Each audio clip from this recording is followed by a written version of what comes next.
Yes, sir. We live. We live. What's good, my people? What's good, my peopleization? So What's goody? we What's got a good? lot of boxing that we're gonna get into today. We here. We in the building. Shouts out to my brother Claymore Rain. He's in the building. Yay! Yay! Go subscribe to my brother Claymore Rain. You put the link in the chat.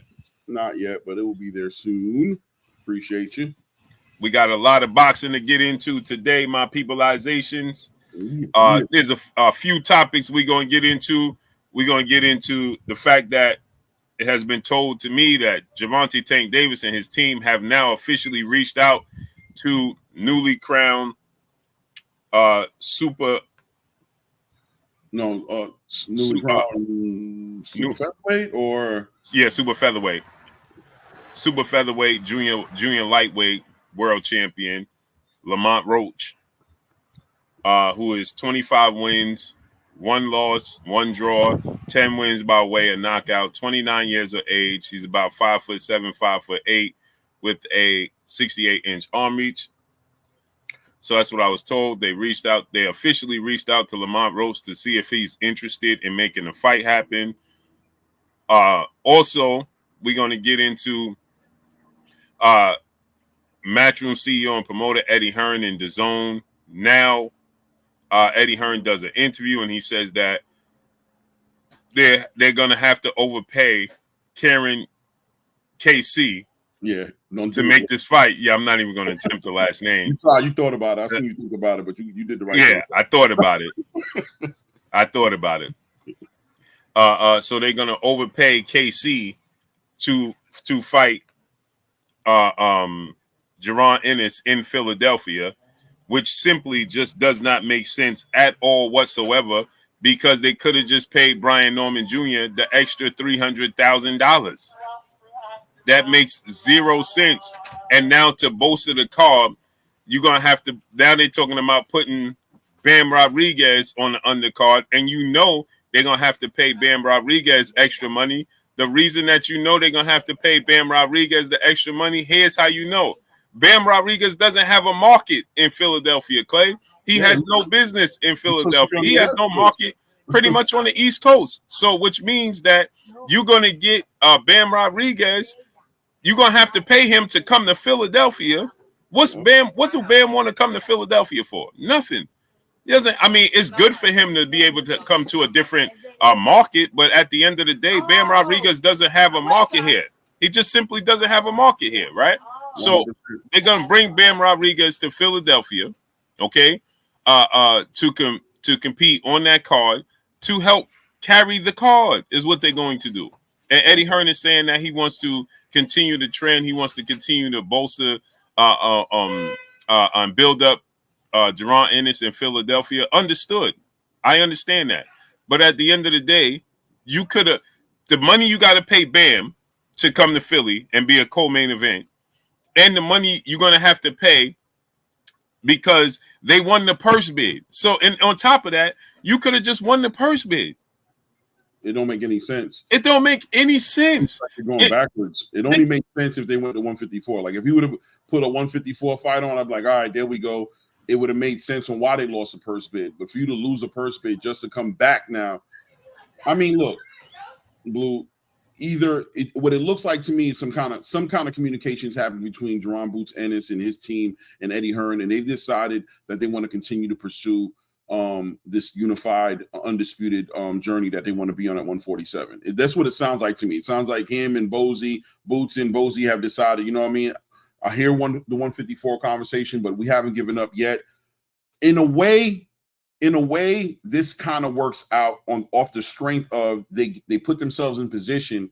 If Brian Norman Jr. does what he's supposed to do on November 8th, then it puts them in position to capitalize off of this, let's be honest, like this free promotion that they've done for a fight between Brian Norman Jr. and Jerron Boots Ennis, right? It puts them in position to take advantage of it, because with all the ish talking that's been happening online with Brian Norman Jr. in his interviews, with Boots Ennis' team, with Eddie Hearn saying what he's saying, there's been a lot of attention brought to it. So it would be almost a shame to walk away from the opportunity to capitalize on it and actually make a fight happen.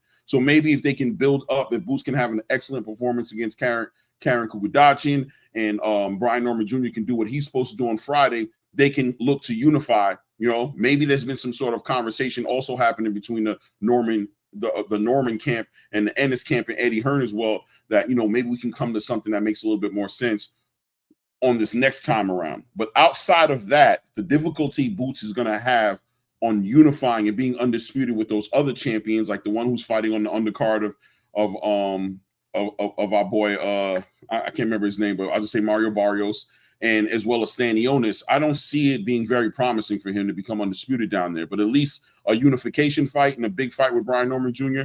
may be realistic. Maybe that's how they've seen it. Maybe they're looking back at it and like, you know what, let's bring it full circle and get this fight done. And that's the thing, right? That gets me, because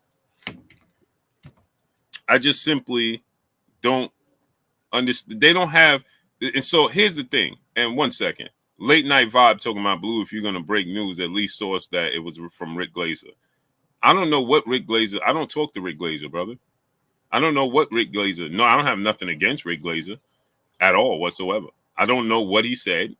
I'm not active on Twitter. So what are you talking about? I didn't get anything from Rick Glazer. I don't even know what he said.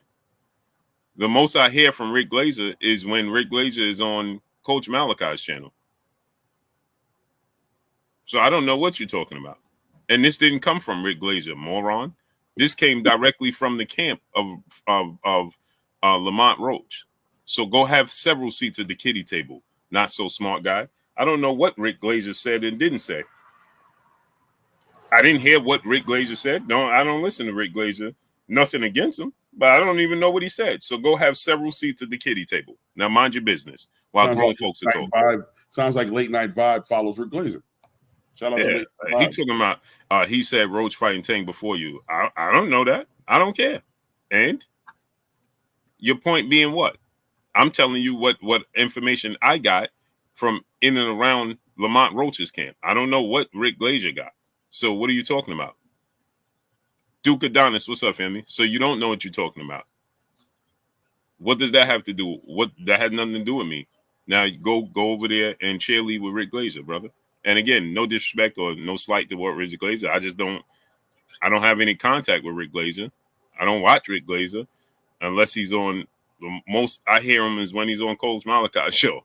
That's the only time I hear anything from Rick Glazer. So I don't know what you're talking about. Now go have several seats. Christian Roberts, what's up, family? So my thing is this, right? I think this happened, right, Clay? Right.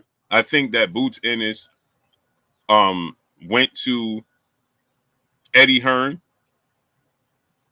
and because I heard Bozy when he did an interview, right? T.S. Sims said we got cheddar flavored goldfish today. Thank you. He's gonna love it at the kiddie table. Yeah, he's gonna love it over there, boy. Good day. Good day. He love going fishing. He love going fishing. Mac Majestic, King Ferg, Sage 12, what's up? So I think that Boots Ennis, because I heard the interview that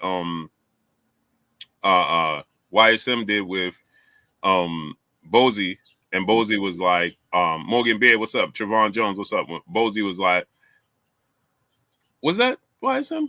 No, that's when he was at the fight with Cool Boy. And he said that they are in conversations to move to 154 because essentially they can't get nothing at 147. Sakari, what's up, family? Raven Nation, what's up? And again, David the Real, what's good? So this is the thing, right? I think that like we knew, Boots has a plan. Boots is focused. He got a plan, he's focused. His plan is always been to secure. Okay, Enzo 88. That was Najee from Cigarto. Okay, salute to Chicago. $1 Trillion Dream Deuce, Muscle Up Cat. What's up, family? Reezy, what's up? So therefore, I didn't know anything about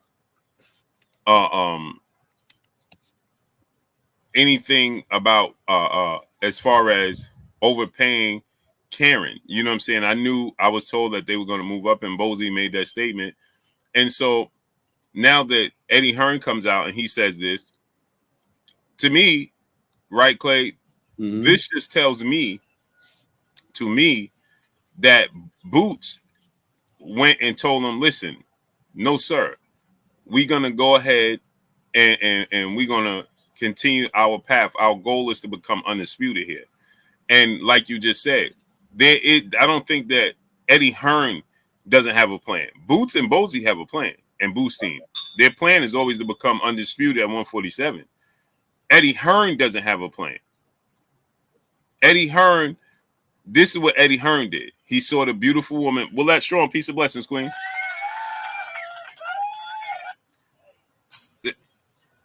Hold up, Papa. This is what Eddie Hearn did, right? Eddie Hearn saw a beautiful woman walking down the street, right? Or at the mall, or at an event, and he's seen her multiple times. He's infatuated with her, right? He approached her. He finally courted her. He finally got her, and then he didn't have a plan for a date, right? He just gonna take her. He knows that she likes to be at home. She likes to, but he don't have a plan. Right. So she's like, "What's the plan tonight?" And he's like, "Oh, we can do X, Y, and Z." And her plan is to stay local. You understand what I'm saying? And he has this a lavish plan to go to Paris, and she's like, "Well, I just want to go have seafood, candlelight dinner, get to know you," and that's what Boots is doing. Right. I'm trying to collect these belts at 147. You trying to make a major splash with me? We can do a major splash and see. Come to find out, he has a 3-fight deal with Eddie Hearn. Just a 3? Yeah, it's just a 3 fight. So not 4 with 3 left. Got you. Yeah, so it was total of 3. Mm. Or no, it's total of 4, but 3 left. 3 left. Okay. Right, and so now when you look at it from this standpoint, Clay, 3 more fights will be Stanionis, Barrios, and Brian Norman for Boots playing. Right. Right. And now he's a free agent. Now, I don't know how this works with Eddie and the deals that he does, but typically when you win a world title, it adds time to your and fights to your contract, right? Right. So is that going to include unifying the belts? If you unify the belts with us, does it extend? Because you got to think about this, right, Clay? If you Eddie Hearn, if Boots gets the fight, if the next 3 fights is standing on, which we know it's not, but if let's just say, Alex, what's going on? Freedom March, what's up, family? Just being E, what's up? Todd Green, what's up? Morgan Bear, what's good? If you add Devon Joseph, what's up? If you add, let's say it was those 3 fights, he's undisputed. He's a free agent now. Mm-hmm. If you Boots, do you re-sign with Eddie Hearn? Because now you've accomplished that, and the big names at junior middleweight, when you move up, is with the PBC. Right. Maya Egypt, peace of blessings, Queen. Hello, Maya. So is the plan for Boots for Ed?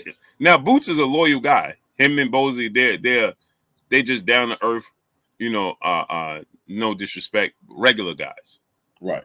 Right. When I say regular, they live a modest lifestyle. You know what I'm saying? They ain't living they just down to earth dudes. You know what I'm saying? They don't live on the red carpet. Right. Boots drive I'm not even gonna say what he drives because I don't want people to try to find him. You know what I'm saying? Well, you know it. You know what I mean? It's gonna be out there that blue put out the Yeah, let me not even say it. Don't do it.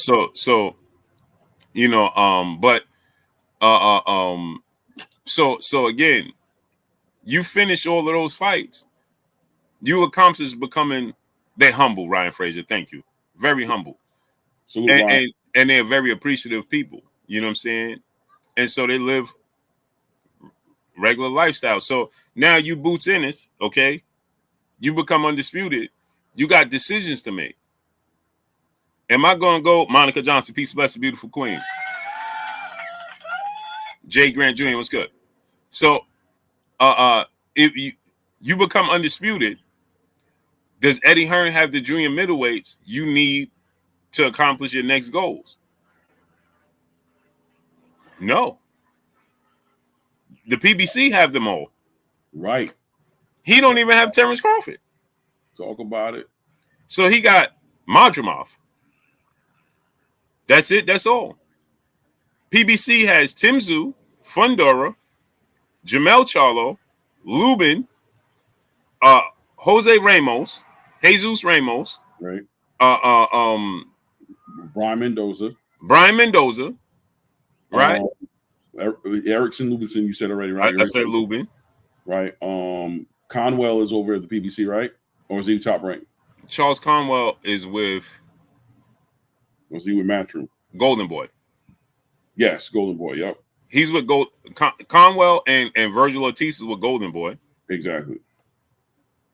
Serha Boachuk is with PBC, right? Boachuk is with PBC. Yeah, he's with PBC. Right.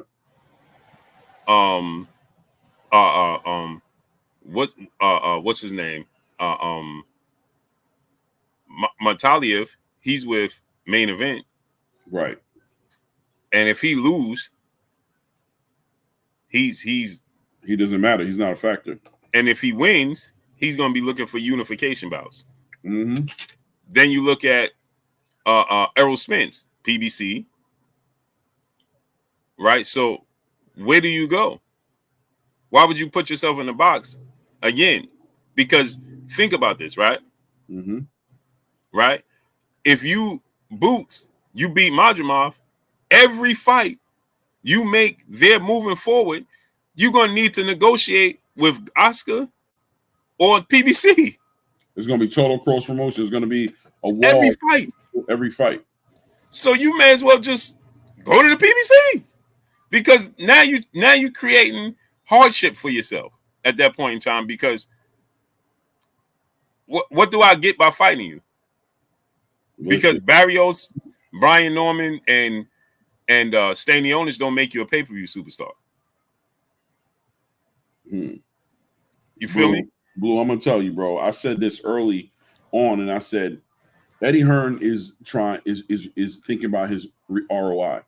He's thinking about this, and in his negotiation with all these fighters for Boots, he's taking this into consideration.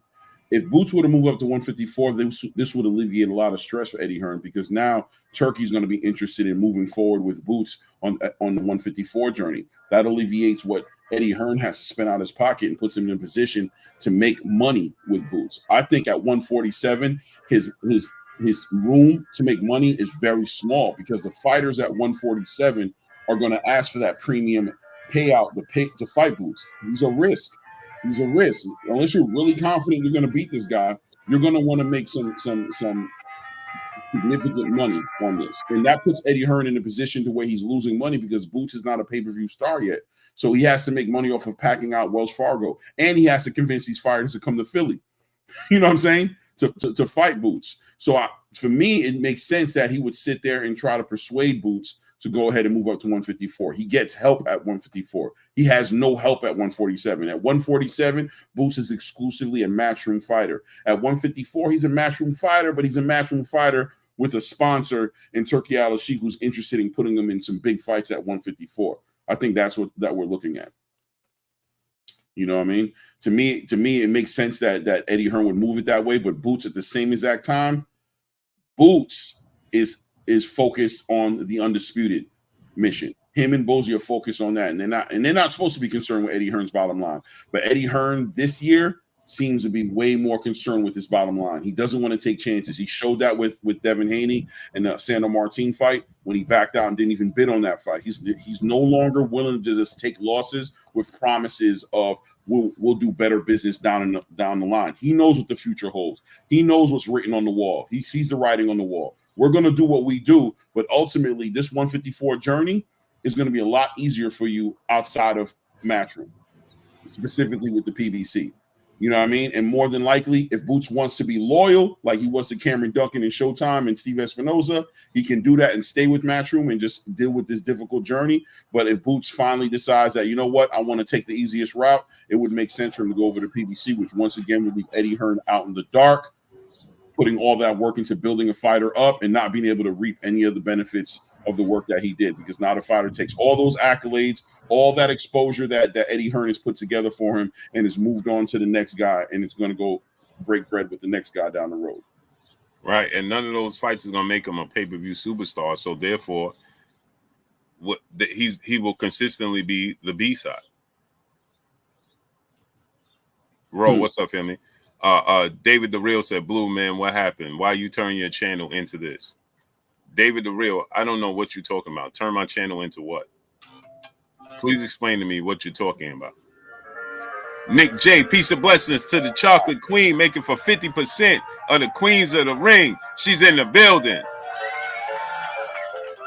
Salute, salute. Salute to the ice cream man. Salute, salute. She said, what's up, fellas? Blue, can I get a push-up and a banana fudge bomb pop, please? hey, he is consistent. The ice cream man is consistent. The ice cream man is consistent, bro. It never fails. Blue, at some point, I'm gonna make it round your way, bro, and I'm going to buy ice cream. This is gonna happen. I'm running. Maybe I'm gonna have to go up to the truck and be like, here, man, here you go, man. I'm like, here you go. Hold on. I might be on the show with you, so I'm like, hold on, bro. I gotta go do this. This is like, you know, go ahead. What if he be like, that's all I asked for, brother? all these years, man. I've been waiting on this brother just leave and get some ice cream. Thank you. What's your name, brother? Hey. Yeah, this guy just sits here and watch me drive by every day. Just sits here and watch. Right. Hook us up. David the Real, Travion Jones, bro. I'm not here to change the man's show or to disrupt his show. I've stayed away, but I mess with them dudes heavy, but they disappointed me and others so much. I don't know what you're talking about. The man's show or to disrupt his show. I've stayed away. I don't know what he's talking about. Right. Everybody want to be right. Band up. What's up, nephew? Hello, man. Triple OG Donnie D 1954 in the super chat, dropping that cinco. Oh, listen to the super chat. Crawford should fight T.O. out of principle, and one smalls him to bits. That man hating on your channel, foolishness. Yeah, I don't know. I don't even know what he's talking about. I have no clue what he's talking about. Destiny Black, the queen, she's in the building. I don't know what he's talking about. He's just talking just to talk. Kendra, what's up, family? 3800 Ernesto, what's up? David the Real, you gotta let Blue know how you really feel. Keep it a buck. Yeah, it's probably them. What's up? I don't know what he's talking about. It sounds like Morse code, like something that you know and he knows and nobody else knows, and he's trying to keep it that way. Which, you know, I can appreciate. Yeah, that. I don't know what he's talking about later. But this is what I can do. I can send you the link. Is people love to claim they know something I don't know, or they know they have this and they have that.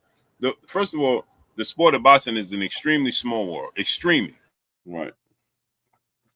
It really is. I'm learning that myself, being in this in the space where I am. It's really a small world.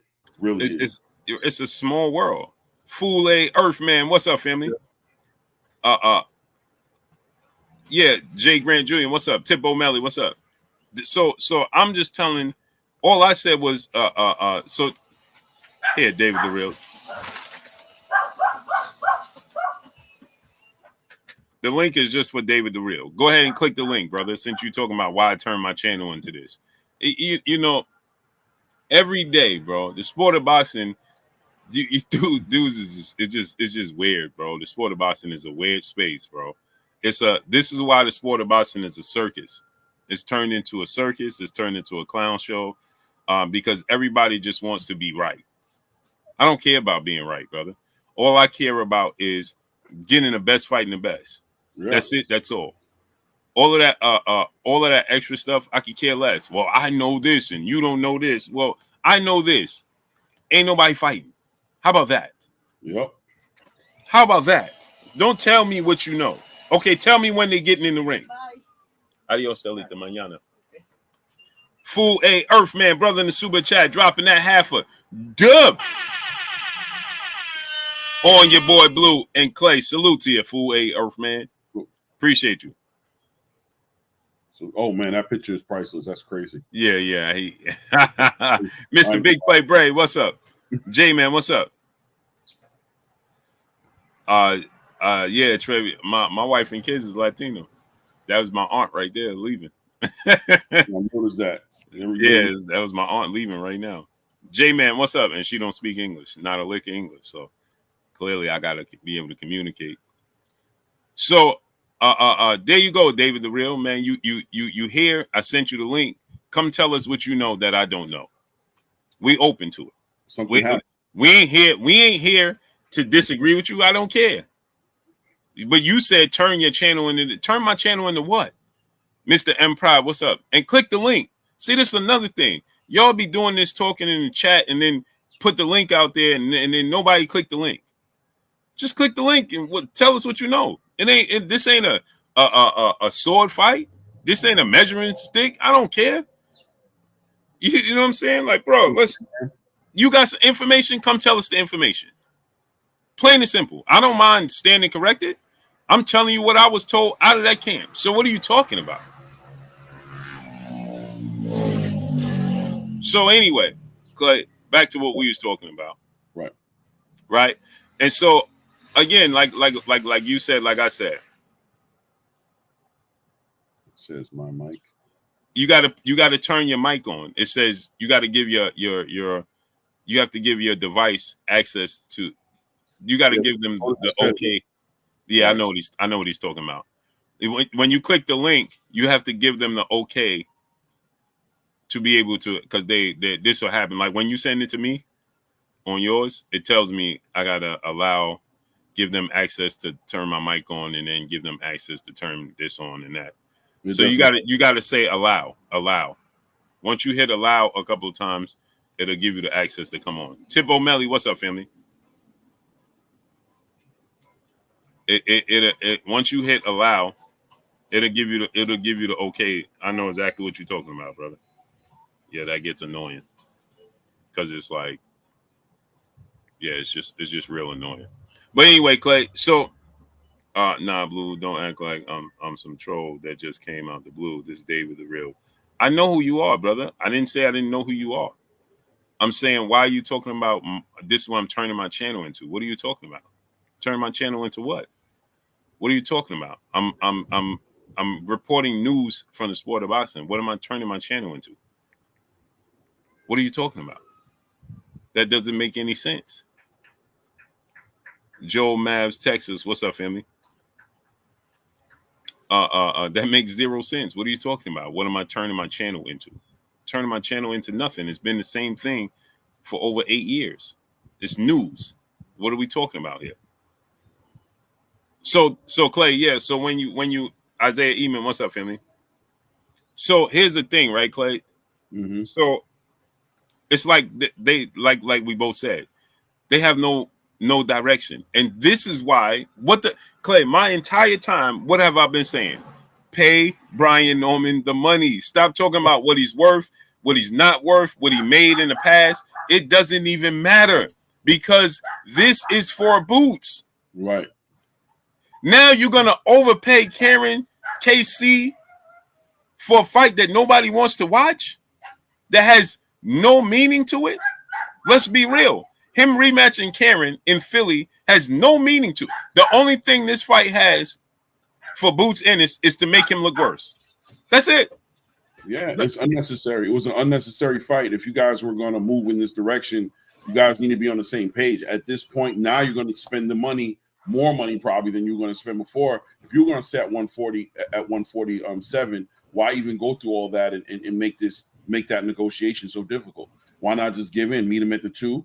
You know what I mean? Give him the 300 to 250, meet him at the 2 million, and make the fight happen. For you guys to stay back after all of that, it does look like Eddie Hearn mishandled this. He dropped the ball. Clay, let me ask you a question. The purse bid was what? They won the purse bid, what, 2 million, right? 2.5, right. Something like that. You talking about with Karen? Yeah. I think it was 2 million. That was the number I heard, but yeah. Right, it was like 2 million, right? Right. And Boots gets 65% and Karen gets 45%, right? Right. Boots is going to walk 35, 65, 35, right? Yeah, Boots is going to walk away with like 2 million, and Karen's going to get whatever was left at 1.7, and Karen's going to get the rest, whatever it was, something like that. So here's the thing, right? So now, how much was Karen get? I don't remember what Karen was getting. I'll be honest with you. He gets 35%. Yeah, 30. He gets the remaining portion, but I know Boots was supposed to walk away with like 2, something like that. No, Boots was going to walk away with $1 million.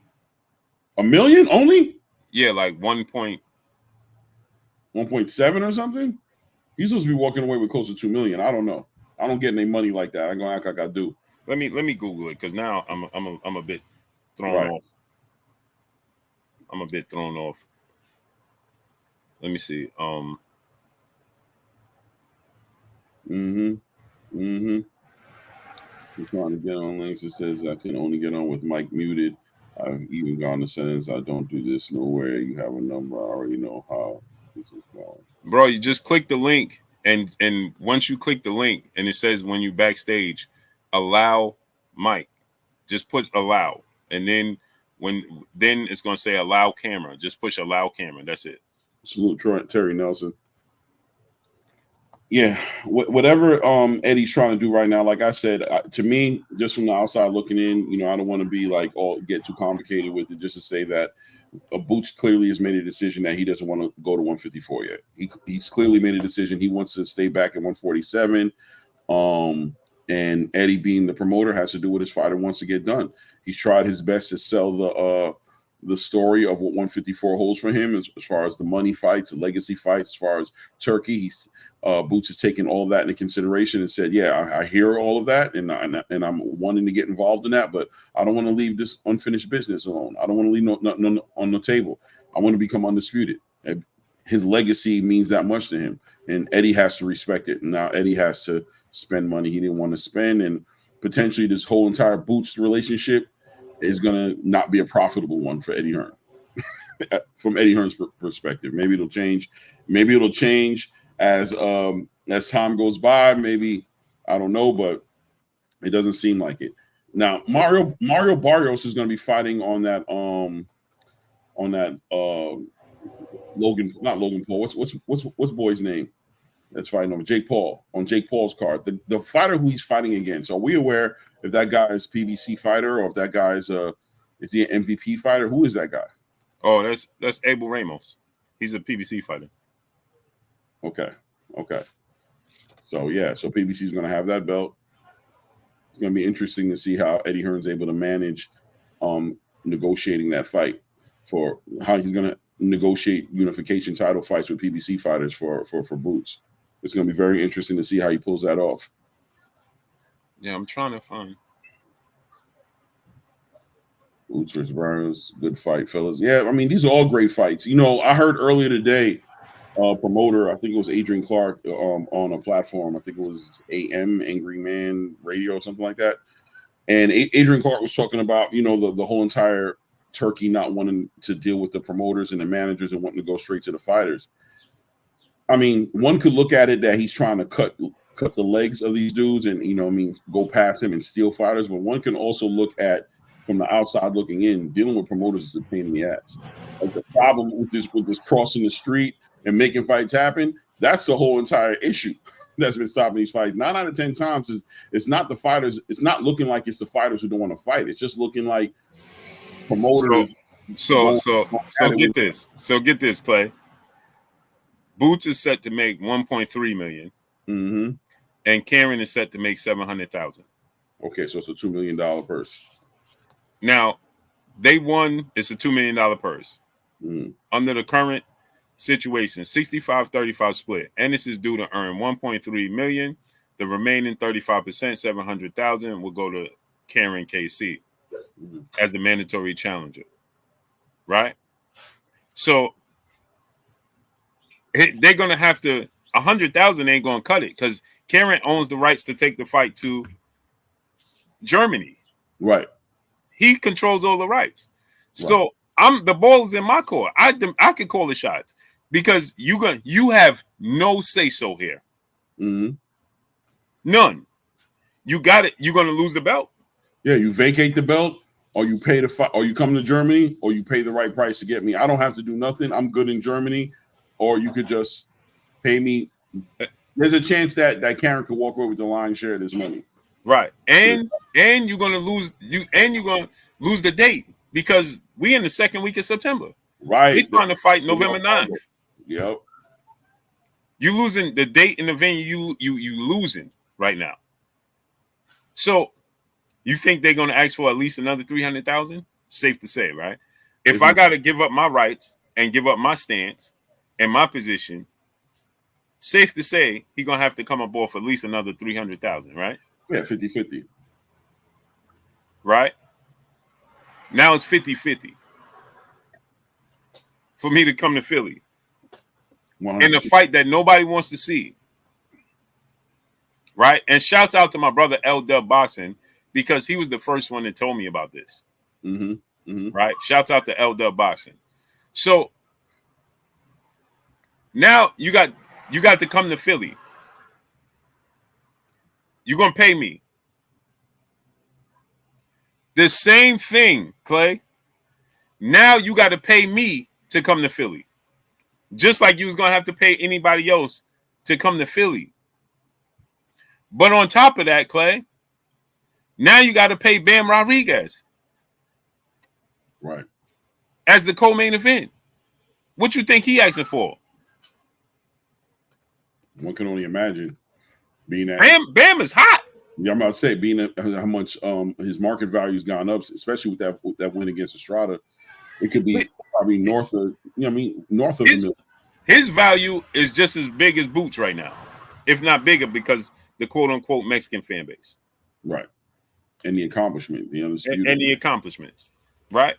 So it's safe to say Bam is gonna ask for at least 700,000. That's being generous. Mm-hmm. You could have just paid Brian Norman Jr. the extra 300,000.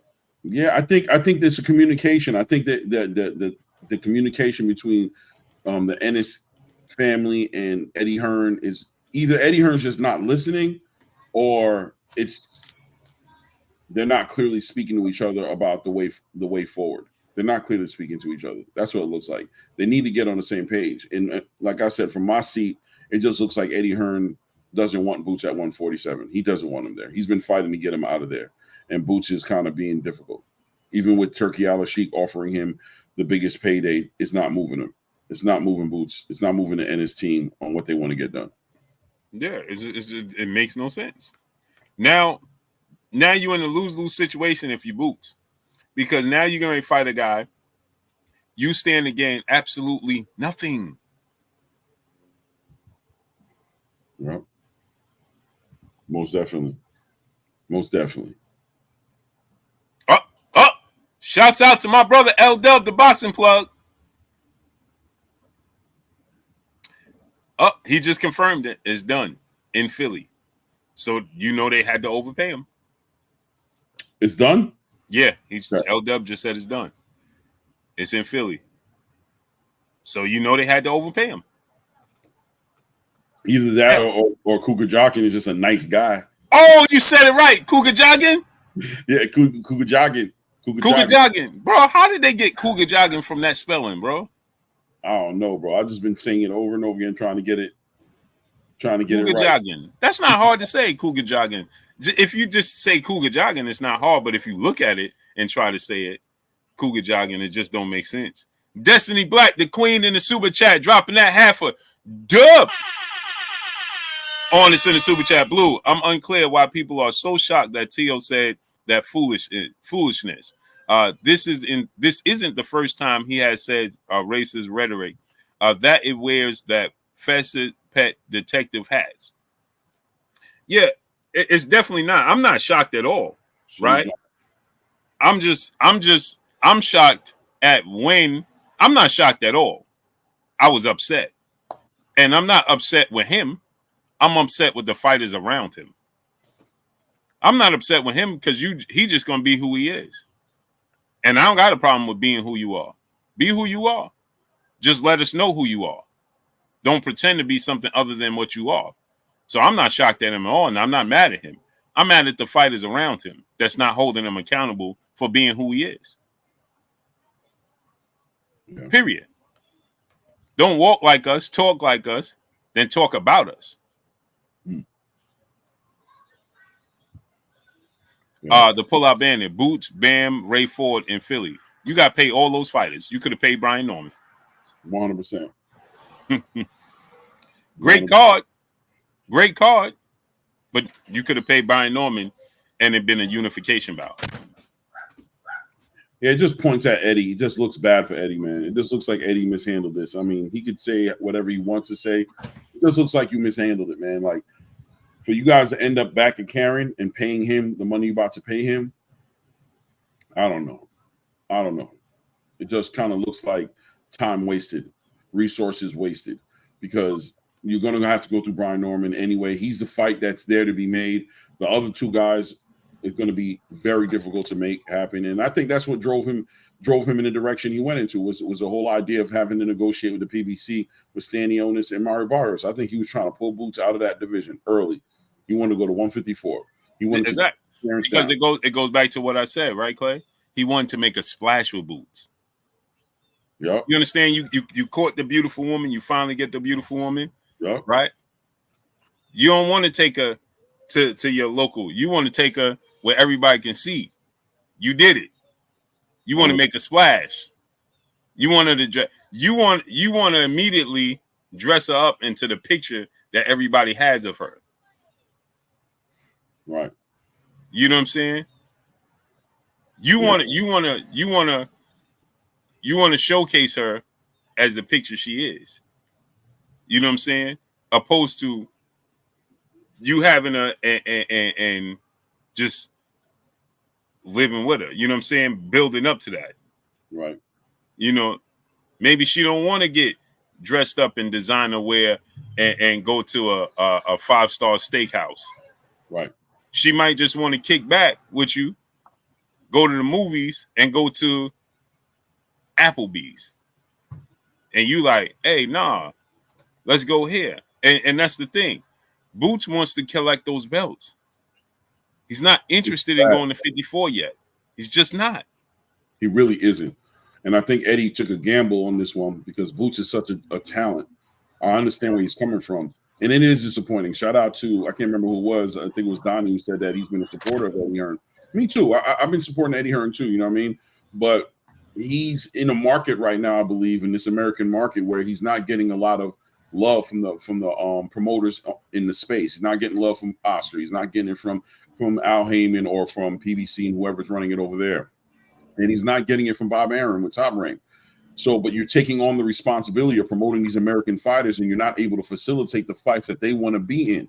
You have the UK on lock. You have a lot of international clout, but over here you don't have it. So you take a gamble and you say, well, Turkey's interested in Boots at 154. He's interested in putting this together with Terence Crawford. I've been wanting to get Boots. It's one thing to want the talent and do something with the talent, but it's also understanding the limitations that you have for that talent. And Boots wanting what he wants, I don't think Eddie Hearn really believes he can facilitate that without taking a loss. And he tried to play the game and pull Boots in, show Boots effort by, like Brian Norman Sr. said, putting that offer out to Brian Norman Sr. and the camp, but knowing that they would reject it and then trying to talk Boots into being like, see what I was saying? This is what we need to do. And he was kind of hoping that Boots would just go with the show, be, the go along, get along gang route. But he's finding that Boots and Bozy are way more stubborn than he thought they were, and they really want that undisputed at 147 and not going to let go of that bone. They want that. And now, Eddie Hearn, you got to barbecue a mildew. You got to make it happen. L Dub Boxing, he just sent me the flyer for it, too. Mm-hmm. It's titled Two Kings. Boots Ennis versus Karen and Bam Rodriguez. You see what I'm saying? So, again, like, we know they had to overpay. And salute to L Dub. He said, I like the fight with Karen because we hardcore, steadfast boxing fans. but that doesn't bolster Boots' status. It does nothing. It's a lose-lose situation. If he knocks out Karen, he was supposed to knock him out the first time, right? Mm-hmm. But if he has a tough fight and struggles again, now it's going to say, oh, this style matchup is bad for you. Right. And it's going to attract people to fight him like that more often now. People are going to fight him like that. So the fights are going to become boring. People are going to try to mimic that the closest way to beating him. It's going to be bad for him. This was just a waste of time. It was the resources was wasted. And I understand what L-Dub is saying as far as liking the fight, but it was a fight that didn't need to happen. There was a unification fight on the table for this brother, bro. Right. You passed on it to fight this dude again for no reason. Unification fights trump mandatories. He would have been in a great position. He would have won that belt probably, been a unified champion, and been able to pursue WBO fights. Maybe even fight a Teofimo Lopez with the way he's acting right now. Who knows what opportunities would have opened for Boots Ennis as the only unified champion in the welterweight division. It would have opened up a whole lot of opportunities. Right.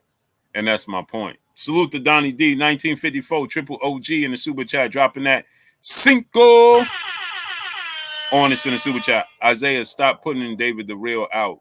Blue wanted to talk to him. Oh yeah, don't block him, don't time him out, man. Don't block him, don't time him out. I wanna kick it with him. He still ain't hit the link. L-Dub said the boxing plug for sure.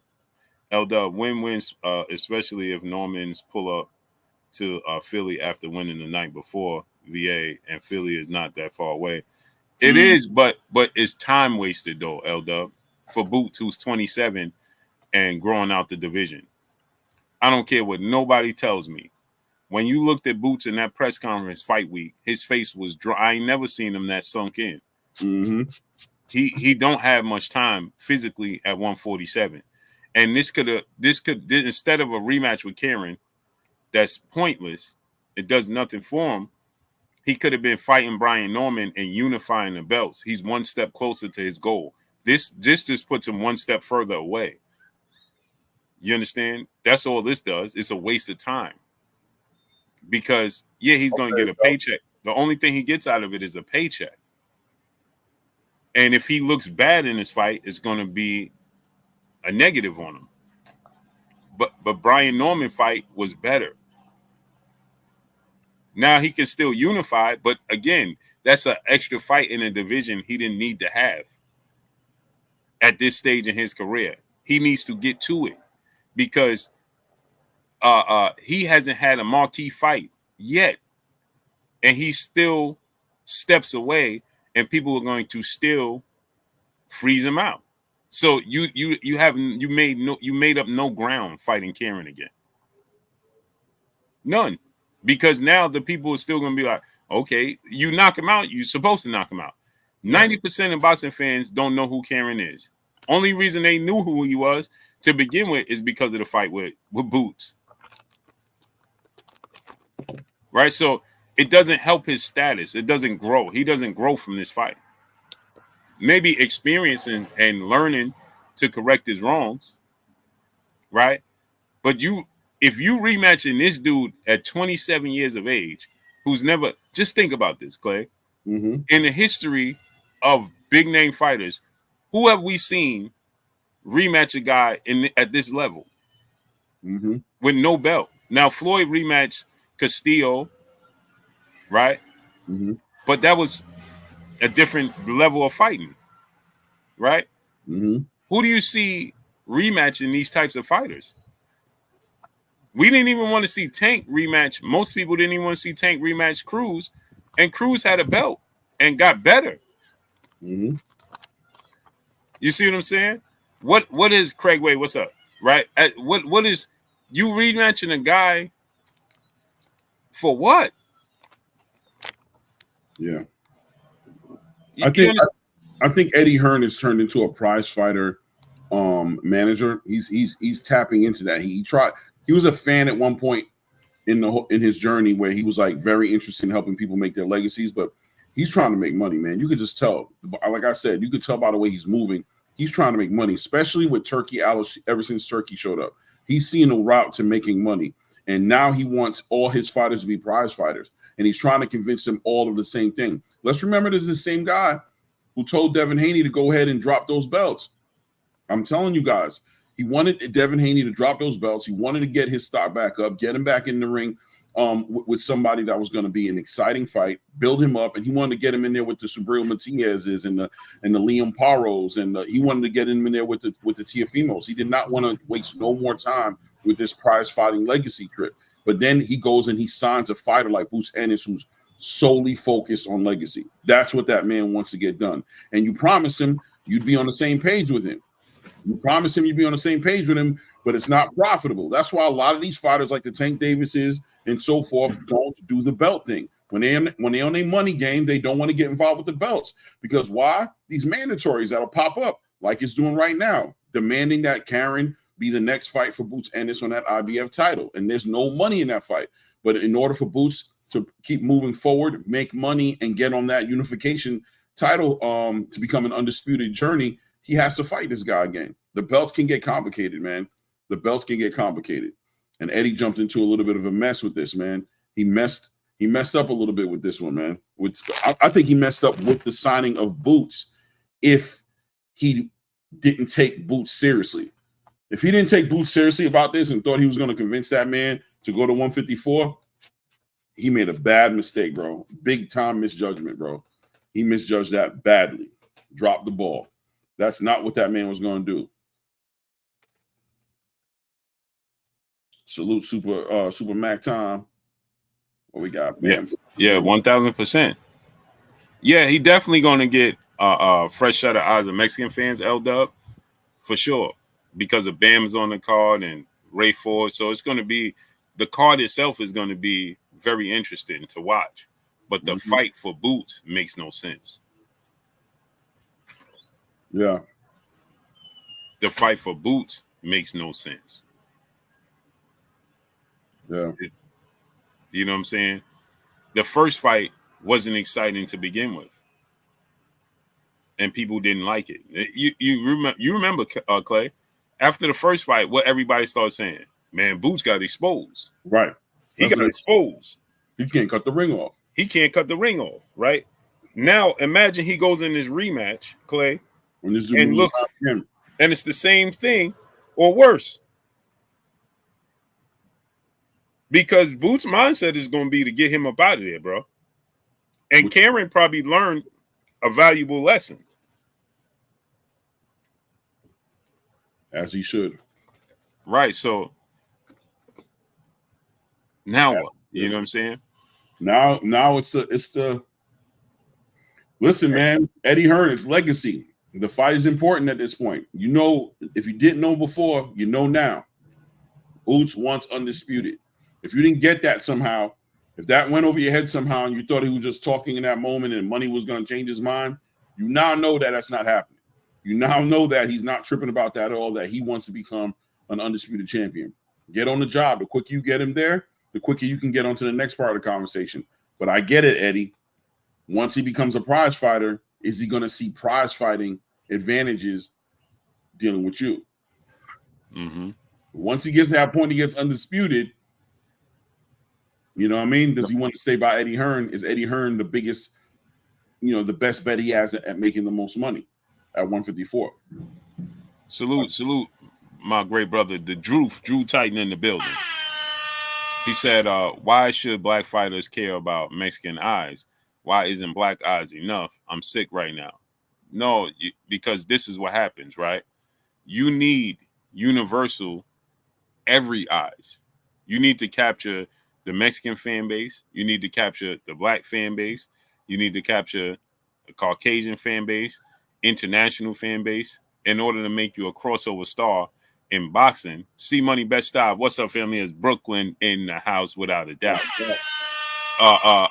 Keeping it 100. What's up? You need all fan bases to come together as a collective to make you the crossover superstar, whether right, wrong, or indifferent, right? It's a global sport. If one specific fan base just supports you, it's not enough. For the Mexican fan base, you see, the Mexican fan base, hardcore fan base, they support, but they're not the only fans that support their fighters. They're just a big portion of it.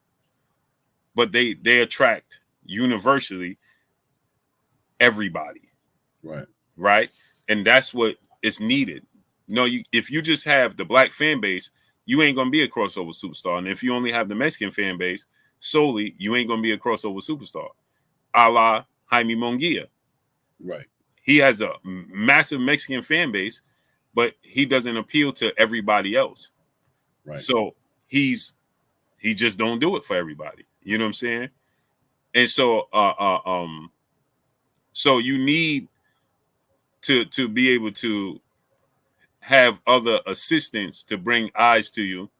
And that way, once you bring those eyes to you, now it makes you a global superstar. Right? Hence the reason Floyd, whether they pay to see you lose, whatever they come for, but they gonna come. You're you know what I'm breaking saying? up. Something's going on. I'm breaking up. You can hear me?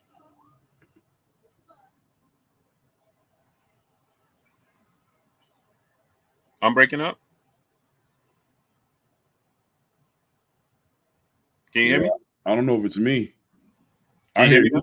Yeah, I hear you. Yeah. Okay, we good now. We good. Okay. Yeah, we good. We good. No, the fight is gonna be the fight gonna be in Philly, Drew. Well, it's not me anymore. We're good now, but I don't know. Maybe it was me. Maybe it was my connection. Yeah, it was definitely a delay. Okay. No, the fight gonna be in Philly, Drew. But the point is now this is what happened, Drew. The fight is gonna be in Philly. He's not going to Germany. But the thing is, he had to overpay Karen to come to Philly when he could have just paid Brian Norman that money. Yeah, unification, man.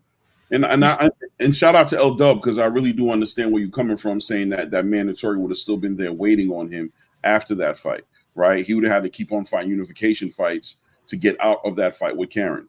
I get that. I do get that. You know what I mean? I see where you're coming from with that situation. But ultimately, you never know what can happen.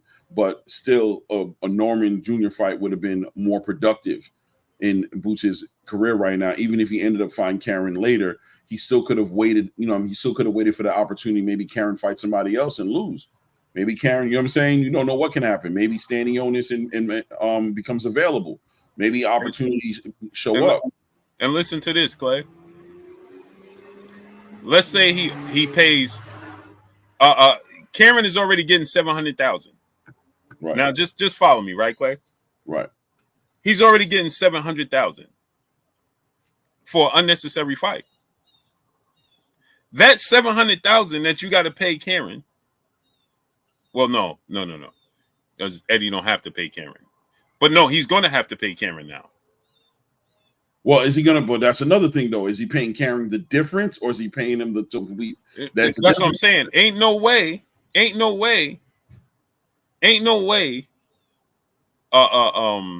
promotional company is gonna pay Karen to go to Philly, and Eddie Hearn have to entice them and convince them to come to Philly. They probably told Eddie, "Oh, you gonna have to pay the purse for us to come to Philly." You feel what I'm saying? Right. Or pay half. So you think they'd fall back? They'd fall back out of him, like, well, if this fighting happening in Germany, we're not interested in happening over here. This is not about Karen. This is about the promotional company. The people who are financing it may say, listen, Karen, if you decide to go over there, then then we're going to fall back, and this becomes Eddie's fight. Now, one thing exactly that could be a case, but or the flip side could be, they could have came to an agreement, right? They could have came to an agreement and said, well, we come to Philly, we'll pay Boots' purse, you pay Karen's purse. That could be an agreement. Mm-hmm. You feel me? Mm-hmm. So that could be a possibility. But at the end of the day, right, it was just best to, instead of paying Karen, because you're gonna have to pay Karen. You could have just paid Brian Norman. Mm-hmm. Yeah, it looks like last minute changes, Blue, right? It looks like Okay, we're on the same page. Look, Eddie's been like I bring up the Devin Haney situation because it was very similar, where he thought him and Devin were on the same page, and he felt confident talking to reporters saying that Devin was gonna probably vacate the belt because he was aiming for bigger money fights. And then you had Devin literally that same day or the day before doing an interview at a media workout saying, "Nah, I'm going for undisputed. I'm going to undisputed." And Eddie was like, "What? Nah, why would he say that? He's just not on the same page because he's, especially right now, coordinating the fight with Anthony Joshua and Daniel Dubois, coordinating Better Beeve and Bivol, doing all this work he's doing internationally where he's supposed to be. It doesn't throw me off so much that he might not be on the same page with Boots, you know what I'm saying, with what Boots and the team is trying to do. And he's just moving off the strength of all right, let's move everything forward. Eddie's a busy man right now, probably the most busiest promoter in boxing right now, if we keep it 100. You know? So L Dub said, "Blue, they restructured the whole deal. The Zone has even picked a card on Saturday last minute, promoted by Karen Promoter, side deals. So if they don't have to pay Karen and they come up with an agreement, I understand. Right. If they don't have to pay Karen and he's just like covering a difference of some sort, right, to pad it up, then, and listen, man, Karen's promoter could see a benefit to that because promoting and fighting Germany is one thing, but getting an ability to promote a fight stateside helps them kind of get their foot in the door with this demographic as well. So there's some benefit for them to get involved with the promotion of this. It doesn't have to be in Germany. So, you know, Eddie Hearn may have really put himself in a good position in this one.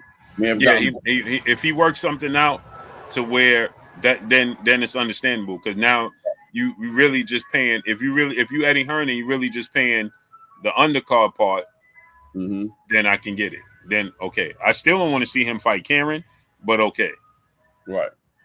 But again, this is Boots putting his foot down because I'm pretty sure if Eddie Hearn had his way, he would be going to 154.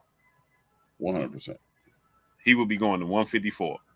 So now we have this talks, right, of Tank and Lamont Roach, that he reached out to Lamont Roach's team to inquire if they interested in taking this fight in December, right? And Lamont Roach obviously has a mandatory that he's focused on fighting. Right. You understand what I'm saying? And oh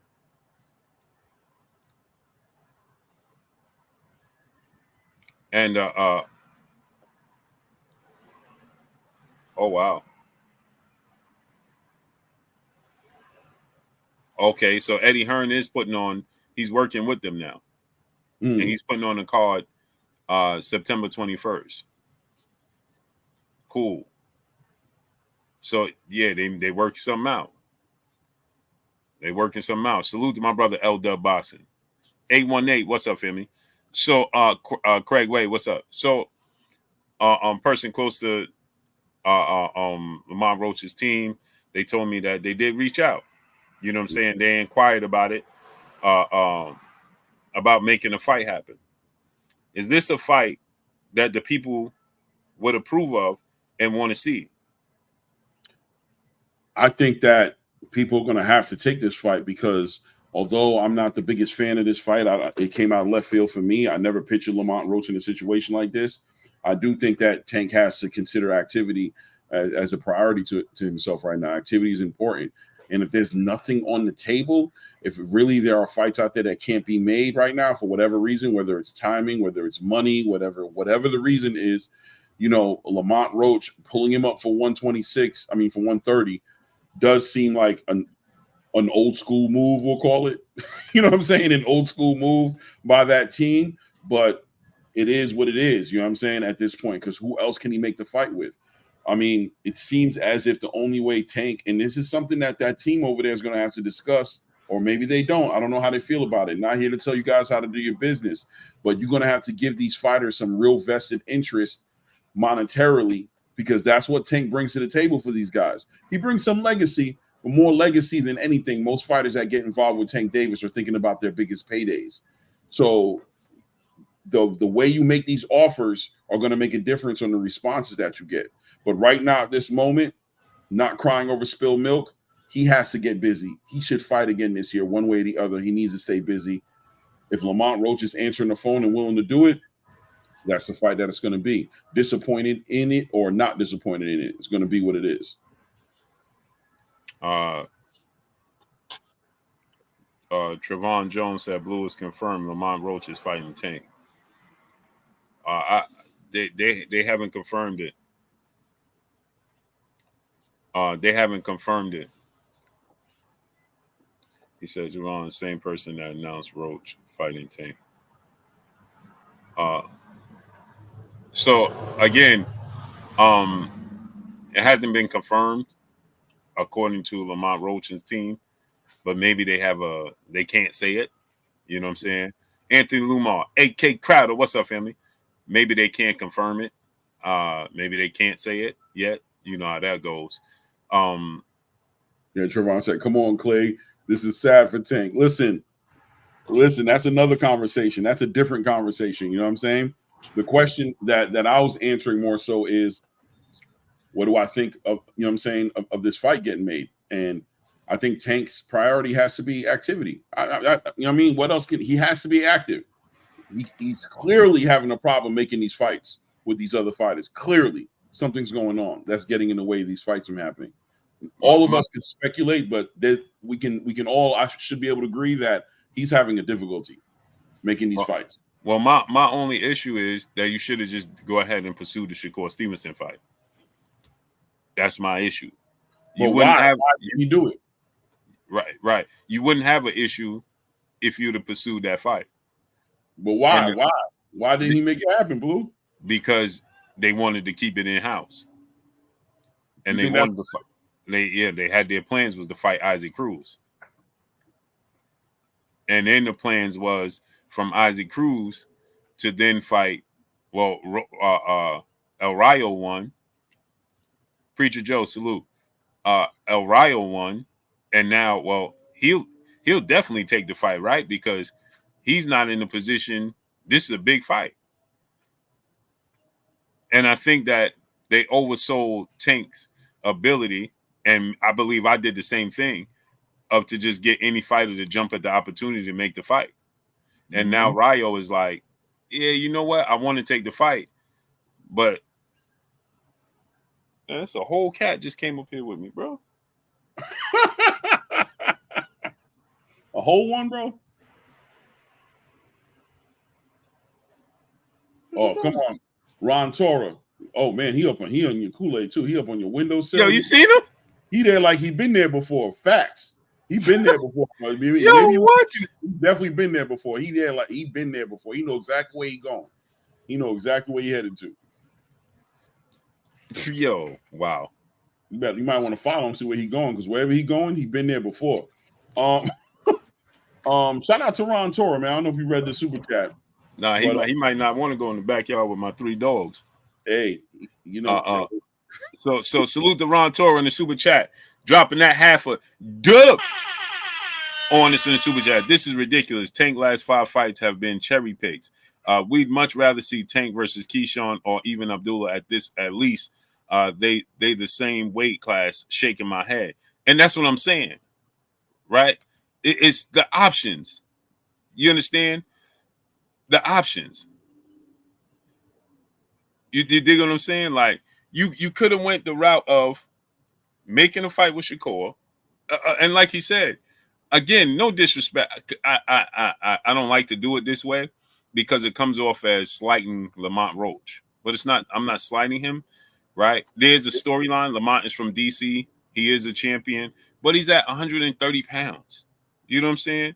If this is the case, push your way into a Keyshawn. Keyshawn Davis would have been just. What's the difference? 100%. Fight Keyshawn Davis, like he said. You know what I'm saying? J-Man, what's up, family? I don't know if what's the realistic possibilities. Push for a Teofimo Lopez fight then. You see what I'm saying? Like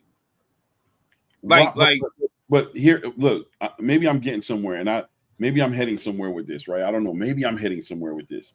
But why not make those fights? And I'm saying I understand keeping it in-house, right? But you just got $200+ million supposedly, because I still haven't seen this deal actually confirmed, like factually. I don't know if it's true or not.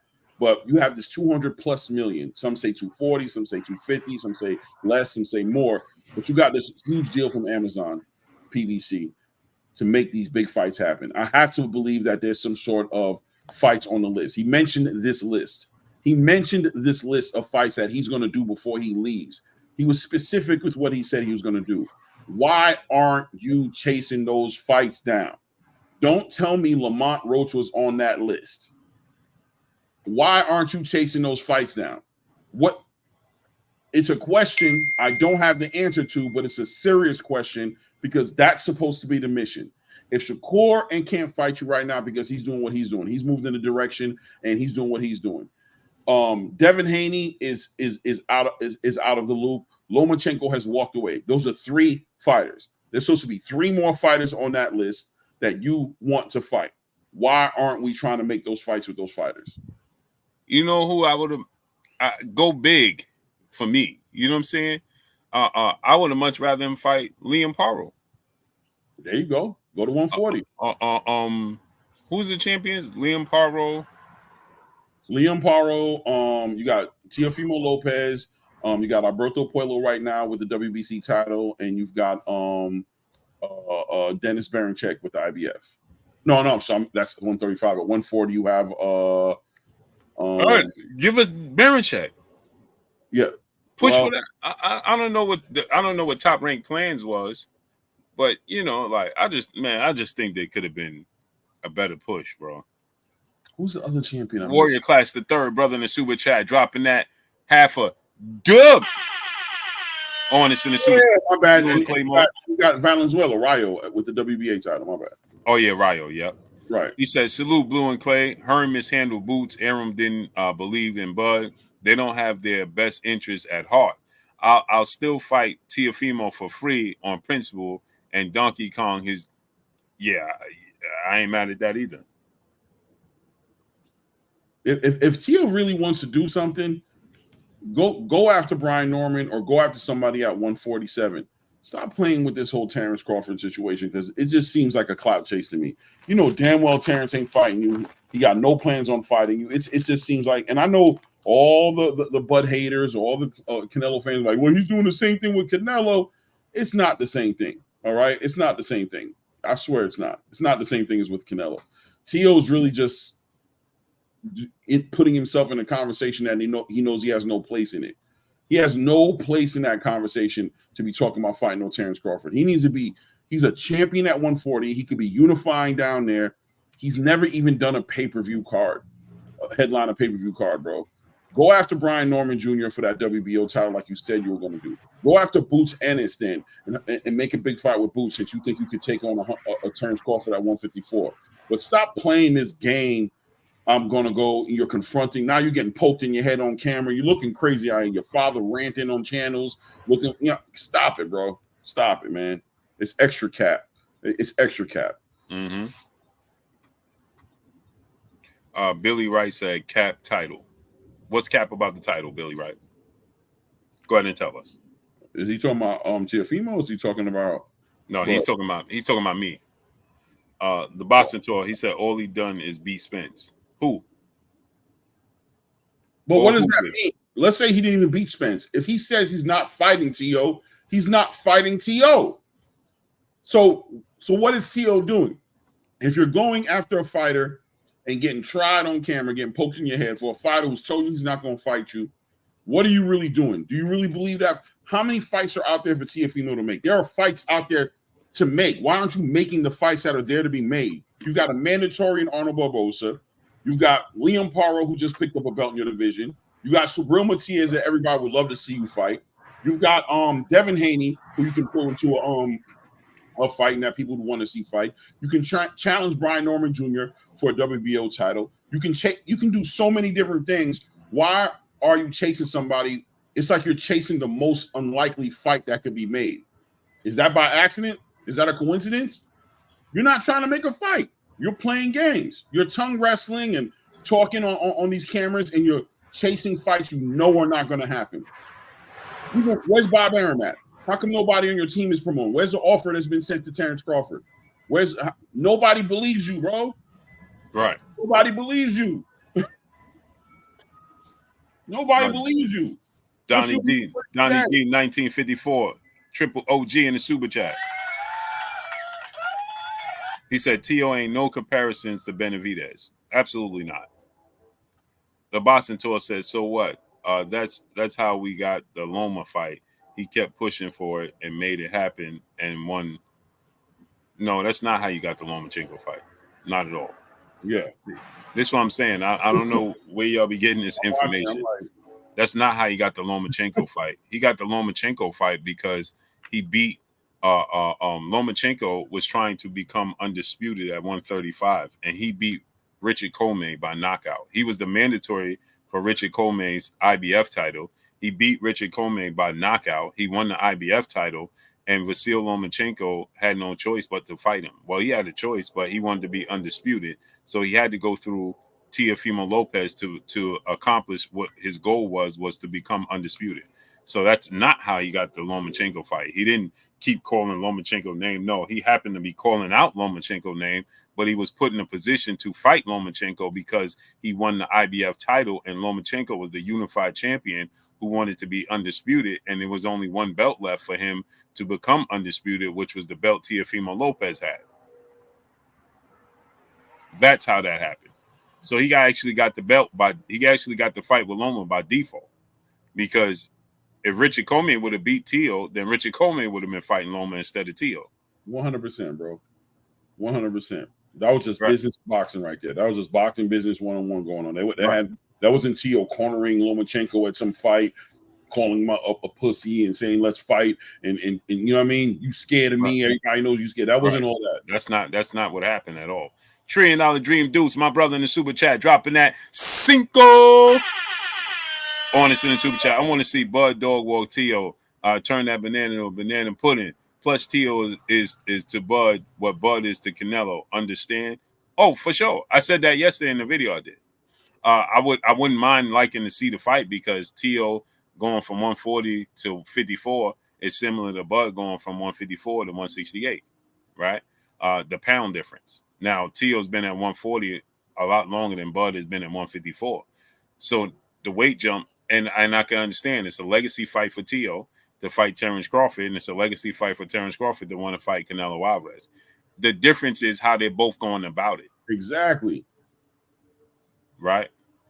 The difference is how they're going about it is the difference. He's being completely disrespectful, and he's being delusional with saying Terence Crawford is overrated. He's trying to insult Terence Crawford. He's trying to insult his way into a fight with Terence Crawford, where Terence Crawford is 37 years of age and at a bigger weight class and looking for different types of levels of fights. 100%. Not saying that he got to be okay, yes, sir. I'm not saying that. And he's a fighter. They're both fighters, and that's his peers because they're fighters. They're in the same profession. 1,000%. What I'm saying is what he's doing in attempts to get the fight, how he's going about it, right? Is just, it just don't make no sense. You know what I'm saying? And again, the other brother that said that the title is capped. Well, you never said how the title is capped. Y'all just be doing just saying anything you want. But anyway, so that's the difference. Teo is trying to. That's again, he's trying to use this whole Latino pride thing and all of this. You know, he swindled his way, and I'm gonna be honest. That's exactly what he did with Canelo. Canelo had no interest in being friends with Teofimo Lopez. None. Nope. And he kept pushing it. And when Canelo beat Caleb Plant, he pushed his way and wiggled his way into the back with all his belts, talking about 2 undisputed Latino champions. You see how Canelo was looking at him? Canelo was not going to. You talking about he was coaching him? Like, no. When remember when Canelo beat Caleb Plant? Right. and Tio went back there with all his belts, taking pictures with Canelo with his belts and Canelo belts. And Canelo's like, Canelo ain't gonna. But the thing is, he didn't realize if Tank did that, Canelo would have welcomed Tank. Oh yeah, definitely. If Devin would have went back there with all his belts, he would have welcomed Devin. And how do you feel about the Teofimo Lopez 2-weight class undisputed champion? Oh, come on, that's the biggest misconception in all the boxing and all the sports, man. It's you know what I'm saying? It's disgusting to see them push this narrative. Two-weight class undisputed. It's like, what? I can't take you seriously, my guy. Fight somebody, bro. Fight somebody at 140. Get busy, fight, bro. I think you're a great fighter. But he had the opportunity to make it official and he didn't do it. I cannot take this serious. Fight somebody, bro. He had the opportunity to make it official, fight Devin Haney, beat Devin Haney, and do it, and he didn't do it. Straight up. You understand what I'm saying? Cambosa looked crazy on camera and blamed it on COVID. Right. So he had the opportunity to fight Devin. He didn't do it. Now, I will say this, in the case of him with Josh Taylor, the politics stripped him of that because Josh Taylor just kept getting stripped of all his belts, but that was due to him being inactive. So he did beat Josh Taylor, who didn't lose his belts in the ring, who was undisputed. Mm-hmm. But again, he was undisputed before the fight. He only had one belt when you fought him. Just is what it is. You know what I'm saying? You can't beat that's like saying right now you fight Terence Crawford, you beat Terence Crawford, you undisputed. How? Terence Crawford ain't undisputed right now. Exactly. If Edgar beat Canelo, he wouldn't have been undisputed. He's just the unified champion. Well, because Canelo didn't lose it in the ring. Well, he's not undisputed. Ron Tora in the super chat dropping that cinco on us in the super chat. The difference is Bud is a threat, Tio is an exhibition. I agree. Yeah. Shout out to $1 Trillion Dreams. I see what you're saying, but no, bro, that's not what we're saying. Like, it's okay for Tio to want to fight Terence, but all this running in front of the camera, getting in Canelo's camp, you know what I'm saying, running in front of the camera to try to confront Terence Crawford when you know damn well Terence Crawford's just wired differently, bro. You know what you're going to get when you're playing with that man like that.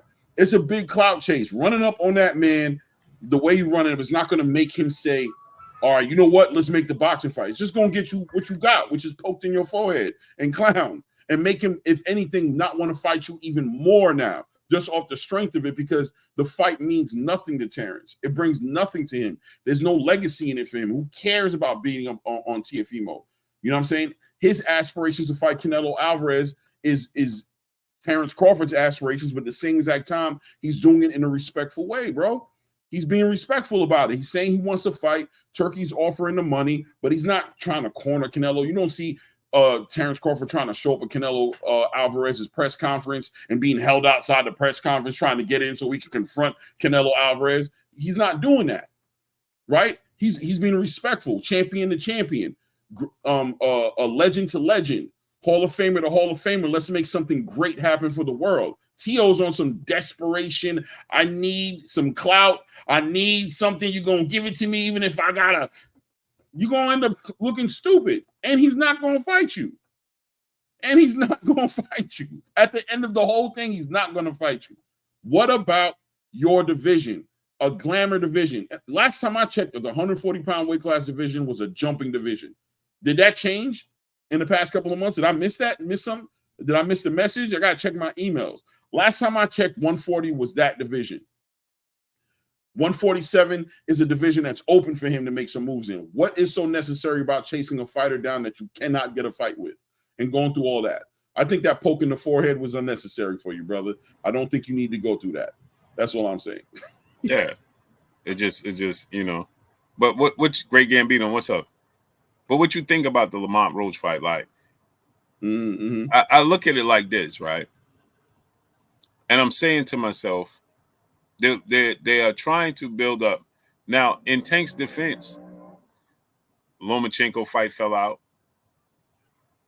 El Rayo fight is El Rayo is standing his ground. As he should, by the way. Right. El Rayo is at the point where he's like, hey, if we do this, I don't have no problem doing it. It's just gonna be on my terms when I want to do it.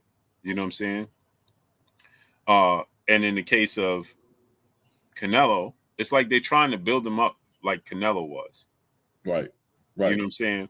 But Canelo had these marquee fights, though. That's the difference. Right. He had the fight with the Floyds, the Lauras, the Trouts. You know what I'm saying? Tank is yet to have those level of fights, those marquee fights. You know what I'm saying? To take him to the next level as far as legacy goes. Again, to Tank's defense, I can't knock him. It's hard to knock him because he was trying to fight Lomachenko. Right. You know what I'm saying? But then when you realize you couldn't get it, you should have went to the next best option and put your best foot forward. And that next option is Shakur Stevenson. Right. But why didn't they, Blue? Let's talk about it, Blue. Let's talk about it, bro. What's going on? Why haven't they done it? Because it was plain and simple. The plan was keep it in-house, fight Isaac Cruz, right? Make money, officially hold 2 belts in 2 separate weight classes, right?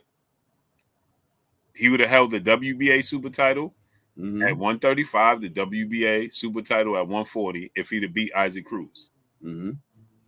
Right? Why didn't they sign Shakur? Huh?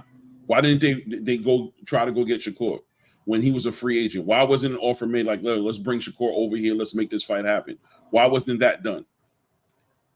Hey, I couldn't give you an answer. It just simply to me. I think it's the bread, bro. I don't care. I'm gonna say it. What you mean? What you mean when you say the bread? I think the money is not not abundant the way it looks like from the outside looking in. I think to sign Shakur is going to take money. You feel me? I think it's going to take marketing resources, and I think they're having a hard enough time doing what they're supposed to do for the fighters they have on their roster. Who has the PBC signed this year? Oh, I see what you're saying. Like they didn't want to pay the money to Shakur. Or Loma, clearly, according to Loma. According to Loma, that's what he said. That could very well be the case. I think Canelo Alvarez's fight was a big fight. Hopefully they made a lot of money, but I think we're dealing with check to check energy. You know what I'm saying? So what you feel like the money is just not there. Not the way it needs to be to attract these fighters. I think there's a difference between making offers to fighters who are making $250,000 to $300,000 as their biggest paydays, and making offers to fighters who are getting millions of dollars on their paydays. I think those offers are different offers. You know what I'm saying? I think Ryan Garcia was a blessing because Ryan Garcia is unhinged in a lot of ways, and he will take chances, and he's making things happen, and it turned out to be a big deal. But what other fighter has Tank fought that's on that level of a Shakur or Lomachenko? Not only skill set wise, but money wise, what they're getting. You know what I'm saying? Who's getting money? What offers have they made to those kind of fighters? Shakur Stevenson was a free agent. He was there. And I'm sure, and Shakur spoke about it. Shout out to Najee, I think his name is, over at Cigar Talk. Cigar Talk, who talked to Shakur, and Shakur said the reason why he didn't go over to PBC. You know what I'm saying? What was it? I didn't watch it. What did he say? He basically said that they didn't make him an offer that made him believe that he was going to be treated the right way. He felt like he was going to get put on a back burner if he went over there. That's why he didn't want to go over there. You know what I'm saying? Oh, to sign over there. Right. PBC wasn't going to give him that kind of. So now I see where you're going with this. Right. I'm keeping it 100 with the. I want to know where. Now I see the names of the game with if they couldn't sign him, and they didn't have the money to sign him properly, then they definitely didn't have the money to negotiate a Tank fight. That's what I'm trying to say, right? What's this timing? What's the perfect timing that Leonard Ellerby's talking about? The perfect timing. What's the perfect timing? What is it? It's money for those guys. Whenever Leonard Ellerby opens his mouth, it's about money. Whenever Eddie Hearns opens his mouth, it's about money. It ain't about legacy. They talking about money, right? Now, for me, the outside looking in, I'm thinking, okay, marketing. Shakur Stevenson needs to build up his market value and his brand in order to make.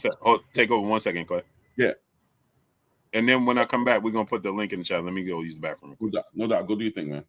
Yeah. So for me, I'm thinking timing to build Shakur Stevenson's value up, right? Let him build his value up. Let him get exposure to an international market so that we can put more energy into the pay-per-view numbers so that we can make as much money as possible. But guys, the elephant in the room is that, in my opinion, the elephant in the room is that the PBC has had 4 events this year, and they told us they were going to give us 12 to 14 events. They didn't even give us 10, right? Doesn't even look like they're on pace to make 10 fights happen. Now you have Tank Davis, who has 6 fights that he's ready to put out. He's got this big deal, millions of dollars, $200+ million, supposedly rumors. And I'm going to keep emphasizing on the rumors, ladies and gentlemen, because I have not gotten no confirmation. I have not gotten any confirmation on this deal. So I don't know. But at the end of the day, Shakur Stevenson, Lomachenko walks away from the table and says, I'm going to go play with my kids. We come to find out later, rumors are he wasn't happy with the offer on the table monetarily wise. He was not happy with that. Then you got Shakur Stevenson, who sat there and an open line of communication was made between Shakur Stevenson and Gervonta Tank Davis's team via Gervonta Tank Davis's team reaching out to him. He said, I'm available. Let's get it done. He's got no offer in the mail. Then Shakur's about to sign with Eddie Hearn. He confirms on Cigar Talk. He reaches back out to them, let them know, like, yo, man, before I go over here, is this fight happening or not? Still no offer. Why isn't there an offer? Why is there still no offer? I don't know. I don't know, guys. You feel me? I'm just asking questions. I want some input as to why this can't happen. You know what I'm saying? We got to be honest about it. And this ain't about Tank. Shut up and laugh you. This ain't about Tank, brother. Pay attention to what I'm saying, man. Get out of Tank's. This is not about Tank. This is not about Tank. This is about everything around Tank. This is about the actual moving pieces to making a big fight with a Shakur or with the Lomachenko. This is about those pieces. Tank ain't cutting checks.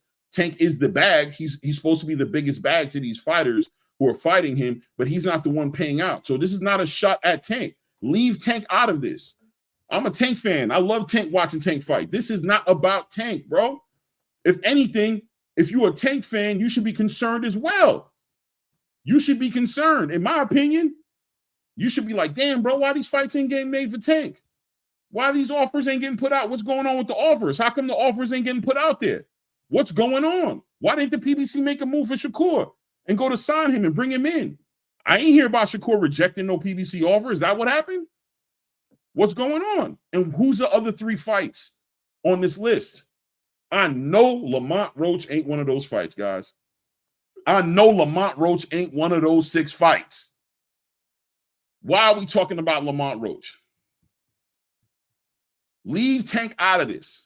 Just give me an answer as to a realistic reason as to why offers ain't being made to the fighters that Tank wants to fight on his tour, on his revenge tour that he's on, to shut all the haters up. He's going to put hands on all these dudes. He's coming for ninjas, right? I won't say the word. I believe that's what he said in the press conference at the Frank Martin press conference. Why aren't these getting put out there? I don't know. Time will tell the story, right? Time is going to tell the story, and we'll all get the answers eventually as to why it is. I promise you I ain't hating on Tank. But if you guys want answers as to why you're looking at a Lamont Roach fight right now, 126, 130-pound fighter coming up again, why the haters of Tank Davis, that's y'all, I ain't calling them haters, you know what I mean? But y'all going to call them haters while the people are coming out questioning Tank's integrity, saying, why is he doing this again? Why is he cherry picking? Well, I'm here trying to put some perspective on it, and I'm trying to take the pressure off Tank for you guys. All the Tank fans, I'm trying to help you guys out. Like, let's leave Tank alone. I'm telling you guys, I think Tank wants to make every single one of those fights. But you guys won't answer the question. Why isn't the fight happening? Are we going to sit here and comfortably say that the fights ain't happening because the B-sides ain't trying hard enough to make the fights happen? Is that what you guys want to go? You want to keep going with that one? The B-sides ain't working hard enough. Why ain't the B-sides making the fight happen? Is that what y'all want to do? Y'all want to ride that? Y'all want to ride that energy? All right, continue to ride it. Let's see where it takes us. I don't know. How is it better than the Cordina fight? I'm interested to see.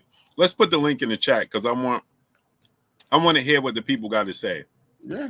And again, I'm not here to judge you. I just want to hear what y'all got to say. Why don't y'all click the link and come up here and tell us what you got to say? Brianna R. She said better than the Cordina fight. How is it better than the Cordina fight? Gold 95. What's good? I would like to know how this fight is better than the Cordina fight. It ain't more money than the Cordina fight. Not with Turkey in the conversation. No, I just want to know how's it better, like, right? Yo, Mr. AMG. What's up, family? Okay, so speaking on Shakur, right? One on Cigar Talk, he said the reason that he signed with Eddie was because Crawford had a relationship with Eddie already, and Crawford and Shakur are bros, right? Crawford is Shakur big bro, right? So he said the only reason why he went with Eddie was because Crawford did or is in business with Eddie, so he went with him, and he know Bud gonna set him up for success. And then two, he said the reason why he didn't go to PBC was because Tank is under PBC, correct? No. So well, he's not under PBC, but he's on their platform, right? Yeah, he said he was going to get put on the back burner, right? Right. If you had went over there. Right. So Shakur told Eddie not to negotiate with Tank and his team, correct? Why did he say that? I don't understand. I don't know. I don't know. Only it was Shakur himself. It was because Shakur had already spoken with Tank, and they already had an understanding how they were going to approach this, and he knew that Eddie Hearn was going to mess the deal up if you would have gotten a conversation with Tank, because Tank doesn't want to do business with Eddie. So he told Eddie, you ain't got to worry about that. You stay out of that conversation. You go find the other opportunities. This Tank and me thing got nothing to do with you. That's what he said to him. So let's say if Tank was to say, okay, it's an 80-20, do you think Shakur would take the 20%, or do you feel like he would want more? I don't know. I can't talk for Shakur. I'm not going to speak on what Shakur would do or what he wouldn't do, but I can speak on the actual things that have happened up to this point. We can speak on Leonard Ellaby saying that the reason the fight isn't happening right now because it's not the right time.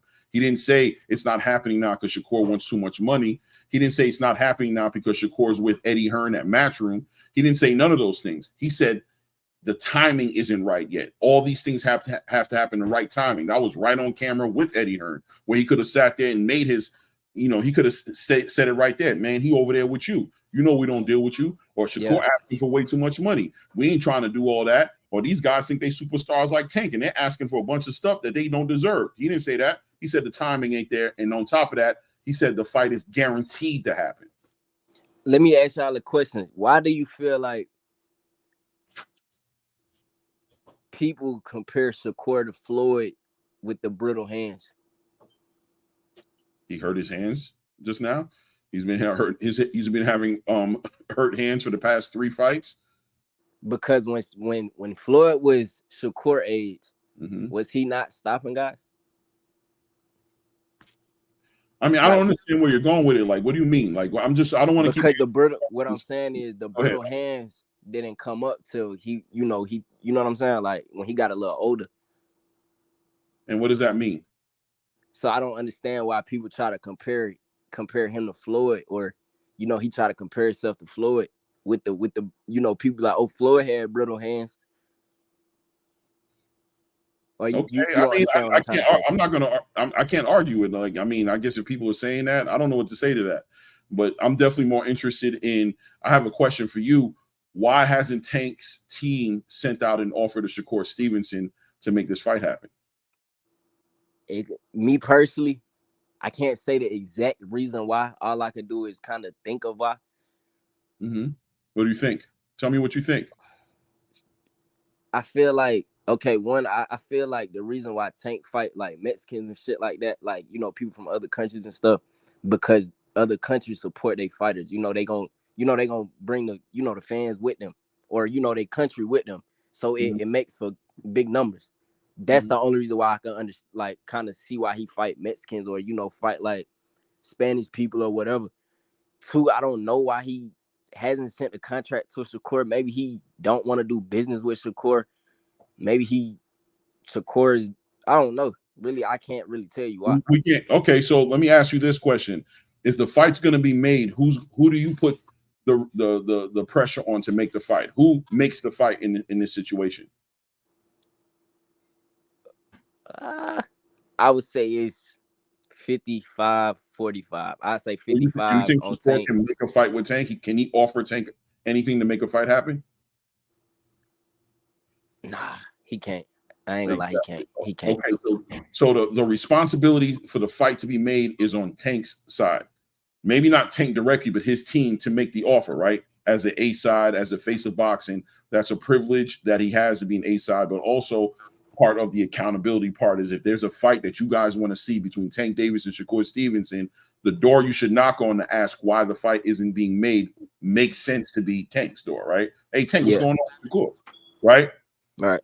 Now, all the information points towards a direction between Leonard Ellaby saying that the timing has to be right, between Shakur Stevenson saying that communication was made between him and Tank's team, and that an offer hasn't been sent yet. It makes sense at this point. We have no evidence to show that an offer has been sent over. It makes sense to say that the reason this fight isn't happening is because Tank's side of the conversation doesn't feel like the timing is right or hasn't made an offer for this fight to happen yet.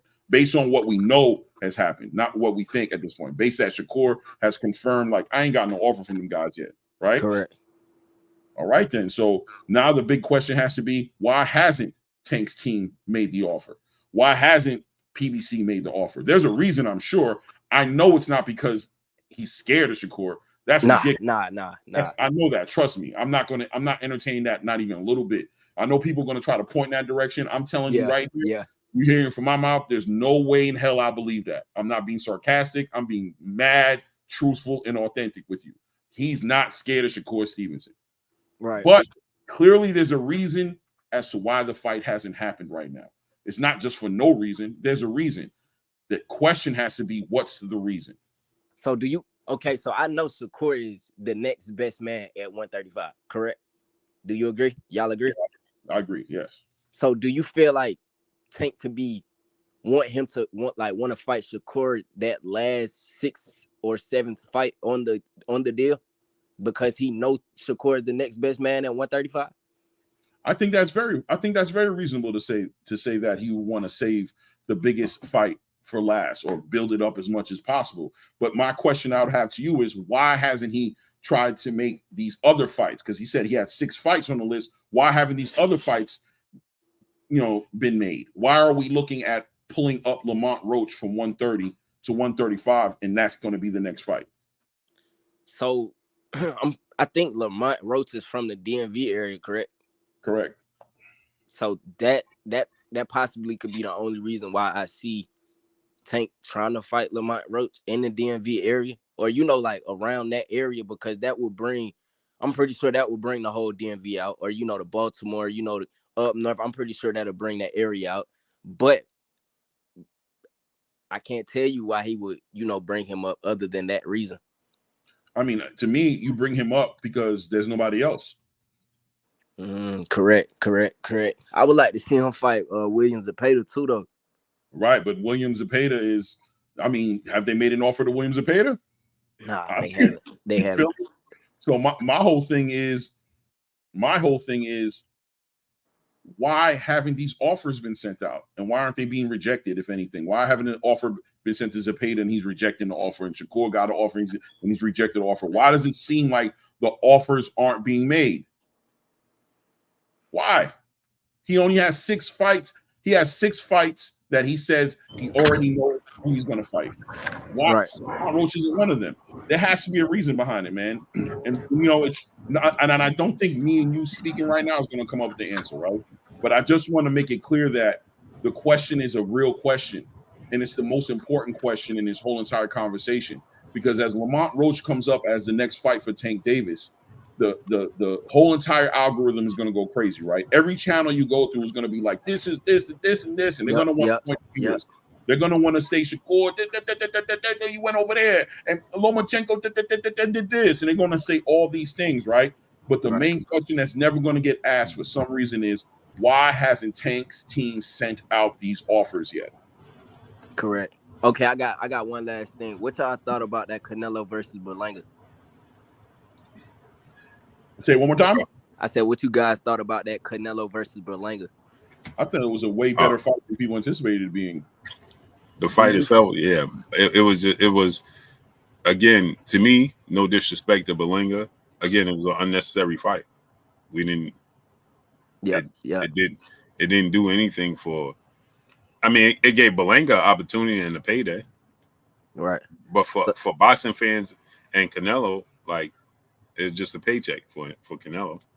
So would you guys say Berlanga versus Plant would be a better fight than Berlanga versus Munguia? If Munguia and Berlanga wasn't. I think either one of them would be great fights for Berlanga. Berlanga versus who?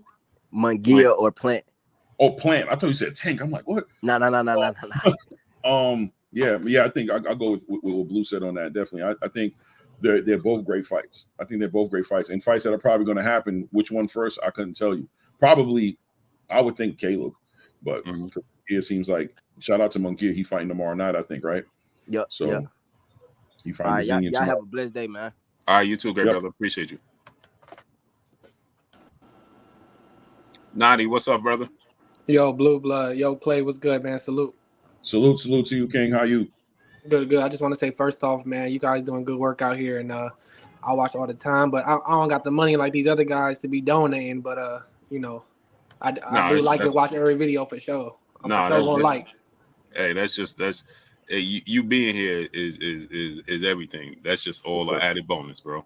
All right, bet for sure. This is like a blessing. I'm low key starstruck, but I don't really got any questions. I just got like some hot takes to say.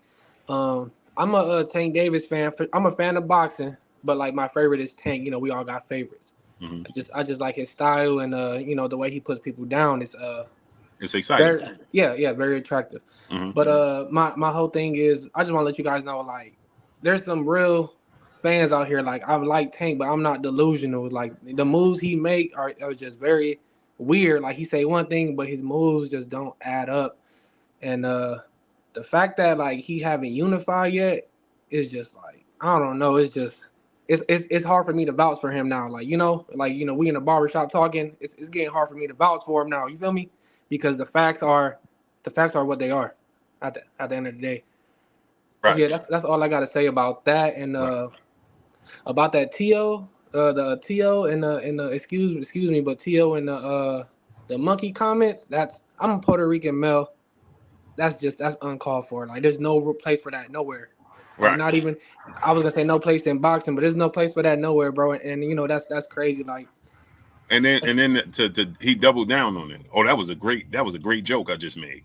Yeah, and then laughed, and I don't know. I feel like the interviewer, I don't know who the interviewer was, but he should have threw down with him right then and there. Pro boxer or not, bro. He should have threw down, bro. You know what happens with that situation? Because I've been there in those situations as a journalist and a reporter. It catches you off guard while you're recording, because what you're doing is you multitasking. You know what I'm saying? Your brain is moving faster than everything, because I'm asking you a question.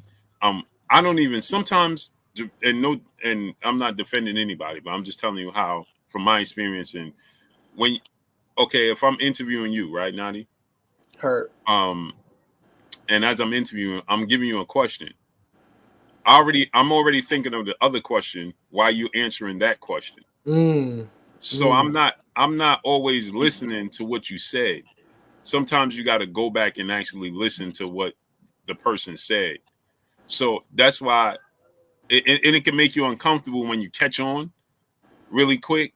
You know what I mean? But it's like you want to respond, but it's not as easy as, you know what I'm saying, because you are trying to get all the info. You're trying to get all your questions and everything out there, and before they be like, all right, I gotta go. You know what I'm saying? Right. So sometimes when they respond and they say things, it can catch you off guard when you're standing there with a camera. You know what I'm saying? Okay. And then you be like, when you're done, you'll be like, dang, I ain't asking this. I meant to say this. I ain't respond. You know what I'm saying? Like, it's easier. Like right now, if I send somebody a link, you know, per se. Like if Tio had a link and he said it, and we sitting here, the setting is different. You know what I'm saying? So I could, it gives me time to respond. But when I'm standing there with them and I'm interviewing them in passing, you know what I mean? It's hard because you on a very restricted time. You don't even know if he's going to answer Walk one off question. or Yeah, you just never know. You know what I'm saying? So it's just a weird space to be in. You know what I'm saying? It's like when I was asking Earl the question about the southpaw stance, and then he was like, "My question is, why you switch up on me?" Like it threw me off. You know what I'm saying? So now I'm like, "Huh?" For a second you pause. You know what I'm saying? And then when you go to respond, because they are in control, now I go to respond, and he walked off. Right. What could I do? You know what I'm saying? And so then when people say, "Oh, see, Earl ran down and you ain't said," I ain't have a chance to. And then when he doubled back and come back, and now I have my chance to respond, but now he's in a different mindset, and he's like, "Yeah, what the question with the southpaw stands? Boom, boom, boom, bum, bum, bum, bum," and he's answering me. Now it's like, what am I going to tell him? Like, nah, bro, we talking about, because he's the person in charge. You know what I'm saying? Like, so they control the room. You know what I mean? So I know a lot of times, even myself, I catch myself doing that where I'll be like, "Man, he should have said this, he should have said that." And then I'll be like, "Nah." Oh, right, yeah. Hindsight's 2020. Like, Exactly. In the moment with them, it's like your brain as a journalist and a reporter and the cameraman, you first of all, you're trying to make sure you picking up everything. You know what I'm saying? You keep looking at your camera because you like sometimes this happened with Dante Boston Nation and Kenny Porter. They had a falling out over this, where Dante was actually doing an interview with him and his camera cut off and he didn't know. And Kenny took it when it was over. Dante didn't have that. He thought it was recording. But Kenny took it like he didn't want to put the information out and he was faking it. Yeah, that's touchy. Yeah. Right. So Dante, like, bro, my camera died. You know, so they had it was a whole thing because of that. You know what I'm saying? Facts. And if you don't pay attention, there's plenty of times I'll be recording and be like, bro, I never hit the record button. You know what I'm saying? Yeah. Yeah, like you know what I'm saying? So yeah. I do like some music, and there's times where like I'll have someone spit a crazy freestyle, and I look at them like, bruh, I wasn't even recording, you know, and I know how that go. But yeah, I just wanted to say like about the Tank thing. It's getting hard to vouch for him at the barbershops now. And I just got one more thing before I get. Oh yeah. And let me say this. You know why now it's hard to vouch for Tank? Because you know he's in a position of power. If he wasn't in a position of power, who knows where he'd be? It wouldn't be, you can justify it. But now, like you said, it's getting harder to do it because now he's in a position of power. He has the resources to make things happen. Right. I got it's not. We can't say it's Floyd. We can't say you ain't the A side. There's no rhyme or reason for it. Heard that. Or we may have been led to believe he's in a position of power. Right. And either or, right. Either which way, the truth ain't being told. So now it's like, all right, man, how do I justify this? You can't. Yeah, it's frustrating, bro. Yeah. I just got one more thing before I get out of here. Like after I say this question, you guys can get me out of here and just talk about it. But it's a dream fight question for both of you guys. Who do you think wins? And then how does the fight like play out throughout? Felix Trinidad versus Canelo at 147. I'm gonna get out of here, man. Salute to the chat. Salute to you guys, bro. Salute. Canelo stop him, man. Trinidad made he had a very glaring weakness where Trinidad put his feet. He was always had his shoulders and his feet. Boy, he picked up on that. Yeah, time ago. His weight was over his feet, so he always had he was always in range for your jab. And if you got a power jab, like Canelo got a power jab, right? It's going to make it extremely hard for Tito. That's why he lost to Winky Wright the way he lost. And Winky Wright just used the jab because he all his weight is over his feet. He's leaning forward and you could throw the jab straight down the pipe and he never make the adjustment for it. And then you could fake it and throw the left hook and he never makes the adjustment for it. He got dropped. His knockdowns was flash knockdowns outside the Bernard Hopkins fight. They was flash knockdowns because it was his positioning. It was his foot placement. So Canelo Alvarez, the way that he viciously goes to the body, right? He vicious with going to the body. He'll change levels on you, bam, bam, and go to the body. And Tito's that high guard, his hands up here and over his front feet, out of position. Man, Canelo go to that body, that liver, ha ha. That body shot, it's going to end up the same way Bernard Hopkins did. I just think that Canelo is more aggressive than Bernard Hopkins was. Bernard Hopkins let the fight play out. He let the fight come to him, where Canelo going to take the fight. Canelo going to go to his body, and Canelo is so aggressive, and he's so smart, and Canelo bends at the waist very well. No diddy. He's here with it. You know, he's very crafty. He don't have fast feet, but he's learned to maneuver right in the pocket very well. He's learned to parry shots and roll shots very, very well. So I just think that now you did say at 147. Now that's the tricky part, because how's his body gonna? Because remember, in those days he had stamina issues. When he was in the lower weight classes, he had stamina issues. And you get tired versus Tito with them heavy hands that Tito got, you could be in trouble. So that's the only thing in question. Well, what you think, Clay? I agree with you. I think that at 147, first of all, I do think Tito has an edge on there. I just think he's going to be able to move at a pace that's going to, take advantage of that conditioning issue. I think Tito has a way higher probable chance of hurting at 147. But I also agree with you mainly on the fact that Canelo's going to be attacking that body. Tito's always leaned he always leaned forward like he's looking to land that shot. He's over. He's really excited to land that shot. You know what I'm saying? He puts his self being on the last part of the list, and he puts him being offensive on the front. And I think Canelo Alvarez is going to be able to take advantage of something like that. I definitely would lean towards Canelo Alvarez to win that fight. But at 147, it would be interesting because that's the tricky part. He'd be really depleted, and I think Tito that'd be Tito's backyard. And his punch resistance. Remember when he got hurt? That was against Cotto brother, and that was in the 147, right? I think that was 147 when they had that fight. And I don't know if his punch resistance is the same at the lower weight class. You know what I mean? Pluto, brother in the super chat, dropping that half a dub on us in the super chat. Is there a world where Inoue and Tank meet at 130? How soon can that happen in your opinion? And is that a bigger fight than Haney versus Shakur, or Haney or Shakur when that happens? That's a great question. Would it be bigger than Haney? Yeah. You think it would be bigger? Yeah. Inoue versus Tank. Inoue versus Tank will be a big fight, but is that what people are asking for? Because Tank is going to come down to 130.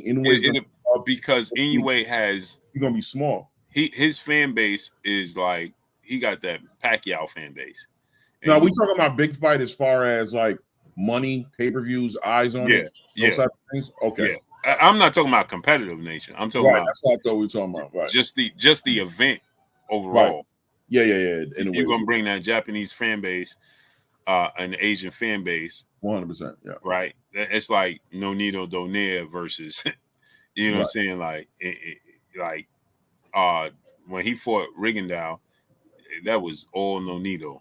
Like, it was the fact that you had to factor in that the Cuban fans, showed up for Rigo, but that was all Nonito, bro. You know what I mean? And Inoue fought Nonito twice, right? And his status now, his status just went up, bro. And now he's undisputed, right, in 2 separate weight classes, right? Am I right? Say it one more time. He's undisputed in 2 separate weight classes, right? You talking about Inoue? Yeah. Yeah. Yep. Yeah. So the popularity that he's gonna bring is just gonna be ridiculous. Ridiculous. But we got my brother Carl Brown and Dev in the building. What's up, families? Yeah, I heard LB say 10 to 130 to change. Oh, my fault. I got them on mute. Salute. What's y'all. goody? What's goody? What's goody? That was good. Yeah, I was gonna get on Claymore today. Get on me, bro. Pause. Yeah. Hey, Claymore, I ain't gonna keep on saying pause, so we ain't gotta talk like that. Get on me. It gets draining. It gets draining. Yeah, bro. I was born 1983. Man. I ain't doing all that. But look, hey, yeah, Claymore, man. What's good, family? Yeah, Claymore, man. Like, for real, you have to stop putting it out there, though. Like, I mean, I like your message, everything, but for putting it out there that the B side is just so handicapped. That the B side is just so handicapped. You know, you hear me? Yeah, I hear you. You heard me? Uh-huh. You want me to respond? Yeah, like, you know. Hold up, wait till I get on the strip, cause I'm in the back, and this motherfucking internet, I know for sure messed up around here. I'm just gonna y'all can hear me? I'm gonna say that the B side has its responsibility, but there's an order of events, right? There's something that happens to have first, and something that happens second. The first thing that happens is the offer event. Then the B side has the accountability to either accept or pass on it. But when we're talking about breaking the ice, when we're talking about opening the negotiation and making that initial offer that's going to say, listen, there's a fight that there's to be, the A side does hold exclusive responsibility to that. And until that happens, the B side does get to chill and say, I ain't getting no offer yet. They can do that comfortably and not have any issues. That's like a job. Until you put the offer on the table for the job, I have no responsibility to do the job. You know what I'm saying? I don't have no responsibility to do it. It's your job as the owner of the company, as the A side to the negotiation, who's going to be putting out the money to put in offer. I feel you, Clay. I just think like they got more power, especially someone as in Shakur Stevenson status that where he stand on, as you know, the status that we gave him. To do what? I mean, well, we can't say we gave him. He earned that. Give me an example. No, all I'm saying is like, what I was saying was like stuff like this. You see how you said Tank didn't send an offer. Okay, let's just leave the offer thing alone. Tank reached out to him. Now, and you can't say I'm lying either, because the way Shakur talk, like,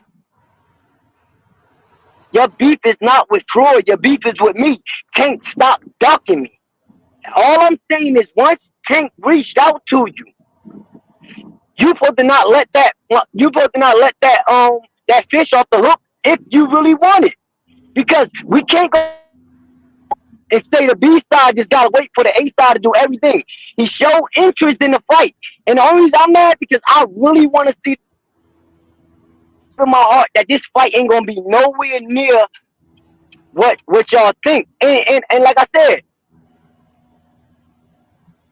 Yeah, I knew that was getting ready to come. Something about the boxing algorithm. The boxing guys be doing it to these guys, bro. Hey, well, they need to. They need to.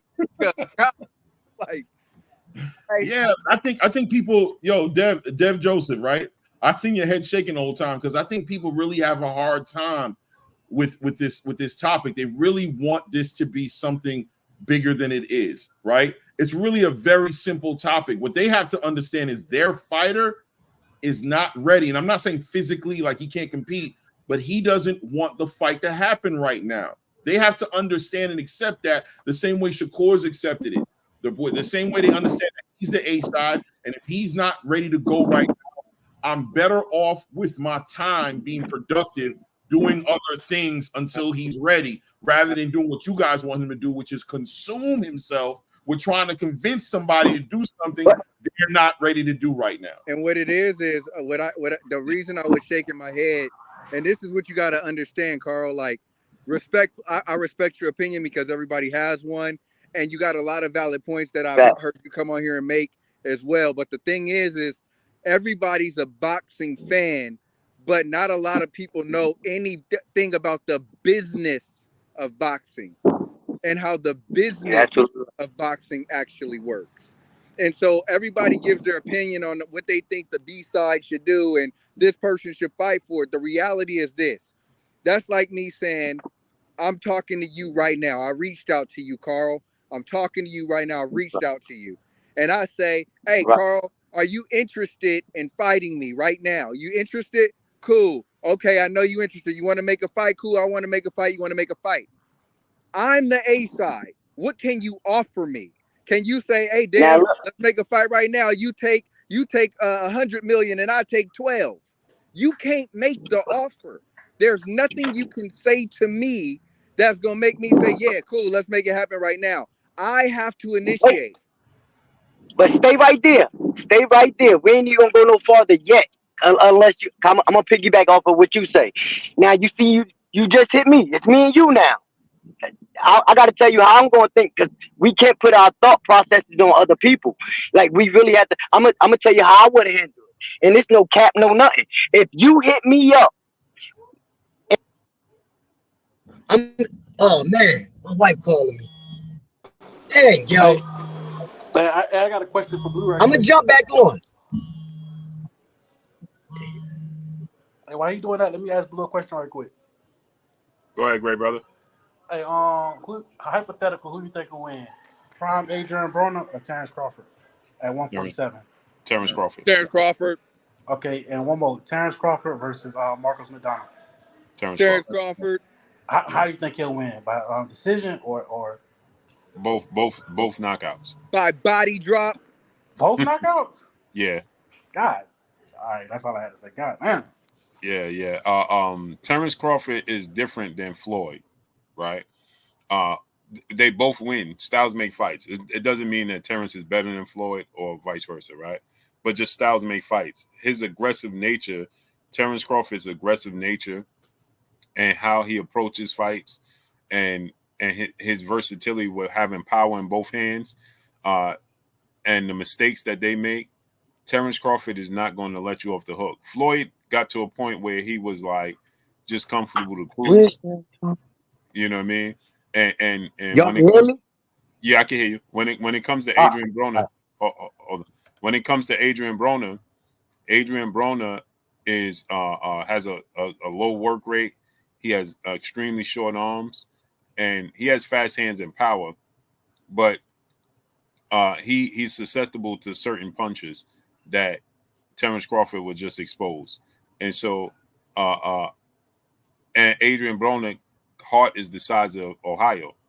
You know what I'm saying? So he ain't gonna back down. You know what I mean? He gonna his pride, his dog in him. He gonna try to shake with you, and that's gonna get him stopped. And when it comes to Maidana, Yep. yeah, when it comes to Maidana, we saw he struggles with southpaws very bad. Devin Alexander and Coach Cunningham, they outclassed Marcos Maidana completely. I mean, people forgot that even happened. That was before he fought Broner and Floyd. He got embarrassed by Devin Alexander. Absolutely embarrassed in that fight. It looked like El Rayo when Rayo fought Pitbull Cruz. That's the way he beat Maidana. It wasn't even close. It wasn't competitive at all. You know what I mean? So now Terence Crawford is a master. And now Devin Alexander didn't have the power, right? He got the skill set, the hand speed, and the ring IQ, the boxing ability. But imagine now if Devin Alexander had the power that Terence Crawford had, he would have stopped Maidana in that fight. He just didn't have the power. Wow, that's crazy. Yeah. So he just didn't have the power. So yeah, for sure, I got Terence Crawford by knockout. I agree 100%. Everything you said, for sure. By knockout. Sound like You, something. you, you, don't, you don't even think it'd be a competitive fight with AB? With AB in the beginning, because The first 2 rounds. well, we talking about AB in his AB prime, enough right? credit, right? AB in his prime before the Maidana fight. So AB in his prime before the Madonna fight, and Terence Crawford taking chances. Terence Crawford gonna stand there. He gonna make it interesting. Like Hank Lundy and De'Aaron Jane, they had competitive fights against Terence Crawford in those times too. And I think Adrian Broner is better than both of them. So I think that for sure, AB gets like 4 rounds possibly, but I think by 9th, 10th round, Bud gonna stop him. He gonna start to fade. Bud just gonna stop him, man. You know what I mean? I But don't even think Broner gets 4 rounds. I mean, if you're talking about like pressuring, maybe, but touching Bud and winning rounds based on, I don't even think he gets that many. I think he would based off of Man, we talking about if it I'm talking about Terence Crawford at that weight class, that Okay, version of Terence Crawford. makes sense. Yep. Terence Crawford today in the 147 version, no. But Terence Crawford at 135, 140, yeah. well, that's Okay. what I meant. I meant the 147 Crawford versus the Oh yeah, 147. Oh yeah, no. Terence Crawford has. If you go back and he don't even look like the same fighter. Like if you look at Terence Crawford in those fights and look at Terence Crawford today, he don't even look like the same fighter, bro. You know what I'm saying? You can see his you can see his maturity from then, bro. He don't even look like the same fighter, bro. I All right, think what about both at 135? that's what I'm saying. At 135, I got it going 10 rounds, and I got it at that point. I would have it 6 rounds to 4. But AB was different at 135 before the Madonna fight. That the Adrian Broner that fought, what's his name? When he had the pink trunks on, Mexican dude. Forgot dude's name, but that version of Yeah, but AB, dancing all in his face. yeah. What was dude's name? The tall dude. He had gave what's the name? All types of problems. The Venezuelan dude that passed away. I forgot dude's name. That's wild. And thank you, Denzel Horton and DeMarco.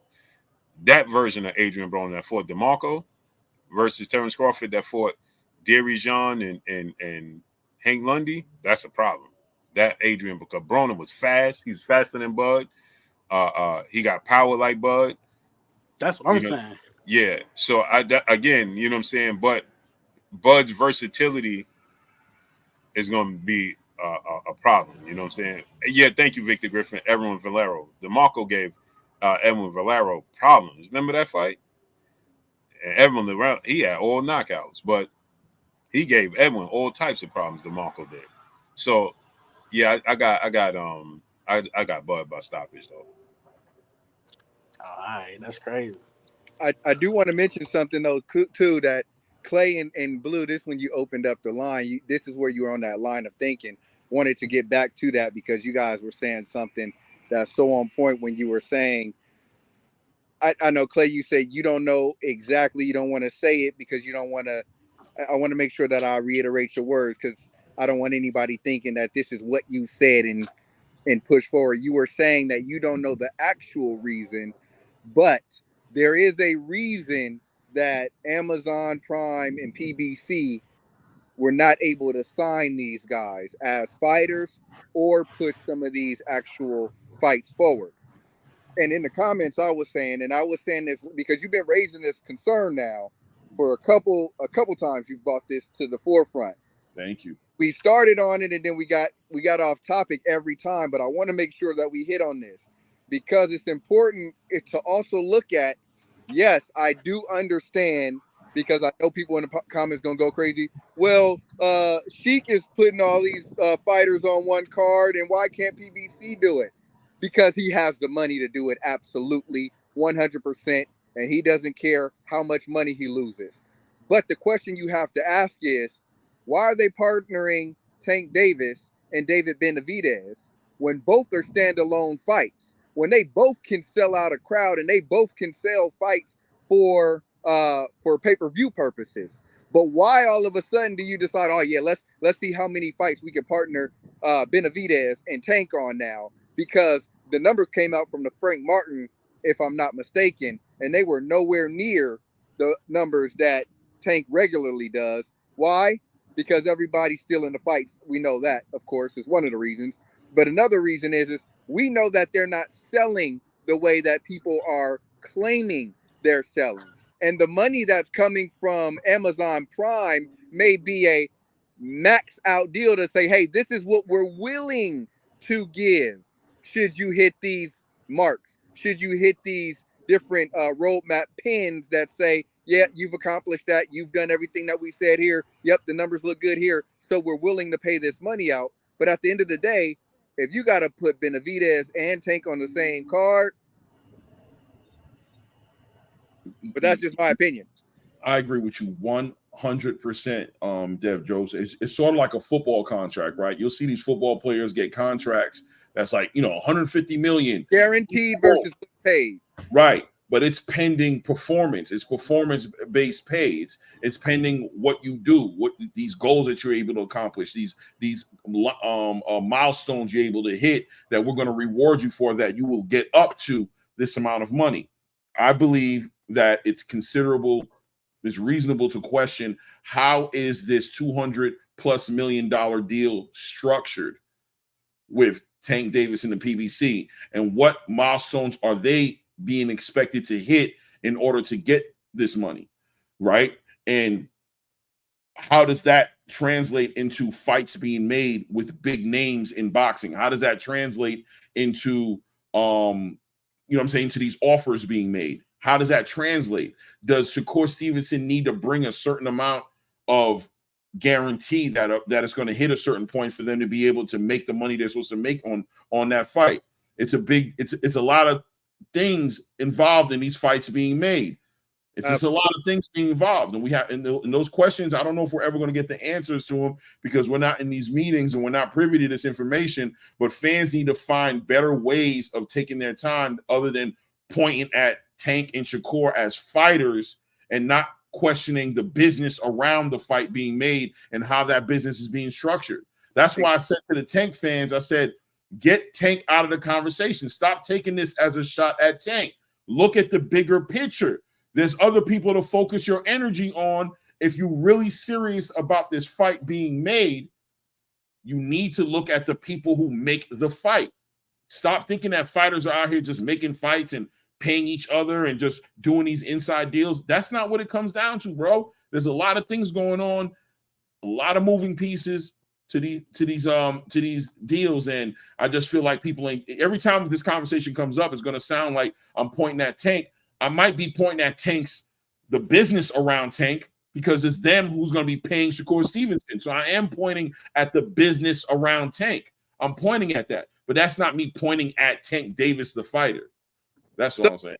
That's what I mean earlier about a lot of people love the sport of boxing and they're boxing fans, but they don't know the business of boxing. Wait, hold on, look at Shut Up and Laugh in you, right?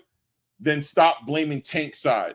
Bro, it's Tank's side, bro. It's the people around him that are putting the money up. It's their side. What was Shakur Stevenson's side while he was sitting there looking for a promotional company to be on? Was Shakur Stevenson going to go in his bank account and finance this fight?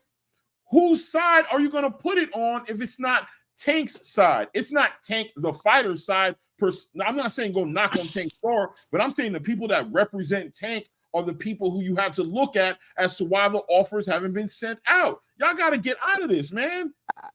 I got a question for Claymore. They want somebody to blame. Claymore, how you doing, brother? How you doing, panel? Question, and I hear what you guys are saying. So when we look at Errol and Terence Crawford, is there anything that we can take away from that as it relates to the quote-unquote business of boxing, as far as teams that surround individual fighters? What did Errol and Terence Crawford, what did they kind of show us as boxing fans? I like that. That's a great question. Good. That's a real good question, because that was a situation where we watched how two fighters come together and promotional companies. They was Somebody got talking to noise. each other. Something's going on. Oh, my bad. Yeah, I might hear the kids. I'm going up here on the hills anyway. My bad. Hit the mute But button. they might be talk. What? Just Oh mute yeah, yourself. my Mute, Mute bad. yourself while Right, you're not mute talking. button. right. So I think that was a great example you brought up, right? But I think what we Yes. have to understand is that no matter how it panned out, we have to remember that it was Errol's side of the conversation that ultimately put the fight together, right? That's why Errol was telling Terence the whole time, you should thank me, right? And Terence was like, yo, we couldn't have done this without each other, et cetera, et cetera. But there was an A side. There was always an A side and a B side to that negotiation process. And yes, when the fighters get together, like if Tank and Shakur get together and decide they want to make the fight happen, it's still going to fall on Tank to let his guys know, go do this, send this Correct. over, make this happen. Right. Correct. And that's what I Not was all. leaning toward. Go ahead. Sorry. Go ahead.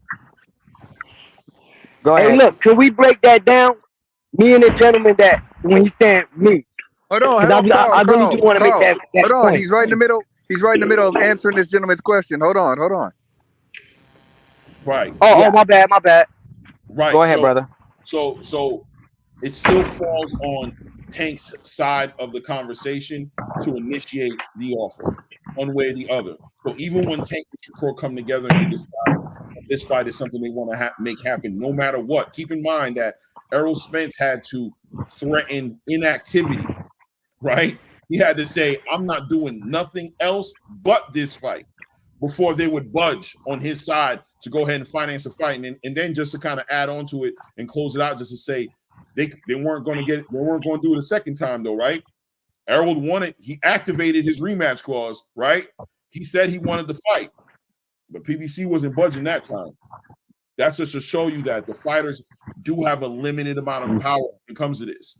It is limited. They can do a lot when they have that leverage, but at the same time, ultimately, there's always somebody bigger than the fighters that either pull the plug or put power and life into the fight happening. And just so that people understand, when we talk about the business of boxing, so when you're talking about the business of boxing, you have multiple promotion companies that all come together.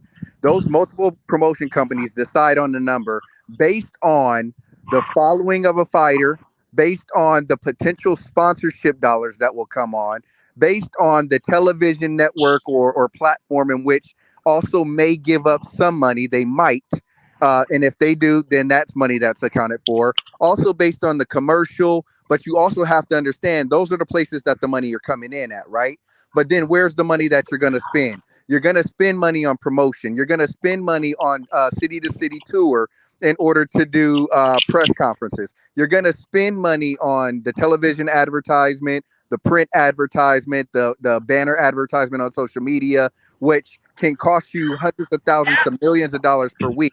There are multiple areas in which you are making money. Then you say, okay, well, ticket sales. Then you say merch sales. Then you say whatever else. But then you say, okay, what's the cost of production? The cost of production, load in, load out, the building of the ring, the light, stage, and the security. All of these, the venue in which we choose to do it at, the venue's not giving it to us for free. They have a cost. Based on these costs and the money that we have coming in based on the sales, well, how much money of that can we guarantee to these fighters? Okay, well, if we have a guarantee to pay 20 million to Bud and a guarantee to pay 20 million to Spence, that's already 40 million. Plus our cost of production, let's say give or take it's another 2.5 million. Okay, well, what's the advertisement budget on top of that? Advertisement budget, you mean to tell me can easily be 5 million? Okay, 5 million at the smallest level, because you're talking about weekly and daily marketing on social media and then television and then whatever else. Okay, then on top of that, what are our other costs? So by the time that this is all said and done, the promoter may only walk away with, even ticket sales, because now we got to give the ticket sales or a part of ticket sales to the fighter. We may only walk away with, as a promotion company, $5 million at best, depending on what sells or what the numbers look like, if that is even the case, or we lose money. And when you think about the business of boxing and you think about all those factors, and I missed quite a lot of those, because you still got to have undercard fights, you still got to have all these other additional people. You're just talking about two people at this point in time. You have so many other factors in this, where do we make money, and is it viable? Is it realistic for us to spend this kind of money Let on me this tell you, fight? and let me say this, right? Just being part of promotion and being a part of it and seeing it firsthand. There's things that I was made privy to that I never even thought about. You have to pay for the family's flights, the family's hotel rooms, transportation for the family to go back and forth from hotels. I'm just telling you, fight week. For the family to go back and forth to the hotel, you have to pay for security for the family, depending upon the level of fighter that you have and specific family members, right? Just the transportation alone, right, from the hotel. Let me tell y'all, this is bizarre. I didn't realize this, but the car service is pretty much 24/7. It is not pretty much. It is 24/7. It's 24/7.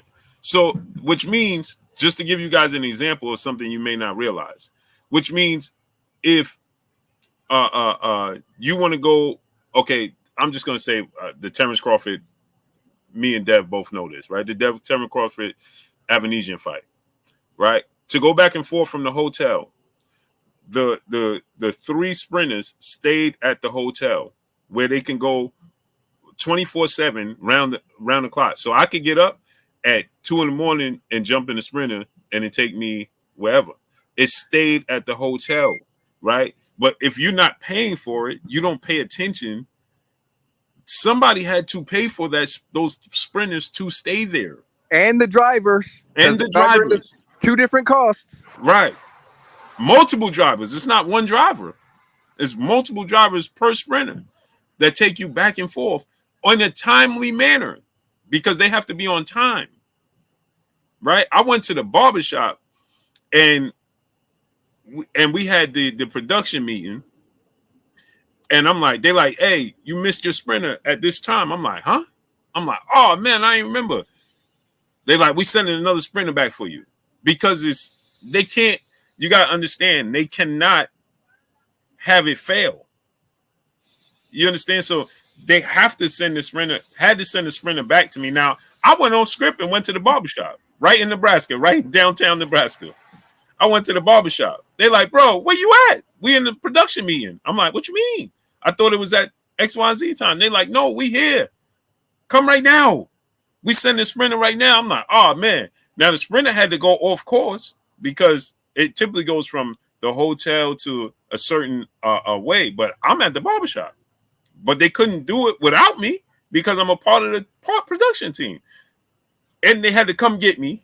And then I was a part of the promotional team with Zab and BOK Prime. So then I had to go back and they look at which way the ring was going to point based off of where Terence Crawford's family was going to be sitting. These are things that people didn't. I'm like, damn, I didn't even think about that, right? Which tunnel is Terence Crawford coming out? What corner is he going to be sitting in? That is going to predict where his family is going to be sitting. Right? And so now the ring had to be turned because I know you remember this, that the ring was wrong. So then they had to be paid to turn the ring, bro. It was already built. The ring was it was built already. Do you remember that's when because Mike Tyson was there, they were sitting in the seats. Right. Right in front of the ring as they were redoing it. Right. Had to redo the ring, bro. So it's just it just Denzel. I was bro, I got up and went to the barbershop. I thought I had time, bro. I'm at the local barbershop, kicking it in the barbershop, talking and didn't even pay attention. But so many things. And then the night of the fight was even crazier that, oh, this security is going to be with you, boo. Huh? Because the night of fight, now you're talking about fans being in attendance that you're not thinking about fight week. You know what I'm saying? Fight week, the fans are just, right now, gravitating to Terence Crawford wherever he goes. So, hey, Blue, how much was your catering bill by itself? Let oh alone man, the catering bill for the entire thing. Yeah, mine's was, man, my suite. I had the suite from Monday to Sunday, and that was per night. It was $2,500 a night. Just my room. What about food? Did they feed you while you were there too? Yeah. Food, and that's not including all the teams and all the promoters and all the. And I'm just one person. Yeah, I was just one person. And then they had to have, because remember, Dev, they had Nebraska is pretty easy to access, right? It's not big, so they knew where the fighters were staying at, which was where I was staying at. So then they had to have security paid at the hotel, because now fans know where everybody's at, so they could just come in. That big, you know where everybody stay when they get in. You know where everybody's staying. So it's just little things like that, bro, that I didn't take into consideration.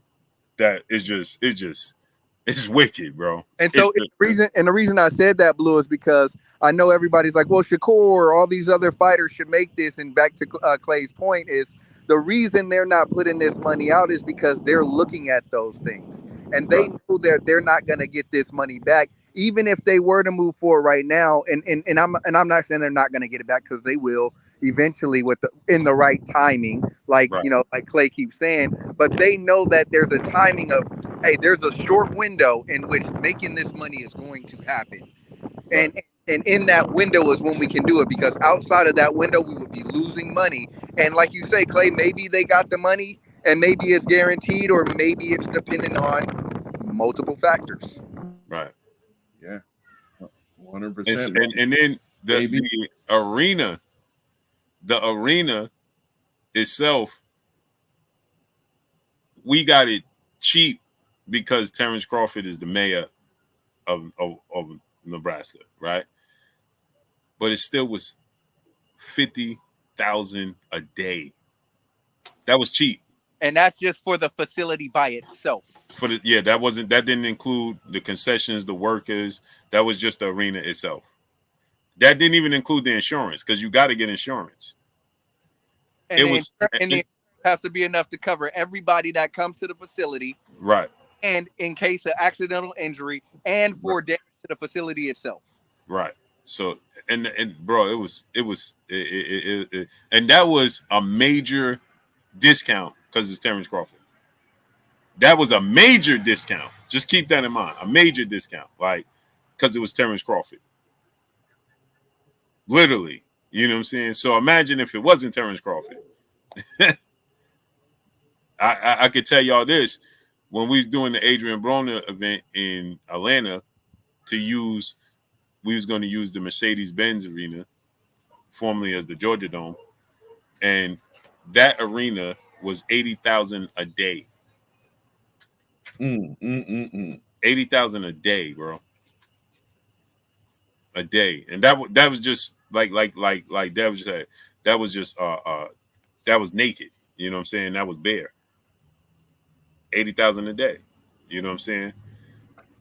So, man, you get to learn some very, very interesting things being behind the scenes. That's why I try to tell everybody, man. You know what I'm saying? That was important, man. Yeah, that was important for somebody like me to hear, for real. Because like he just said, like a lot of people and that's for with any sport, though. You know what I mean? We all love the sport that we love, but to know the inside just a little bit, that it makes you love the sport even more. Like, you know what I mean? Right, and this why I tell people, right? Like, and people say, "Hey, bro, you switched this." Once I got made privy to certain information. Hold on, my daughter's trying to sneak out without letting me know where she's going. Yeah, but I'm happy I ain't at that stage. I'm happy I ain't at that stage yet, bro. It's really an educational moment for everybody who's in this chat.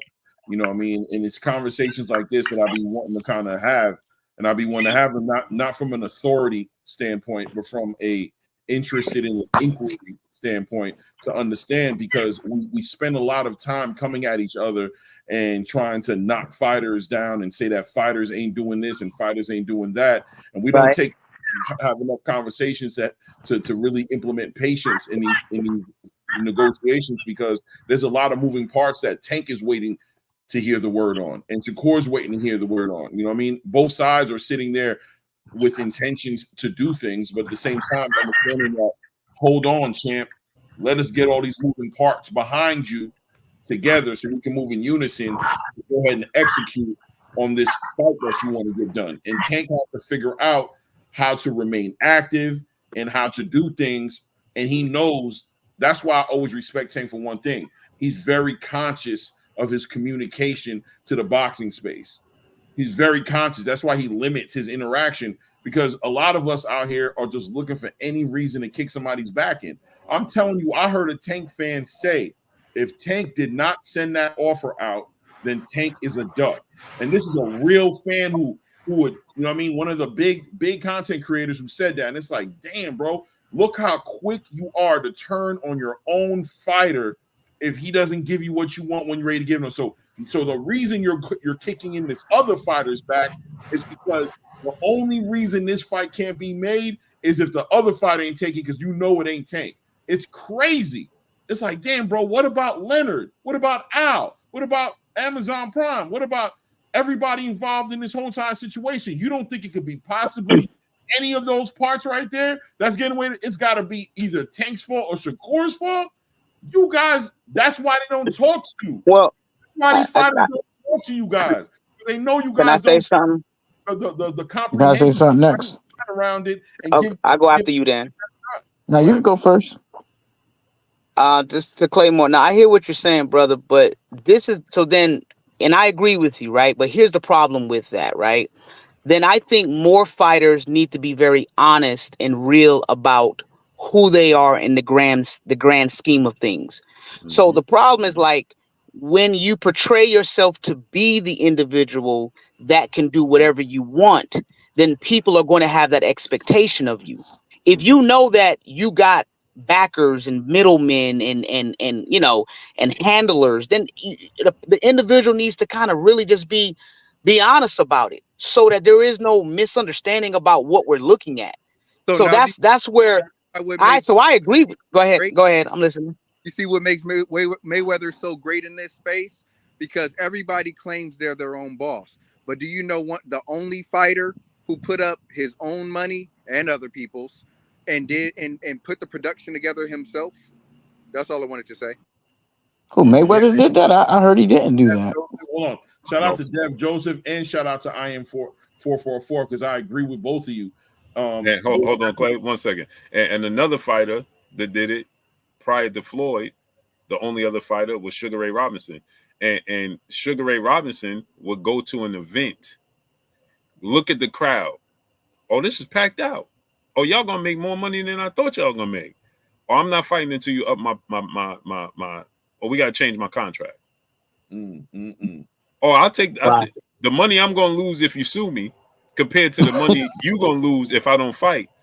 Right. It's catastrophic. It's a grave difference. So yeah, you can sue me for not fighting, but guess what? You're gonna lose so much money with legal fees and everything. It's just better to give me what I want right now. Wow. Right? Well, hey Blue, I had something. Isn't it like I would assume that they've done these fights, a lot of fights, and all of those costs and everything. I would assume they have somebody that's familiar with all of these charges and everything that you spoke about. So I would assume that person, that's how they kind of come up with the purses for the fighters. After all, they're gonna consider all those things that you spoke about. So I think, like, a lot of us are like, okay, we know that they can adjust those costs accordingly to who's fighting. If it's Tank and Shakur, obviously, can't hear him. You breaking up. You breaking can't hear me, brother. Yeah, you breaking. It's bad. Oh, okay. Yeah, bad. Oh, let me come back in. I'm gonna come back in. No, you sound good right now. Yeah, you are. Stay where you at. I'm good. Yeah, you good right there. What I was saying is, I would assume that when it comes to the fight that. Yeah, that was coming. I heard it coming. Hey, Crowder, my brother. Well, shaking with you. What's the deal, family? What's up, No, man, Claymore? just a What's Just on good, squirrel in here your with, man? world. Salute, man, I'm King. just on here kicking it with the bros, taking in Yeah, all this goodness. No doubt, that's it. family. I'm just a squirrel in your world. No Man, doubt, no you doubt. already know how we do, family. Yes, sir. For sure, man. But I was gonna just say that I am 444 and Dev Joseph was hitting on some points, and I agree with I am 44 as far as the communication being a little bit more transparent or clear. But at the same time, there's always the all promotion is good promotion aspect of it. Getting everybody speaking and arguing and doing all that benefits them in the long run in the bigger picture. We as fans look crazy trying to send addies out, you know what I'm saying, and beef with each other over two other men fighting and doing their business. So that's why they don't communicate as well. That's why they don't see a reason to communicate. That's why Shakur sit there and he said it very well on Cigar Talk the other day when he said, if I talk ish and chase the fight, y'all gonna say I'm clout chasing.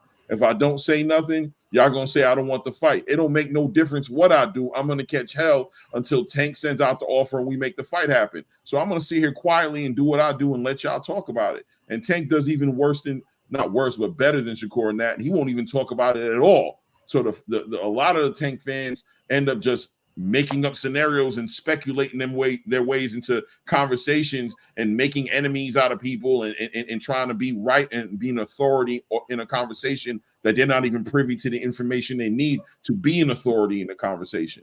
So that's where we end up being here at this moment, to where this conversation hopefully holds some weight in the space to be like, there's other reasons as to why a fight happens, it doesn't happen, outside of two fighters wanting to or not wanting to fight. Yeah, so my thing is this, right? It goes back to what I am 444 was saying, right? It goes back to this. We can't portray a certain image, and we can't pretend that we're making a certain amount of money if we don't have the necessary funds to actually fund the fight. Because here's the problem with that, right? And salute to Donnie D, 1954, triple OG in the super chat. He said a fight cannot be made overnight. Agreed, great brother, agreed. Now, so here's back to what I was saying. Here's the thing, right? Is that you the cash cow. You bring in all this money. You do all these things, right? Tank is the boss. Tank can do what he want when he want. Okay, well then I'm expecting you to do what you do it. I'm expecting you to show up, right? And see, we have to remove the fan part about it. We have to remove the fan part. We have to live in reality. Okay, we can't be fans of and just everything is just no. Okay, here's the thing, right? This is what you claim to be. I didn't claim you to be that. You claim to be that. Your team claims you to be that. Your fans claim you to be that. So I'm expecting you to be that. And then when we expect you to be that, and then the fans, well, you can't. No, if you say you a boss and you say you generate all this money and they say you call the shots, then I'm expecting you to do so. Right. Yeah. Period. There's no ifs, ands, and buts about it. There's no buts. There's no excuses. There's none of that. It don't exist. We trying to create things. Let me give you an example. Canelo Alvarez don't have that problem. I was going We to say don't that. hear this come from Canelo Alvarez. So guess what? Either you are or you're not. Period. Correct. Blue, we can't. Blue, I can't. Y'all making this sound really bad. No, what we're saying, y'all making this sound really bad. Let me stop you, fans, y'all making it bad. Let me stop you. Carl, let me stop you right there. Did Tank go on social media and tell the world that he's the face of boxing, he's bigger than Canelo, he passed Canelo? Did he say that? And that's a fact, though. Oh, okay. Well, guess what? None of us can take that away. No matter what. I'm glad you just said that. Well, if it's a fact, when you heard Canelo having problems making fights because of money? See, Blue, it's different, and you know it's different. Okay, what's different about it? You know it's different. Okay, Blue, cool. Tell me what's different about it. simple as this: fighting Tank. What's your guarantee gonna be, and compared to fighting Canelo, what's your guarantee gonna be? Like we all know, it's a big difference right there and then. Just start off with. What's the difference? Just to start off with. What's the difference? Just to start off with that right there. It's Okay, more money fighting that don't make Canelo. sense. That don't make a sense because It's everybody more makes money a fighting Canelo. that don't make sense because everybody makes guaranteed purse. So I'm asking you, what's the difference in the guaranteed purse for Canelo? I said more. More. Who gets more? I'm talking about more money. Who gets You get more money fighting Canelo, right? Well, then this don't make sense. Okay, well now Carl. Now listen to what you just said. Listen to what you just said, brother. Make this make sense. You just told me that it's a fact that Tank is a bigger star than Canelo. That's what you just told me. You said that's a fact. So how is it a fact that you a bigger star? Wait. You just said that. Repeat that again, bro. You said that Canelo is a bigger star than Tank. Tank is a bigger star than Canelo. That's what you just said. Yeah. Okay. And who don't know that? Hold on. So now how is Canelo's opponents getting bigger guarantees than Tank's? Bruce, ask him the question again. Say it again. I don't think he's hearing it right. Just say it again. Just ask him the question again. Who's the biggest star? Just to be clear. Who's the biggest say that star? Again? Who's the biggest superstar? Tank or Canelo? Who the biggest draw in the sport? Yeah. Canelo. Okay. So who's the face of boxing? Right? So who's the face of boxing then? Huh? So who's the face of boxing then? Wait. What am I waiting for? Repeat that again, bro. Who's the face of boxing? Every time. Who the face of boxing? Yeah. It's when you think about boxing, like it's clear to see that Canelo is out of all the boxing, Canelo is the face. Like when you think about boxing, there's no way you can't pick Canelo as the face. He heard the question. Bro, it's a big difference of being. What I'm trying to say is because I never went and said, will I tell people to Tank is the face of boxing for anything under Canelo? Yes. Because that's clear to see no, bro. Call. See, this is the problem. Canelo, this is the call. Y'all want me to go down a rabbit hole. Call. Listen to me. This is the problem I'm listening. This is the problem we have in the sport of boxing. Our emotional attachment can't let us keep it 100. So you know very well that Tank is not the face. Oh, bro, hold on. Listen. You know very well you trying to create a whole separate space. You trying to say there's you got a face of boxing, but then there's a face of if you the face of boxing, you the face of boxing. That's it. That's all. When Floyd was the face of boxing, it was Floyd Mayweather. That's it. That's all. He's the A side. He's the cash cow. He's the A side in any fight he makes. He is the he control. But no, listen. This is what you. Listen. Just listen. You trying to create a whole. No, you trying to create a whole. Bro, listen. You trying to create a whole nother space to put Tank in the space instead of saying he's not the face of boxing. I just asked you. I said. Hey, Drew, can I kill all that right now? No, bro. I asked you who's the face of boxing. Can I kill all that right now? You said it's a fact that Tank is the face of boxing. Yeah. How? No, I didn't. Blue. No, I didn't, Blue. You did, but I just said it's a fact that Canelo. Bro, you not see this is what I'm saying. Carl, listen. Carl, listen. Bro, just listen to me. Trust me. We get emotionally driven by our favorite fighters, and we lose focus. I asked you this, and I said Tank said that he's the face of boxing over Canelo, and you said yes, that's a fact. He passed Canelo. That's what you said. Right. No, I didn't say pass. Don't, hey, Blue, because I got to back up for that, Blue. I understand you try to get your point off, but tell me if I'm lying. They say Carl Brown, you lying.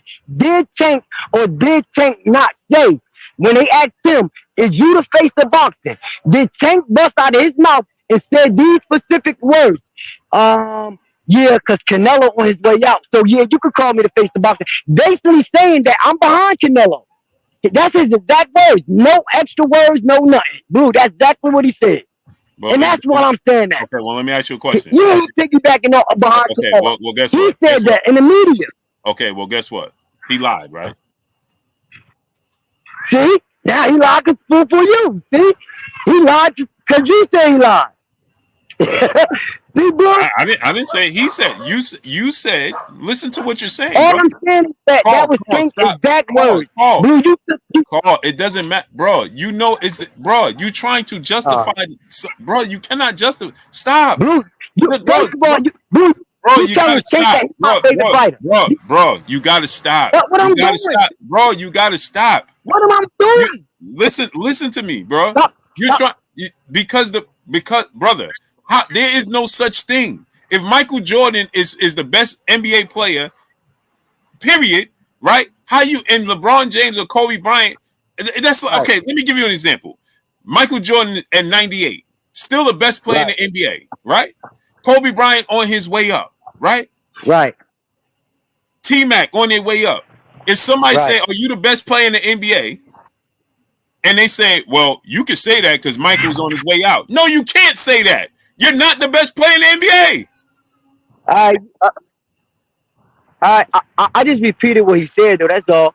No, And Blue, but you gotta stop doing that. If somebody's saying something, bro, no, Carl, you didn't. You made it seem well, like I was just yelling back at you, arguing with you and shit. Carl, I asked you a simple question, brother. I said, Tank said he's the face of boxing, and you said yeah, right. And I said how? And you said that's a fact. And I said, how is it a fact? How could he be the face of boxing if you saying Canelo's the most popular, and then you said the thing that separated it was the guaranteed purse? What guaranteed purse? Well, Canelo's opponents get a bigger guaranteed purse. Well, why would they get a bigger guaranteed purse? They're getting a bigger guaranteed purse. Like, Carl don't listen while he Carl's talking. gone. Yes, Carl's he said gone. yes. He speak on stuff without really hearing the whole entire thing. So he jumped. I felt it. I knew he heard it wrong. And when he said "hell yeah," and I was like, "Bro, he didn't hear it. He didn't hear it." Because then he comes back and you're trying to defend. Literally, now you're on the other side of the conversation. You're missing what Blue said. I'm telling you, you heard it wrong. You heard it wrong. Trust me. We got in this. We got to start listening to comprehend, not listening to respond. Right. All right, listen. Can I say something real quick? Hey, Blue. For real, you tried to drag me into something that I wasn't doing though. Just now, like when you like stop. All I'm saying, Blue, I wasn't saying that much, but try to get your attention and basically try to talk. I wasn't saying nothing. So what I was telling you, I just don't want to make it seem like because you say something too. What I was telling you was right. When I asked you, I said you said that Tank said that he is the face of boxing, right? Right. So then you said, tell me if I'm lying. I said, no, you're not lying, but he's obviously lying because you can't be the face of boxing if you're saying, well, Canelo's on his way out. He's not. He's only 4 years older than Tank. I know. I'm just saying what he said. What he said. I'm talking. That's what he said on the media. Like everybody accepted that when he said it. That's all I'm saying. Like when they accepted it, nothing else can be said. So my initial point to you was, and to everybody was this, right? Is that if you saying that you're the face, you're claiming that you're the face of boxing, you're claiming you're the cash cow, right? You're claiming this spot. You're putting that crown on. Right. And that crown can't have. Yeah, you're right. There's a lot of responsibility with that crown. Yeah. Right. So when you put that crown on, and you're choosing to put this crown on, but Blue, you can't say that. So listen, you're choosing to put this crown on. So guess what? Now, I'm going to hold you accountable when you put the crown on. We cannot say, well, no, you're trying to there is no justification. When you put the crown on, okay, if you marry a woman and she decides to be a married woman with children, It's you. Blue, you know, when we talk, I'm expecting you to behave like a married woman with children. You chose I this know, thing. right? But Blue, y'all giving Shakur so much of a pass that to the point that he can say something. And Blue, just do me a favor though. I don't really care about nobody else. You know, I mess with the sport. I mess with everybody up on this panel. I'm cool with everybody. I don't got no. My favorite fighter is Earl Spence. Always gonna be, and I could break down reason why. I don't want when I defend somebody, Blue. Just stop telling me that I'm defending my favorite fighter because Tank ain't my favorite fighter. No. What I'm saying is, he's not your favorite fighter, but he's one of your favorite fighters, right? No, And, Tank, no, nope. I never told you that, Blue. I always told you. I said it's two boxers. If I gotta say they're my favorite, I said it's always been. I've been a fan of Earl Spence. I've been following him when he first started. And Blue, we had these conversations. You just don't remember because, like I said, no, it's, I it's remember. been a long time. But what I'm saying is, But this is and then, and then what when Frank Martin jumped in the scene, I liked it Frank Martin, and plus he was tied to Earl Spence. There was my only two. Like if I had to say, like I liked them. right. But my thing I is like this. what Tank do in the ring. Yeah, but what I'm saying is, overall, what happens is a narrative gets created in defense of the fighters, right? Right. And people want to place blame on other fighters for whatever reason they may have. I don't know, but they want to place blame on other fighters, right? They want Yeah, to but say, I well, be wanna, they want to say, well, but I be Shakur wanna call Stevenson, it. No, my bad. like they want to say Shakur Stevenson is at fault, or Shakur, like what listen to what Clay was explaining, right? It's the business, and I have no problem with that. But you cannot tell me that it's the business, but now you're not taking control of the reins.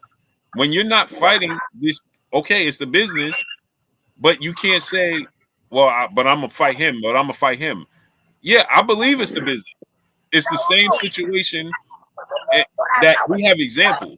When Errol Spence was in this same position, like Clay is saying, I believe it's similar to what Errol Spence was in that position, right? Where No, they didn't want to, they wanted to dictate what direction he was going to go in. But Errol Spence no, got to the point where Errol Spence was like, Errol Spence got to the point where he's like, no, hey, I'm going to fight him. but Blue, but it's a lot of key. It's a lot of key missing pieces if you can't compare that to that. Not just the way the deal was made. It's just like Terence Crawford always gave Earl Smith pushback. Earl Smith always gave Terence Crawford pushback. They talked about each other even when it got close to the fight, even when he became a free agent. All I'm saying, my only thing was this, because I'm going to call a spade, and I'm going to call what I see. All I'm saying is that we can't just say the business ain't making a, what's called it, well, I feel like this. We can't keep it saying like, it's either the business or it's Tank. We can't just say it's the business or Tank because Shakur gotta want this thing too. And I understand that you might like him a little bit better than you like Tank because that's like the same argument. I don't like none of them more than any. What style I like and who excite me more in boxing? Tank, yeah, and he excite every last one of us more than Shakur do, and we all know that. My thing is, I just can't say that Shakur got the right to say, yeah, I want to fight. And then Tank got to take everything on from this. Shakur should never have to push up and show that he want that fight too, because he up there, like y'all say, he is one of the two best at 135. So Well, put it like this. Shakur did that. That's what Shakur did. What He did said, he do? We can't say that he did something so small that he did. He said, yeah. He said they reached out to me. We can't drag that out. That it was something so big. That's not big. what He Okay, said what they do you want reached to? out no, to What him. should Shakur do? It's you know, not listen, about What should him. Shakur do? What do you want this is what, Shakur to I'm do? not saying that. What should this one, Shakur do? See, this one I'm telling you, great Son, brother. You're not listening. wait, Blue. Can I say one more thing? And I swear to God, I listen. Off of what he just said, he just asking me what do. See, I'm different, and that's why I like to talk to y'all. And Mhm. I'm pretty sure y'all know y'all can talk to me different than y'all talk to anybody else. When you just said just now what should Shakur do? I've automatically I really turned my eye to you. Like I'm mad, like because this is what you doing. The same old thing you saying that people that's defended Tank doing. You just got in your feelings asking me what should Shakur do I'm because not you getting mad in my that feelings. 50 man. I'm just asking a But it's question. so. But that's what, me. I really want to. I just want to see that fight. Who I think gonna win? It just that's who I think. Who you Well, think? Mr. All Carr, that's all I'm saying. See, look at Mr. Carr, see. I don't. Yeah, can I ask? I'm just asking you, Mr. Carr. You're saying that yeah. I know. I Shakur is just taking. think different. You're saying that Everybody he be has so. some responsibility. So I'm just asking, what would make you happy for sure Shakur to do to show that he's doing his part? That's all I'm asking you, Mr. Carr. Like this, just to say, you know what? Any last one of us right here with love. The same way Shakur got on there when he thought Tank was going in the fight, because it do look fishy. And I don't care what no boxing fans say, that looked fishy. When he thought Tank was going in the fight, he did talk big. He talked it big. He even called him a duck and everything. Soon as Tank got free, let's just take the contract thing away. That come on, man. I'm from North New Jersey. Grew up around some gritty dudes. And y'all ain't gonna sit right here trying to act like that whole energy just didn't change. That's a grown man we should not be speaking for. Then when he called Tank the Duck, I said, okay, this is what I like to hear. I wasn't mad they called Tank the Duck. I was happy. I was happy Okay. because I'm like, damn, that's the path you gotta go. And not just saying that's the path you gotta go to get Tank in the ring. No, I'm saying that's what I want to hear. But I agree with you. soon as Tank got free, the whole thing just changed. Even when people talk to Shakur right now, I'm like, look, why you talking so calm? But Carl, Where's that same I have a energy? question. Isn't Shakur signed with Dazn with Eddie right now? See, He signed with see what you Eddie. see, I'm see, asking you. He said we, is that a fact? Is he yeah, that's signed a with fact. Eddie? That's Okay. crazy. That's a fact. Okay, so if he was talking that mess when he wasn't signed with Eddie, don't you think that might be the reason why he wasn't talking that trash?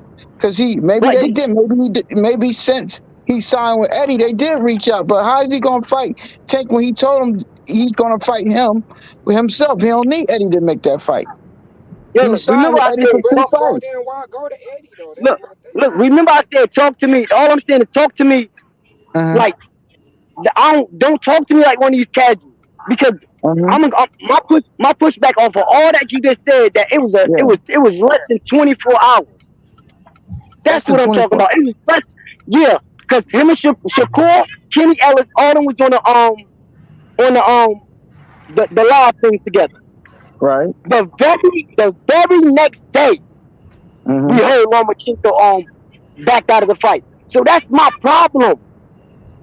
If you got an energy within 24 hours, it's not your energy ain't gonna change that way. If you felt that way, Uh-huh. and you said, "Can I replace Loma?" You asked that. You said, "Why can?" Because 9 times out of 10, we all know Tank Loma. That's a big fight. Who thought that fight was going to just break apart like that? Right. We thought that fight was going to go all the way through. Ain't none of us thought that fight was going to break up. We First, thought that fight was going to go all the way through, and so did he. okay, And then Carl. he did not know 24 hours later. Yeah, that's all I'm saying. And y'all know I'm telling the truth. And that's and I ain't past. I ain't mad about people talking about But Tank. but this is Hey, I let really me. don't this care. is Hey, but this Carl, is Carl, this I'm gonna let you this go after this, Carl. But what could be more direct than send me the offer? I told them to send me an offer, and nothing ever happened. What could be more direct than that, big dog? That's all I could ask. Yeah, What could be more direct than that? yeah, you right. And you know But what? why? But You right. Look, I'm gonna just say you right because I told him. I'm not mad because I want Tank sent off, but we can't just sit here and say like, cause that I just don't know nobody that get on the phone. I just don't know two grown men in the same sport, same weight class, and they get on the phone and you hear, "Do you want to fight?" "Yeah, I want to fight." And then that's just it. I'm man, nah, bro. They can sell that to somebody else. And I'm talking about both of them on that. Y'all ain't gonna tell me that was the end of the conversation. that was Nobody ain't gonna yeah, tell me but that. but that I was the end of agree. the That conversation. sounds weak. Well, I feel like this. They they both said they ducked was each going in other. a Then, different direction. if that was the end of the No, conversation, no, they no, both no. ducked each other. There we go again. There we go again. I'm just saying they both There we did go. something There we because go. No, there we go again. There we go Blue, again. you cool with that? Blue, you cool with Bro, that? listen, You listen. cool with that being the end of the conversation, though? Listen. Dang, Listen. yo, y'all settle. If he, bro, you gotta listen. Y'all gotta listen, and we gotta stop, man. We just refuse. How is it both of But them? Blue, you always saying don't. How You can it, always giving people that bro? don't If you settle call, for this, bro, don't settle for that. it cannot be both of them. It's not both of them. It's I one Okay, man. mean, well, It's all right, one Tank duck. person. Okay, Bro, look, let's how? get where you you're want. not listening. Tank duck. Carl, you're not What's listening. next? Carl, you're not Come on, listening. that shit. Dang, Carl, Blue, that sound corny. Yeah, I love the that sport. sound You can't crazy, sit here trying bro. to act like that don't That sound sound funny, crazy. man. You okay, grown, man. Blue, you from New York, Blue. You from bro, New York too, man. That's listen, crazy. listen. Let me ask you a question. I'm from New York. If a dude call me and say, "Hey, bro, you want to fight?" and I say, "Yeah," where we gonna fight? When we gonna fight? And he be like, "I'll call you What's up, back." Blue? And never call me back. It's Don't add your own words, Blue. bro, listen to me. If a dude calls me, I'm from New York. If he say, "Hey, bro, I we said gotta," don't add your own words you're because not he listening, didn't say bro. You're not that listening. extra that you put in. You're not listening. If a dude call me and say, "Bro, we got to shake," what's good? I want to shake with you, and I say, "Okay, no problem. We gonna squabble. Where we gonna squabble? When we gonna squabble? You tell me. What we doing? Where we at?" And then he said, "Hey, bro, I'm gonna get back to you." He hangs up and never calls me back. How is it both our fault? All right, Blue. See how you just said that? You But gonna if try to you, make this but not this make the thing that. See, though, Blue. Blue. See, This my only issue. If you say you going in a different direction though, and we see that he's signing Eddie, why would I send a thank you, contract? Okay, tell thank me what you. he said. And Okay, you told Eddie not to hold, mess with him. when. Please stop. We got to stop with the false narrative shit. That's what we're not gonna do. Okay. All right, so Blue, allow on that. To be honest, we Stop, all up bro. here speculating. To be honest, Stop. This is why it's important for these Dang, platforms Blue, you really to funny, not bro. push these false ass narratives to misdirect people.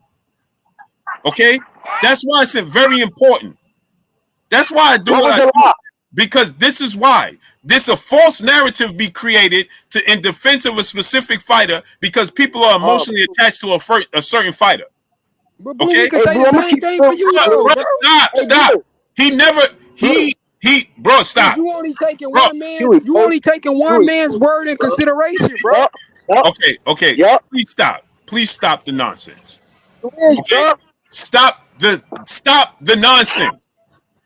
Leonard Ellaby just told you it's not the right time. All right, Blue. I didn't hear Now on Leonard that, Ellaby say that not on one that. time. Stop, He Wait, said that he wanted Tank. wait. I mean, bro. No, bro. Please stop. Please stop. Stop.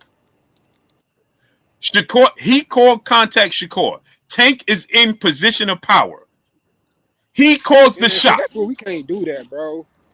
Okay, so let me ask you a question. Tank ain't in position of power?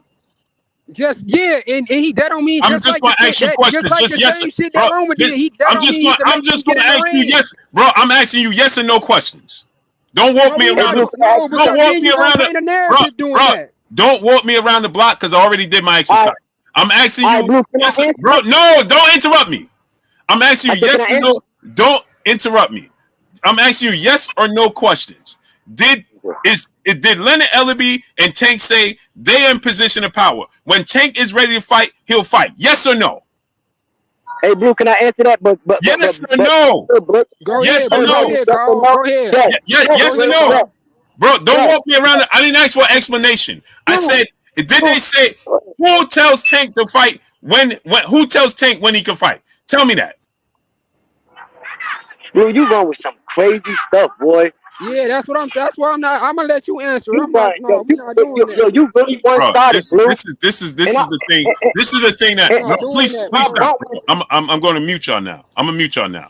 Because this is the thing that makes me lose brain cells, bro. This is the thing right here that makes me lose brain cells. Y'all just trying to create a narrative to fit Tank's instead of just calling a spade a spade. But Okay? Blue, we can We say know, the same thing bro, about please stop. you. Please stop, great brother. Please stop. Tank Davis is in position of power like Canelo Alvarez. Okay, David Benavidez can't force this man to fight to save his life. Y'all trying to act like Shakur Stevenson can force Tank Davis into a fight. That's bogus. That hurts the sport of boxing. Okay, call a spade a spade. I don't care who you like. Okay, Be so real, Duke, let me ask. no. Call a spade a spade. Okay, Tank Davis fights who he wants to fight, when he wants to fight him, and where he wants to fight him. Okay. Shakur Stevenson is not in a position of power. When they call Shakur Stevenson and they ask Shakur Stevenson, "Are you willing to take the fight?" Just like they inquired about everybody else. Blue, can I ask you one question? No. Shakur Stevenson said yes. That's crazy, man. Shakur Stevenson said yes. When we going to fight? When we going to fight? They said we'll get back to you. Reason being, because they were still inquiring about other fighters instead of pushing for a fight with Shakur. Shakur is not in a position to make a fight with Tank Davis unless Tank Davis and his team put the. What's crazy about it, brother? That is great. I'm letting you go ahead and tell me. No, go ahead and tell me what's crazy about it. I tried to ask you a question. You wouldn't let me ask you a question. Ask me the question. So you said that he can make a fight whenever he want to make a fight with whoever he want to make a fight with. Well, then if that's the case, then why if he can make whoever get in the ring, he can't make these niggas get in the ring with him, bro? If that's the case, Roman wouldn't pull it out. Okay, cool. Okay, cool. So I'm asking you, when did he aggressively pursue Shakur? When did Shakur turn him down? Because you just said I'm asking you, when did he make Shakur? Your question. Okay, when did he make Shakur offer and Shakur turned it down? I'm trying to. We don't know the behind the scenes. Like I keep saying that we all up here. When did he make Shakur an offer? When did he send him a contract and he turned it down? Answer the question. From what I know, it wasn't no contract sent. But I'm bro, stop. That's what I'm saying. You won't even let me finish talking. That don't even make sense. Okay. If he didn't, he not even letting me finish talking though. Bro, I can't. This is the thing that makes me lose brain cells, bro. I can't. You telling me that he can't make them get in the ring. He never sent him a damn offer for them to even for it to be a possibility. What are you talking about? In order for him, you saying he can't make them fight. He can't make these dudes get in the ring. He never sent them an offer for him to even get in the ring. What are you talking about? And if you don't have the proof that the offer was sent, how can you stand sturdy on saying that an offer was sent? You have to admit that the only person speaking in the situation is Shakur Stevenson. He's confirmed to you and said that he has not received an offer. He only received an inquiry about his availability. You don't see Tank Davis or anybody from his team confirming that an offer was sent. So you have to go with the facts that are in front of you.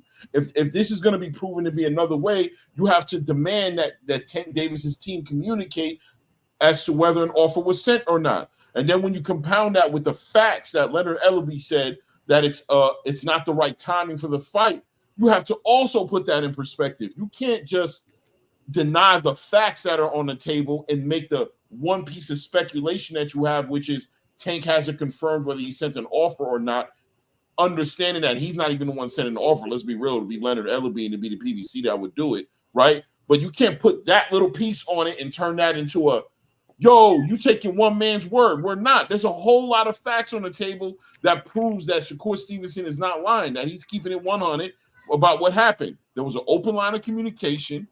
They asked me about availability. I said I'm available. They never got back to me. Then Shakur also compounded it by saying before he signed with Eddie Hearn, if you listen to that interview, he said before he signed Eddie Hearn, he reached back out to them. He reached out to them and said, hey, what's up with this fight? Is this happening or not? And they once again never reached back out to him with a confirmation into what is going on. And you don't got nobody from that side of the table who's calling Shakur out saying he's asking for too much money. He turned down the offer. He don't really want to fight. You don't hear nobody saying that except for maybe Kenny I'm not sure if Kenny's saying it, but he's a trainer. God, respectfully, like you don't hear nobody in a position of power saying that Shakur Stevenson is to be blamed, that a fight was attempted. There was a fight that we attempted to make with him, and he became expensive. He became bougie. He became uncooperative. He became uninterested. You don't have no argument saying that, but you have Shakur who's adamantly saying what happened, and then you have Leonard Ellaby who's compounding it by saying the fight's going to happen at the right time. It's not time for the fight to happen. What else is there to say? And not only that, Clay, right? They're trying to use an argument. Well, he can't. Well, look at Lomachenko. What does Lomachenko have to do with Shakur? Nothing. We're talking about sending Shakur. He went back and forth. There was dialogue between Lomachenko and Gervonta Tank Davis to make a fight. There is dialogue between El Rayo and Tank Davis to make a fight. Why, Clay? You know why, Dev? You know why, AK? You know why, Panel? Because he actually wants to fight them. So that he's having going back and forth with dialogue to actually make a fight. Hey, all you guys are just hating on Tank because everything that you're saying is facts, and we can go look it up in the videos that all of these things that you're telling us are facts, but you guys are just Tank haters anyway. Right. So El Nair, please stop. And this is what I'm talking about. You dudes just be making up stuff. Calvin said in the interview YSL, Shakur once with Ryan, he never said that. And I already debunked that. He never said that. He said all of these fighters are looking to get paid like Ryan Garcia. How do you know? How would Calvin know what Shakur is looking to gain if they never even sent him an offer? How would he possibly know what he's asking for?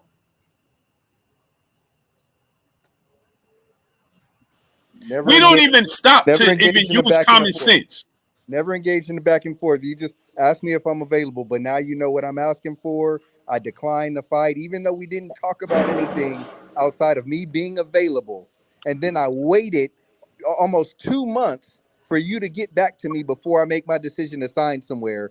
But I'm not trying hard enough. I don't want to fight. They're trying to make it seem like he reached out to Shakur and then the next day Shakur signed with Eddie Hearn. That's not what happened. It was almost 2 months after, bro. Of no dialogue with Shakur Stevenson. And Leonard Ellaby told you, like Clay just said, it's not the right time. Tank wants to fight. If you listen, like Clay is saying, the business, you can tell the business is telling him no. As Leonard Ellaby says, Tank wants to fight, but it's not the right timing. That tells you they're not interested in fighting Shakur Stevenson. What part of that don't you understand? This is not rocket science. This is not Chinese arithmetic. It's not hard to understand. You're trying to make it. Well, Shakur didn't do Shakur because you're afraid to hold Tank accountable. You don't want to call a spade and just say Tank didn't want to fight that man. That's it. That's all. Well, Shakur should have did this. Shakur should have did that. He should have went down the slopes with no skis. hey, you know it's everybody else's fault. It can't be my favorite fighter's fault. It's I think you guys have stories in your mind that if Tank didn't send this offer out, and I don't know if anybody's going to be honest about it. But like I said, there's a content creator who literally kept it 100 and said it. I don't think he said it believing that it could ever work against him. But he said if Tank. Let me ask you guys a question. If Tank didn't send an offer, right? Let's just entertain this for a minute. Fantasy world. If Tank actually did not send an offer to Shakur Stevenson, is Tank a duck? I'm gonna say no. Okay, and I'm a Shakur fan, but I'm gonna say no because just like y'all saying, it's his team that don't want to fight. I'm not going to lie to you. You can't answer this question because I need a Tank fan to answer this question. Oh, okay. I needed this because I know already you have the common sense to be like, I'm not finna call him no duck about that. I want a Tank fan to just do it and say, is it okay if Tank hasn't sent an offer to Shakur? As a Tank fan, say no. As a Tank fan, because I like Tank just as much. I just know who the better boxer is. But as a Tank fan, I could say he's not a duck if the fight is not ready to happen. Exactly. if the fight is not matured enough, it's not marinated enough, the money's not there. And when I say the money's not there, everybody, like, again, back to the basics of boxing, the business of boxing. It doesn't mean that Amazon Prime didn't promise the money, but let me fill you guys in how the money really comes about. Just like you got Turkey, a foreign investor coming into American boxing and everywhere else and putting up money. I was involved and if you don't have to believe me, I don't care. I ain't trying to make myself seem like more than it is. Contract negotiator. I'm not Bud or anybody else's representative. I'm a contract facilitator. I was involved in that deal, trying to get Bud and Spence to fight each other. I saw where the money was coming from. I saw the different investors that were willing to put up the money, what they were willing to put up, how much they were willing to put up, and more. I saw it myself. I was involved in it deeply. You don't have to believe me. I don't care. I don't need your clout. I don't need your praise or whatever. But it is what it is. Praise you, damn it. I'm gonna praise you, damn it. Go ahead. I saw it firsthand. So to be experiencing this, saying, "Oh well, Amazon Prime said they got the money." How do you think Amazon Prime gets money outside of the streams that they do? The money comes from investors. The money comes from somewhere. And if people are not putting up that money in order to make it happen, it's not going to happen no matter how much you or I want it. And when I say it's not marinated or seasoned, I can't say Tank is a duck because his team is like, yeah, you might want that fight. You might want to shut Shakur up from saying he a better fighter than you. You might want to shut Devin Haney up or whoever else it is. You don't. I can't call you a duck because you didn't send the contract. You didn't send the contract because the fight is not ready to happen. Period. I don't think he's scared of Shakur. I think he truly believes that if he hits Shakur one good time, he might be able to drop Shakur and end the fight. Maybe. I think Tank believes that because I believe Tank believes in his power and his ability. Just like I believe Shakur believes he's going to outbox Tank, and then he's also going to make Tank look like easy work. Despite what everybody else believes, I believe Shakur believes he's skilled enough to make Tank look easy throughout the night. Y'all gonna be like, God damn, it was that easy for the kid. But just like that, I believe Tank believes all I gotta do is hit the dude and he out. So I believe the fight has not marinated to the point where somebody's ready to put up the money and the numbers make sense. Right. Shout out to Dan Small, who said Tank fan here. Yeah, it's low key a duck, and I think that's the biggest fear that Tank Davis fans have. I think they have a fear because of what they've committed to, right? Of what a duck looks like. They believe if Tank has not sent an offer that they're going to have to call their fighter a duck. And I'm trying to relieve y'all that stress to say you don't got to call him a duck. He don't got to be a duck if he's not ready for the fight right now, because Dev Joseph just gave a whole list of practical, just easy reasons, other reasons outside of a duck as to why a fight is not happening right now. You guys don't have to make up stories. I see El Nir said something about Shakur's was asking for too much money. Brother, you have no evidence to back what you just said up, not even a little bit, bro. You don't even have a tiny bit of information to validate what you just said. I know you don't, and you should share with this room right here the information you have to back that up.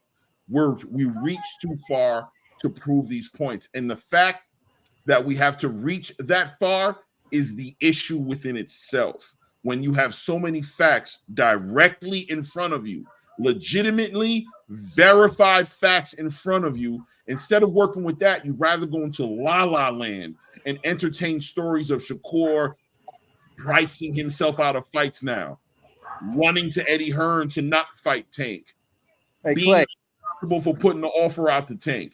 You reach with things. There's no reason for it. In response to guys say, and I gotta make sure that people understand this, because I see a lot of people in the chat. Oh, if the fight not ready, why reach out to that man? Why waste the money? Why waste the time? But y'all have to understand this. When you're putting fights together, you have to reach out to somebody to see what their timeline is and their time frame of availability, because fights are not made for the very next day or the very next 2 weeks away, the very next month away. In order for me to determine, and once again, I've been involved in plenty of these, In order to determine if we can get this done and we can get to a real fight, I have to first know, are you available to fight? Cool, you're available. What's your timeline? What does that look like? Okay, now I have to take your timeline, line it up with the money timeline, and see where we're fat and where we're short, where we're going to make our nut and where we're going to miss it. If it aligns with the time frame that the investors want to invest the money and put these things into play, or if it does not. It's not wasting somebody's time. It's somebody simply saying, does this meet the timeline that we have planned out for the rest of Tank's career or the 2024, 2025, 2026 season? Where does this fit at? Elnir, you just said here, Claymore. I said the YSL interview and Mill City interview in the bathroom, Calvin stated Shakur wanted too much money. He said, do you want to fight Tank or do you want a payday? Elnir, he did not say that. I'm going to add to that. Who he was talking about was Devin Haney. When Devin Haney tried to negotiate and get the fight, and he asked for the same deal Ryan Garcia had. He was referencing the history. He was referencing to the history of negotiations with these fighters. The one actual reference he could reference was a negotiation that Devin Haney tried to initiate with Tank based off of Ryan Garcia's fight. He never said the part where you said he stated Shakur wanted too much money. That's not true, King. I promise you, I challenge you to get that clip of that video and put it right here in this chat so we can play it. Blue will hit the link and play it in front of everybody. Show me where he said Shakur stated he wanted too much money. Put the link in the chat. Take your time. Clay, you killing yourself with people like that because I never even seen no, and I look at boxing. I search for boxing. I never even seen no video or nothing like that of they saying Shakur asked for too much money. I didn't really be honest. We didn't hear nothing about this, about too much of nothing about these two. So to hear about too much money, and I'm pretty sure you and Blue y'all know. It's so many trolls out there, and not just for Tank. It's so many. Y'all know how this go. Half of these people y'all gotta start ignoring. But y'all ain't going. And Blue, you ain't gonna snap on me like that no more, brother. Hey man, You ain't gonna snap out on me like that, man. y'all be making me lose brain cells with this. Hold on Blue, one second. Hold on one second. Donnie D 1954 triple OG in the super chat. He said, "Carl, it's not personal, good brother."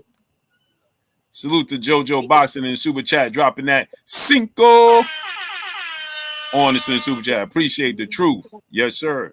That's the only way I know how to come. And Blue, but all I was saying was like, I had a question for you, Blue. It's like so frustrating. You heard me? It's like so frustrating just because they both grown. And none of us will be speaking up for them. None of us, man. Yeah, but they both you gotta fighters. understand. They both called people out. Yeah, but you gotta understand. This is what people don't understand. For one, it's my job, right? For two, people don't understand this, right? It's about the growth or the betterment of the sport of boxing. That's why I say be a fan of the sport of boxing first, and be a fan of fighters second. When you're a fan of the sport of boxing first, you'll be able to see clear through the leaves, right? You'll see through the forest, you'll see through the trees, you'll see through the leaves, you'll see through the blizzards, you'll see right through anything, right? And you won't have a problem. You know why people say, "Hey, bro, you switch from Terence Crawford to Errol Spence back to Terence Crawford?" Because I don't have a problem seeing through the trees. It's never. I mean, I did the video 8 years ago, and I told you that Terence Crawford would beat Errol Spence, and Terence Crawford is the pound for pound best fighter. That's before he even fought Indongo. I told you that 8 years ago. So it has nothing to do with when I tell you guys I'm a fan of the sport of boxing, and I tell this all the time. Okay, I was a fan of Warman. You can look in that video 8 years ago. What did I say in that video? I sent it to my brother AK Crowder. What did I say in the video? I said Juan Manuel Marquez, my favorite fighter. Terence Crawford. Right. This Technical fighter. right. So this 8 years ago, that's almost a decade ago. I've been saying the same thing. Because guess Blue, what? when I tell you I was once a fan of Sugar Ray Leonard. He don't fight no more. I was a fan of Pernell Whitaker. He don't fight no more. I was a fan of Roy Jones. He don't fight no more. And guess what happened? I learned my lesson. You know when I learned my lesson? When Roy Jones got knocked out by Tarver. Ooh, that was my moment. Hey, Blue, stop stealing my story, bro. No, stop stealing my story, bro. No, listen. When he got knocked out by Tarver, right? I had every excuse in the book why he got knocked out. I could not come to grips and just tell people, well, I told you it was the weight cut. It was this, it was that. I had so many different rhymes and reasons why he lost. Come to realize, I'm like, man, I went right to Floyd Mayweather. I'm a Floyd Mayweather fan. He don't fight no more. Marquez, he don't fight no more. Right? And then I'm like, Kevin Kelly was one of my favorite fighters. He don't fight no more. And Lennox Lewis, one of my favorite fighters. He don't fight no more. Larry Holmes, they don't fight no more. What's the common denominator here? Me and the sport is still here. Right. They still a part of the sport, but they don't compete in the sport anymore. Right. And so this is why I try to explain to people, right? Like I was just trying to explain to brother, we have to hold everybody accountable. That's the betterment of the growth of the sport. If you can't hold your favorite fighter accountable, you are hurting the sport. We are trying to create narratives. This is what happens. We're trying to create narratives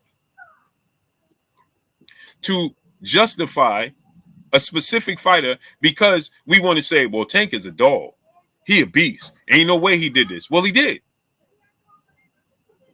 It just is. Blue, did I lie about anything? Did I lie about anything? Anything that came out of my mouth? Keep it real. But this did is I what lie about anything? This is what you're trying to do. You're trying to. I didn't reflect it or nothing. No, Blue, I didn't reflect it.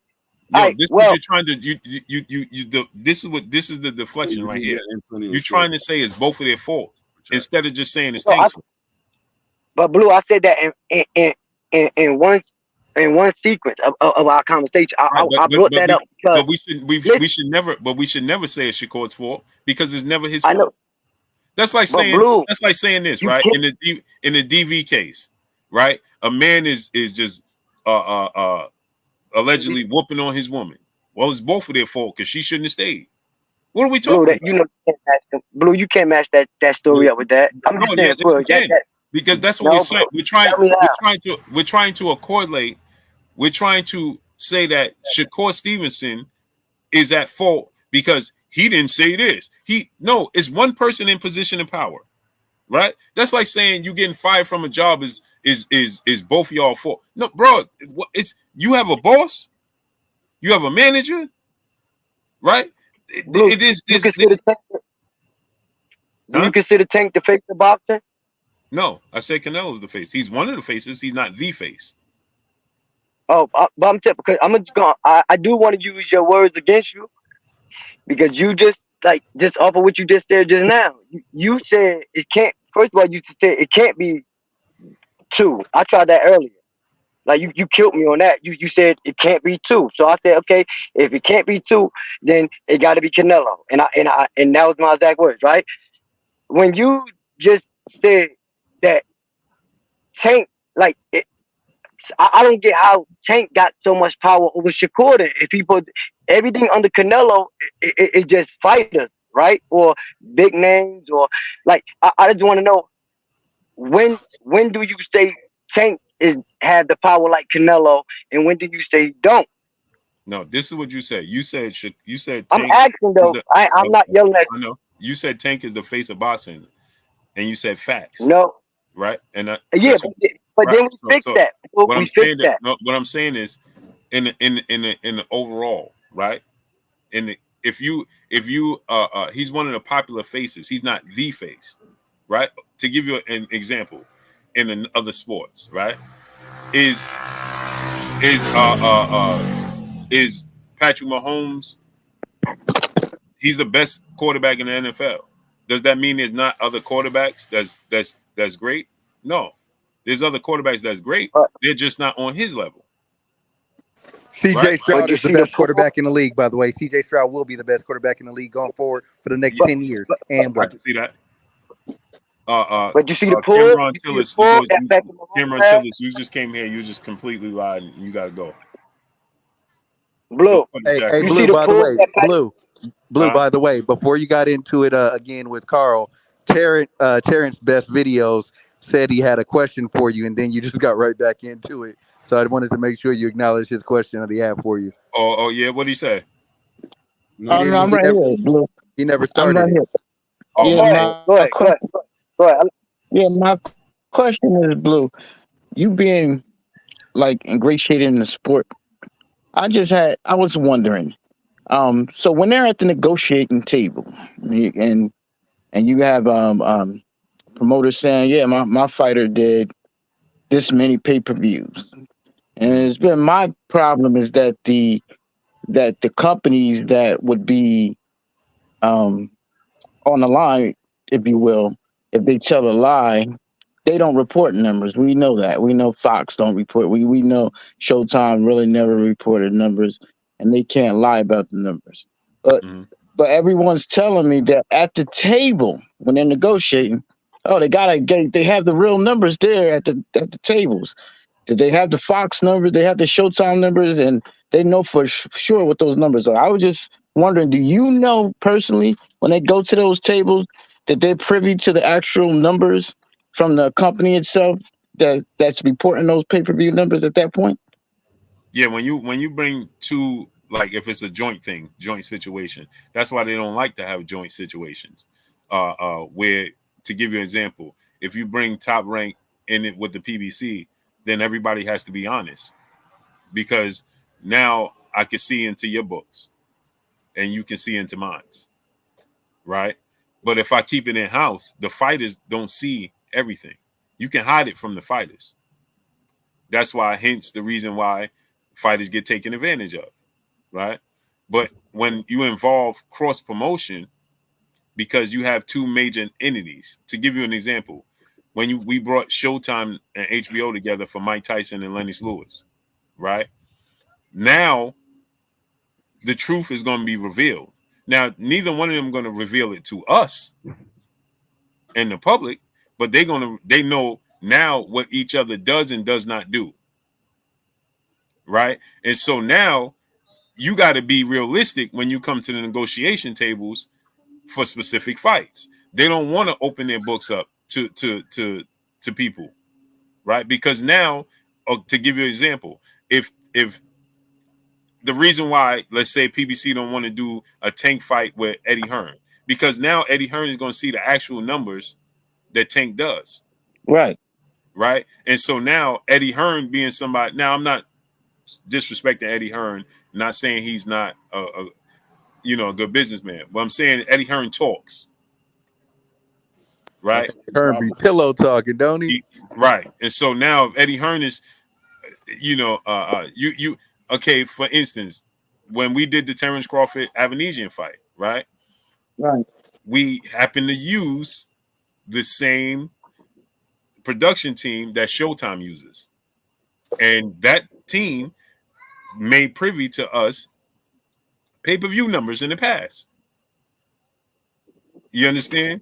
And so now, but now to be, people won't do business with you. You feel me? So if it's still a business. So if me, Clay, and Dev and AK, we do business, the four of us in four different lanes, right? Now I might know the four of us might not. We might know, hey, Blue ain't really doing this numbers, or Dev did this number, but it's not proper for us to take it outside of us. You'll never know it, because guess what? AK might not like Blue, but we do business. We making money together. It's bigger than personal relationships. You know what I'm saying? So I'm not going to do. I ain't going to reveal nothing that Claymore can reveal on AK now, because now it's going to destroy the business. right. So they're going to keep it close to chest. But Dev might be hesitant to do business with Clay because he's like, man, Clay be talking in the public, and now I got to reveal my actual numbers. I'm telling y'all, Dev could be like in this case. Let's say Dev had Tank and he did the Ryan fight. Now Dev is revealing to us Ryan and Tank did 1.2 million, like they said, with a gate of 23. Now the gate is going to tell us the truth because it's MGM. Right, so the MGM is not they ain't gonna lie to you. They don't have no reason. They don't have a dog in the race. So the MGM is they're gonna brag and boast about it. So the gate is going to always be official, right? That's why we know Tank did 5 million here, 5.2 here, 23 million here, right? But as far as the pay-per-views in the back ends, you'll never know, right? Because they're gonna fluff it. Right, but that's the point I'm trying to make. Blue, right, but they can't. If they're fluffing those numbers, they're going to fluff them in their favor, so your fighter take less, right? Right, but guess what? Here's where everybody fluffs. So Tank's actual numbers is still going to be bigger than Shakur's actual numbers when they go to the table. You understand what I'm saying? Now his numbers, it might not have did, and I'm hypothetically speaking, it might not have did 1.2. It might have did 950,000, and they fluffed it to 1.2. Right. Well, Shakur, he's never done a pay-per-view headline to begin with. So my 950,000 is still more than your zero. Correct. I'm still the A side when we're sitting at this table. Right. You see what I'm saying? And Shakur ain't gonna never want his business revealed and his team, so they ain't gonna reveal what Tank's actual numbers are. Oh, okay. You see how that works? Because first of all, they're gonna deny it anyway. That's number one. Number two, now ain't nobody gonna want to do business with you. That's not even at that table because they're gonna be like, "Oh, bro, you pillow talking, bro." Ain't nobody gonna want to do business with you overall because, bro, you pillow talking. You pointing out that man. What's stopping you from pointing me out? So nobody. And I'm asking this because I really want to know. Is it possible that Shakur Stevenson, knowing that he never did no pay-per-views, so we already know the negotiation table gonna be it's gonna be a lot towards Tank. Like we know this. Is it possible with him knowing that he can act for a certain number? Don't jump out the window and don't don't kill yourself. Like, you know what I mean? Like don't lowball yourself, but don't jump out the window too. Is it possible that Shakur can do that? Like hit Tank up. And like Tank him. I'm glad you said that, Carl, because this can put it in a better perspective of what Clay was saying and Dev was saying, right? Because Tank might seen Tank's team, not Tank. Tank's team might seen Shakur's actual numbers. And they may be like, oh man, with our actual numbers, with his actual numbers, this ain't gonna be beneficial for us. Let's wait and let his numbers increase. All right. And now you know what I'm saying? We want to do it, Tank want to do it, but let's just hold off. You know what I'm saying? Let's see if his numbers increase in the next fight or two before we actually, you know what I'm saying? Now they could look at Isaac Cruz, right? He didn't headline a pay-per-view, but his popularity, his stock, his value has increased. And why did his fan base increase? Because since our fight. So you know what? Let's bring us back together.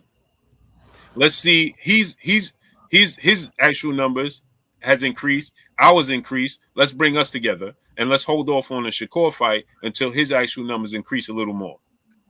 You see what I'm saying? So in that standpoint, right?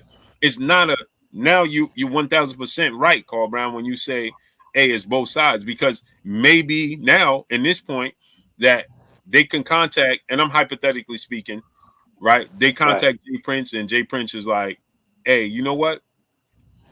That sounds right. And then again, Shakur might not even be aware. Maybe they like, hey, listen, Jay, let's keep this close to chest. But this number, this, our number, this, that ain't gonna do good for us, bro. Let's just hold off. You know what I'm saying? And they might come to, hey, bro, sound like a plan. You know what I'm saying? Let's revisit that 2 fights. The Zepeda fight. Let's see what after we fight Zepeda, what that number does. Bring that number back to us. You know what I'm saying? And let's see what ours. You understand what I'm saying? You follow what I'm saying? So it can very well be that. You dig And the what I'm reason why, I went that route a little bit is because I remember when Kenny Ellis, he did bust out and say they don't. I don't want to send him off here to disrespect them. right? You know what I mean? And I'm pretty sure we all heard him say that. You know what I mean? So things like that being said,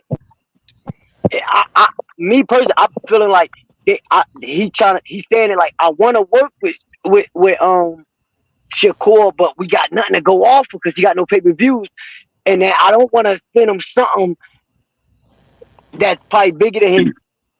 That it's gonna be his biggest pay his biggest offer period, but I don't want to go too low, and I ain't going too high for him either. Right. You don't want to Can I say overvalue something? him. You don't want to overvalue him, but you don't want to undervalue him. Right, because you got nothing to go off because he got no pay per view. So Right. maybe that's why they did. Maybe that's why. That's why I said I always look at the bigger picture because it's kind of funny how they was putting Shakur on a pay per view. It wasn't about doing big numbers. I think it was just about doing some numbers, Mm-hmm. some pay per view Can I numbers, say something? so they could feel a little comfortable offering him something, and he gonna be happy, and they gonna be happy. Mm-hmm. That's what I be thinking about too. I saw somebody put something in the chat, and I don't know if that was an insult or what the hell that was, but something I can. about people sending contracts and have you bought a house and assuming it's the same procedure, lawyers' contracts. You think you draw up a contract before you negotiate. The negotiation never happened, right? There's been no Correct. intent to make an offer. There's been no there's Right.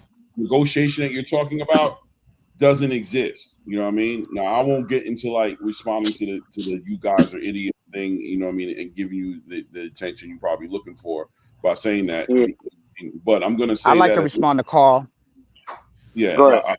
I'll just say that, After you respond to call, we gonna get out of here. yeah. But go ahead, And go I ahead. just Okay. want to say Yeah. that at the end of the day, that's how these things work, right? You're right. There's negotiations. There's an intent to make an offer. There's an intent to make a fight. These situations involve conversations that go way deeper than are you available?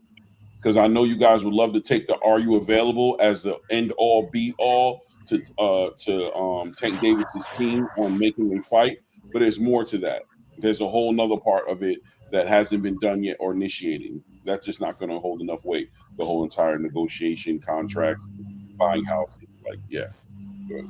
And salute Yeah. the Big And Herm in the I just super want chat. to. Much love. Hold on 1 second. Salute the Big Herm in the super chat. Much love, family.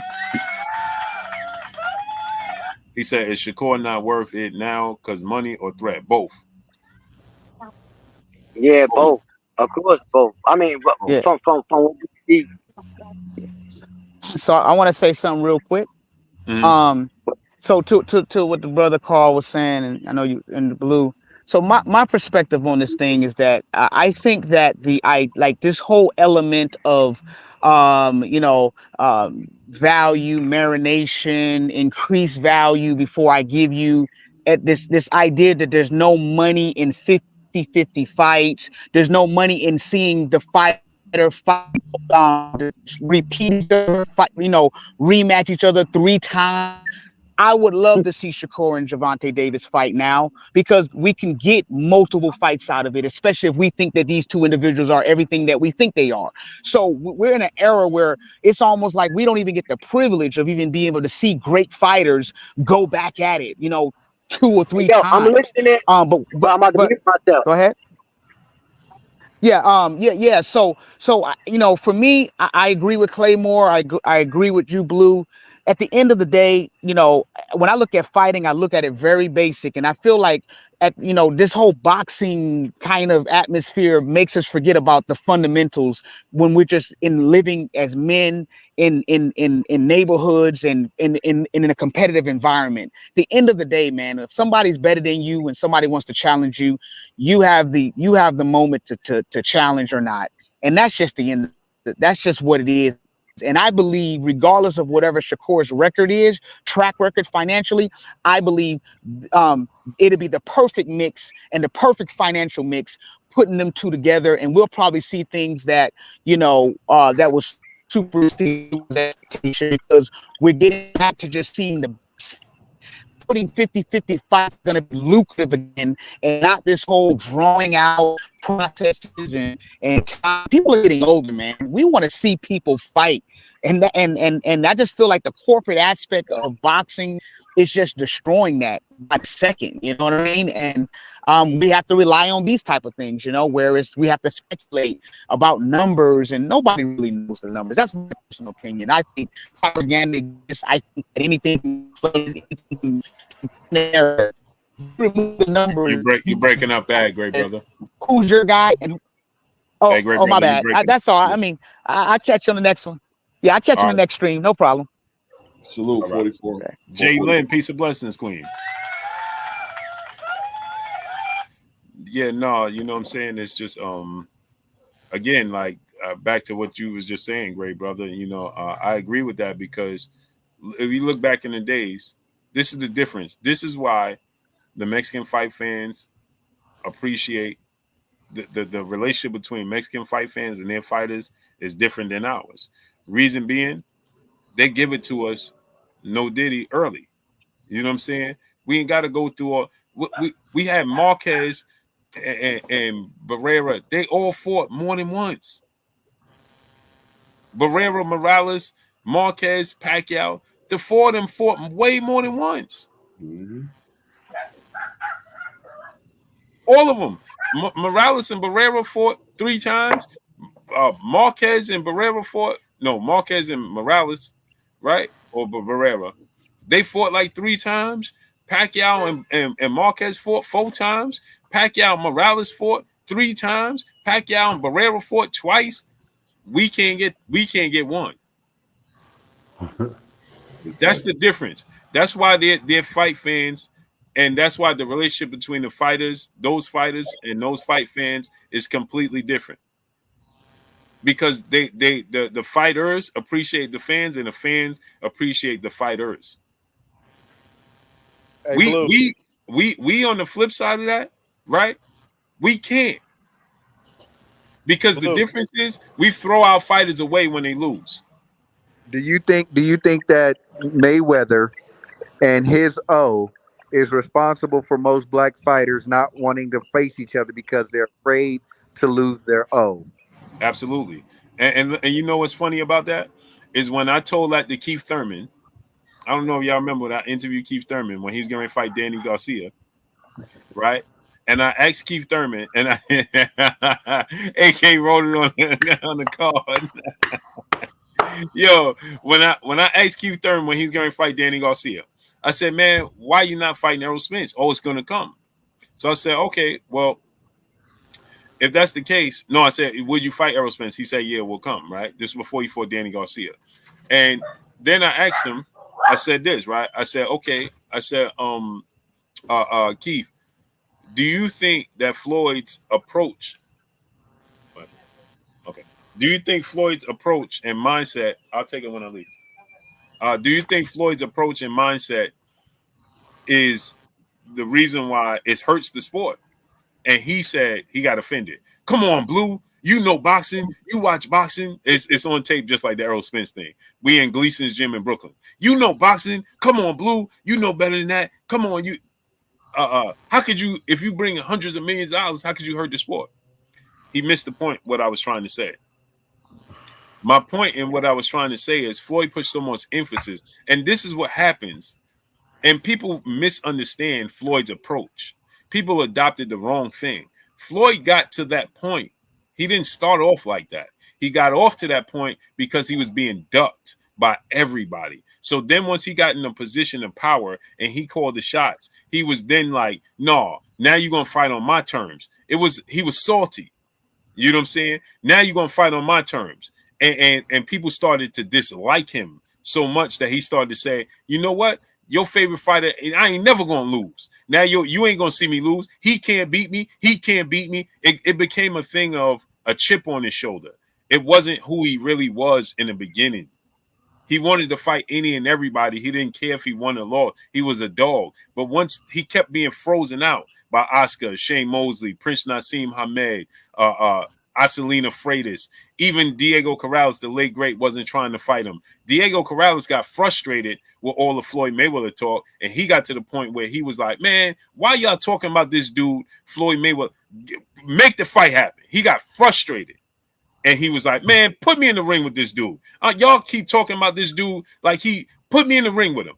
Right. It sounds like history. It sounds like history repeating itself right now. Right. He got dropped 5 times, Diego Corrales, and the world was like, see, that's why we ain't doing it.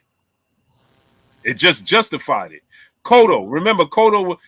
Floyd was trying to fight Cotto, and they got to a point where, well, let's see how you look against this guy, like that guy. Right. Then he fought Henry Brucelis, who was Miguel Cotto 2.0, right? And he put the beats on him, right? And Cotto was sitting ringside, and Bob and them was like, yep, nope, that's why we didn't make that fight happen. And then they moved along from the Cotto fight. So Floyd got frustrated, and that frustration, he got so big, so unexpectedly. He grew to a level that I don't even think he expected, right? And he got to this level where he was in such control, and he captured the people's minds worldwide, whether you wanted to see him lose or not. And then he just was like, okay, you paying to see me lose? I ain't never gonna lose. Or you ain't got the blueprint. He started all of these mantras he started to create. The May Vinci code. Who can crack the May Vinci code? And you know, who got the blueprint? All of that started because he used that as, okay, oh, they paying to see me lose? Okay, no problem. Let's see if you crack the code. And people bought into that.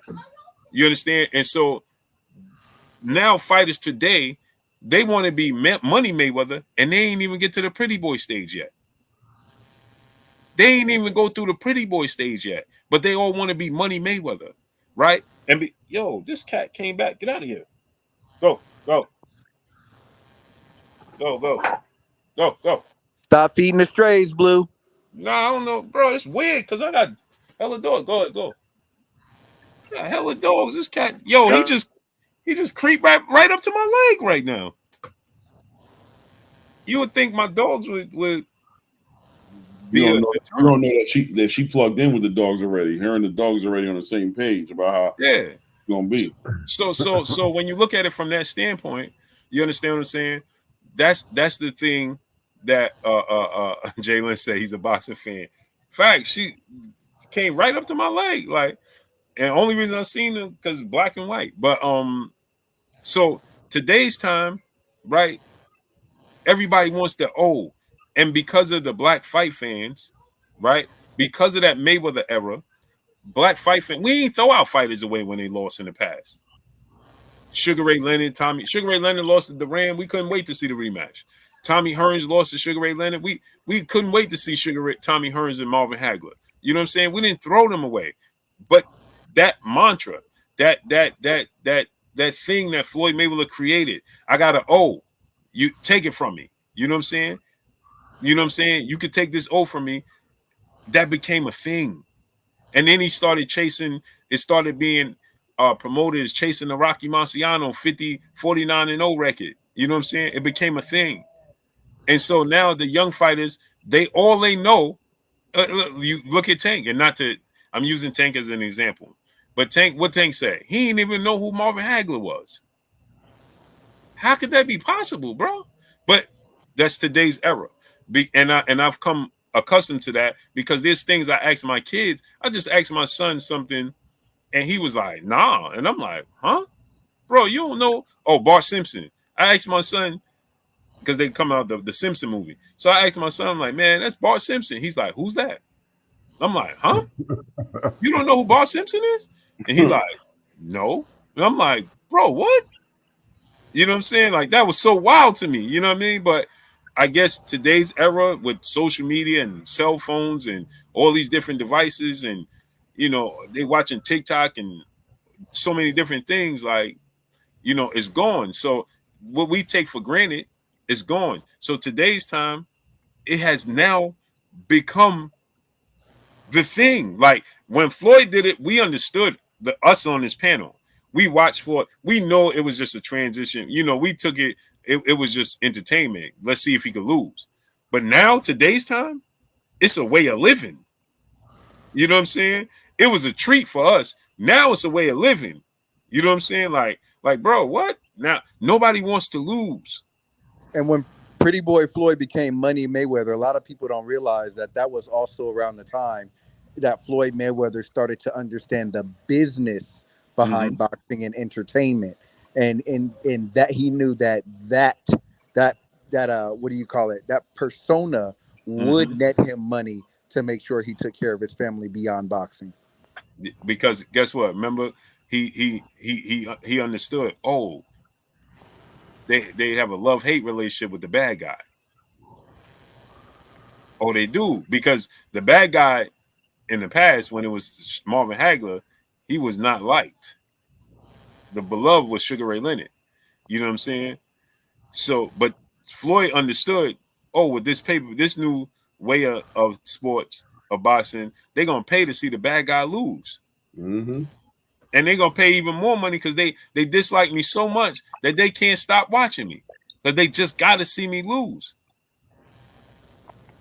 And he took a part of that. He took it from Prince Nassim Hamed, because Prince Nassim Hamed was very aware. Oh, these people don't like me, so I'm gonna just dance. I'm gonna throw it in your face. Oh, yeah, I know you want him to beat me, but he ain't gonna do it. Right. You know what I'm saying? And he danced his way, and people couldn't stand that. You know what I'm saying? But Clay, go ahead. Let's get up out of here, Clay. No doubt, no doubt. Yo, salute to everybody in the panel. I thought this was a great panel this evening. We got to talk about something that I think needs to be talked about. I know we had some people. I'm thinking a lot of the people who are pushing back a lot. If a couple of you just were able to separate yourself from the Tank fan situation and just understand the business of boxing and try to get some perspective on what we were trying to aim at, I hope that added to whatever is in your arsenal, in your tool bag, when you're trying to decipher through these situations. That, you know, it does get deeper than these boxes when it comes to the making of a fight. The business of making the fight can be way more complicated than just having our favorite fighters be in front of each other in the ring and showing out for us and giving us fans what we really want, right? So especially when you're dealing with cross promotion and things of that, like, you know what I mean, those levels of things. So I appreciate everybody that was on the panel taking their time, the respect for each other. You know what I'm saying? We get a lot further having conversations like this with that foundational respect. And that's pretty much it. And salute to Blue, you know what I mean, for letting me be part of this panel and let me be part of this show, man. I appreciate you, brother. Thank you. Absolutely. Appreciate y'all, brothers, man. Much love to each and every one of y'all. My brother, 8K Crowder. It's my brother right there. Got to come to the shop so we can kick it. For sure. I'm looking to come next month. Dev, appreciate you, great brother. I appreciate Call, you guys letting me be here, you man. already know. Thank you. You already know. Call, man. Appreciate you, man. Yeah. It's always fun. It's always fun when Call come up here. What you say, Call? You ain't gonna be talking to me like that. Carl said, "You ain't just gonna do me like that." Yeah, Hey, Carl be ready to throw on them gloves. Carl be ready to put on Call the like, towel. hey, Blue, we about to move furniture in a second, bro. Hey, yo, I ain't going front. Look, when you had kicked off, you hear me, Blue? Yeah, I can hear you. You heard me? Yeah, I can hear you. Look, when you kicked me off, no lie, I wasn't. I was like, I ain't coming from the back. I was like, you know what? I was like, he about to bring me back on there. I'm like, I ain't kicking me off just like that. I'm like, nah, we ain't about to end it like that. I'm like, nah. No, I wasn't. And what's up? I was standing back there. I'm like, go ahead. My bad. No, I wasn't kicking you off. I just put you on mute. It's 2 interviews. Yeah, but yeah, I was like, I was like, nah, I ain't doing that to me. Yeah, I'm no, like, no, nah. I'm like, bro. no. I just put you on. No, I know, but yo, I just I want. put your screen on mute. All right, but look, I want to say, yo, like I always say, man, like really, I mean that. I respect every last one of y'all. I don't know none of y'all from a can of paint, but you know what I mean. I know when I'm talking. I know when I'm talking to people that got some sense. Some people, I know when I'm talking to people. You know what I mean? So I just want to let y'all know, like, salute to y'all. Keep doing what y'all doing, man. And for real, man, we gotta just separate the trolls. Y'all know who they is. They on every box that we can name. They got 1,000 trolls. You know what I Yo, mean? So, yo, y'all but, saw what Blade Brown said. but He salute said, to "Y'all y'all. Yeah, seen you Bud know, lean on that bug. I do." that was gonna come at some point. That I was knew that. I knew that was coming. But yeah. It was only a matter of time. yeah, Yeah. salute to y'all. Y'all have a good night. All right, You know what I Carl. mean? I just Hey, have a Yes, y'all. sir. question. Hey, When do y'all y'all be guys blessed. come Be on? safe. We'll be back on tomorrow. Well, it depends on if they send you the notification or not. And Blue be late, man. I know Clay gonna reach through the phone, but we supposed to start at 3:34. You know what I'm saying? But the latest I try to do is 4:30. If we get to the 4:30 mark and we ain't on, then I try to be respectful to Clay time. You know what I'm saying? So Tuesday through Thursday, Tuesday, Wednesday, and Thursday, we come on together at between 3:30 and 4:30. All right, guys. All All right, right. appreciate y'all, man. Good Appreciate you, great show, brother. good information. No All doubt. right, Nah, Donnie, not tonight, man. I'm gonna rest up. I gotta go tomorrow. I gotta run the VA tomorrow. Handle some things. So, but Hey, Blue, off topic. Look at this ball right here. mm, This the grade school of Doc Glenn Rivers, Oh Michael wow. Finley, really, and Michael Finley.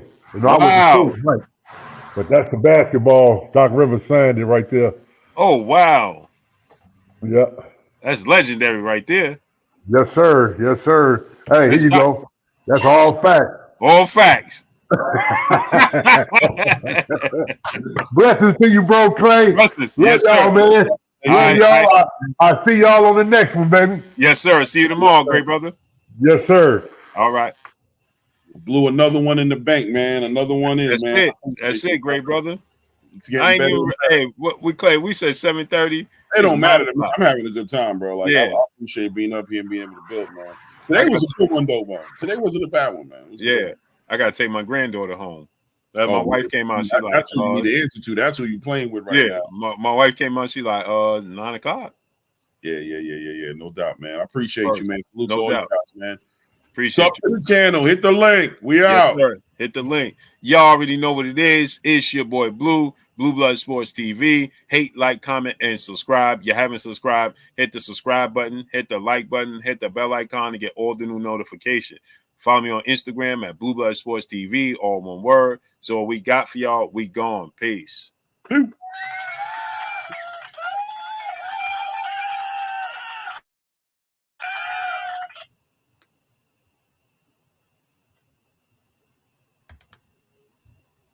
Blessings to each and every one of y'all, man. Make sure y'all tune in tomorrow. We will be back on tomorrow, so make sure y'all tune in tomorrow, man. At Clay don't come on tomorrow. Forgot today is Thursday already. That quick. But I'll be back on tomorrow, man. So salute to each and every one of y'all. Go subscribe to my brother Claymore Rain. The link is in the chat. I appreciate y'all, man. Much love. I'll see y'all tomorrow. It's your boy Blue signing off. I'm gone. Peace.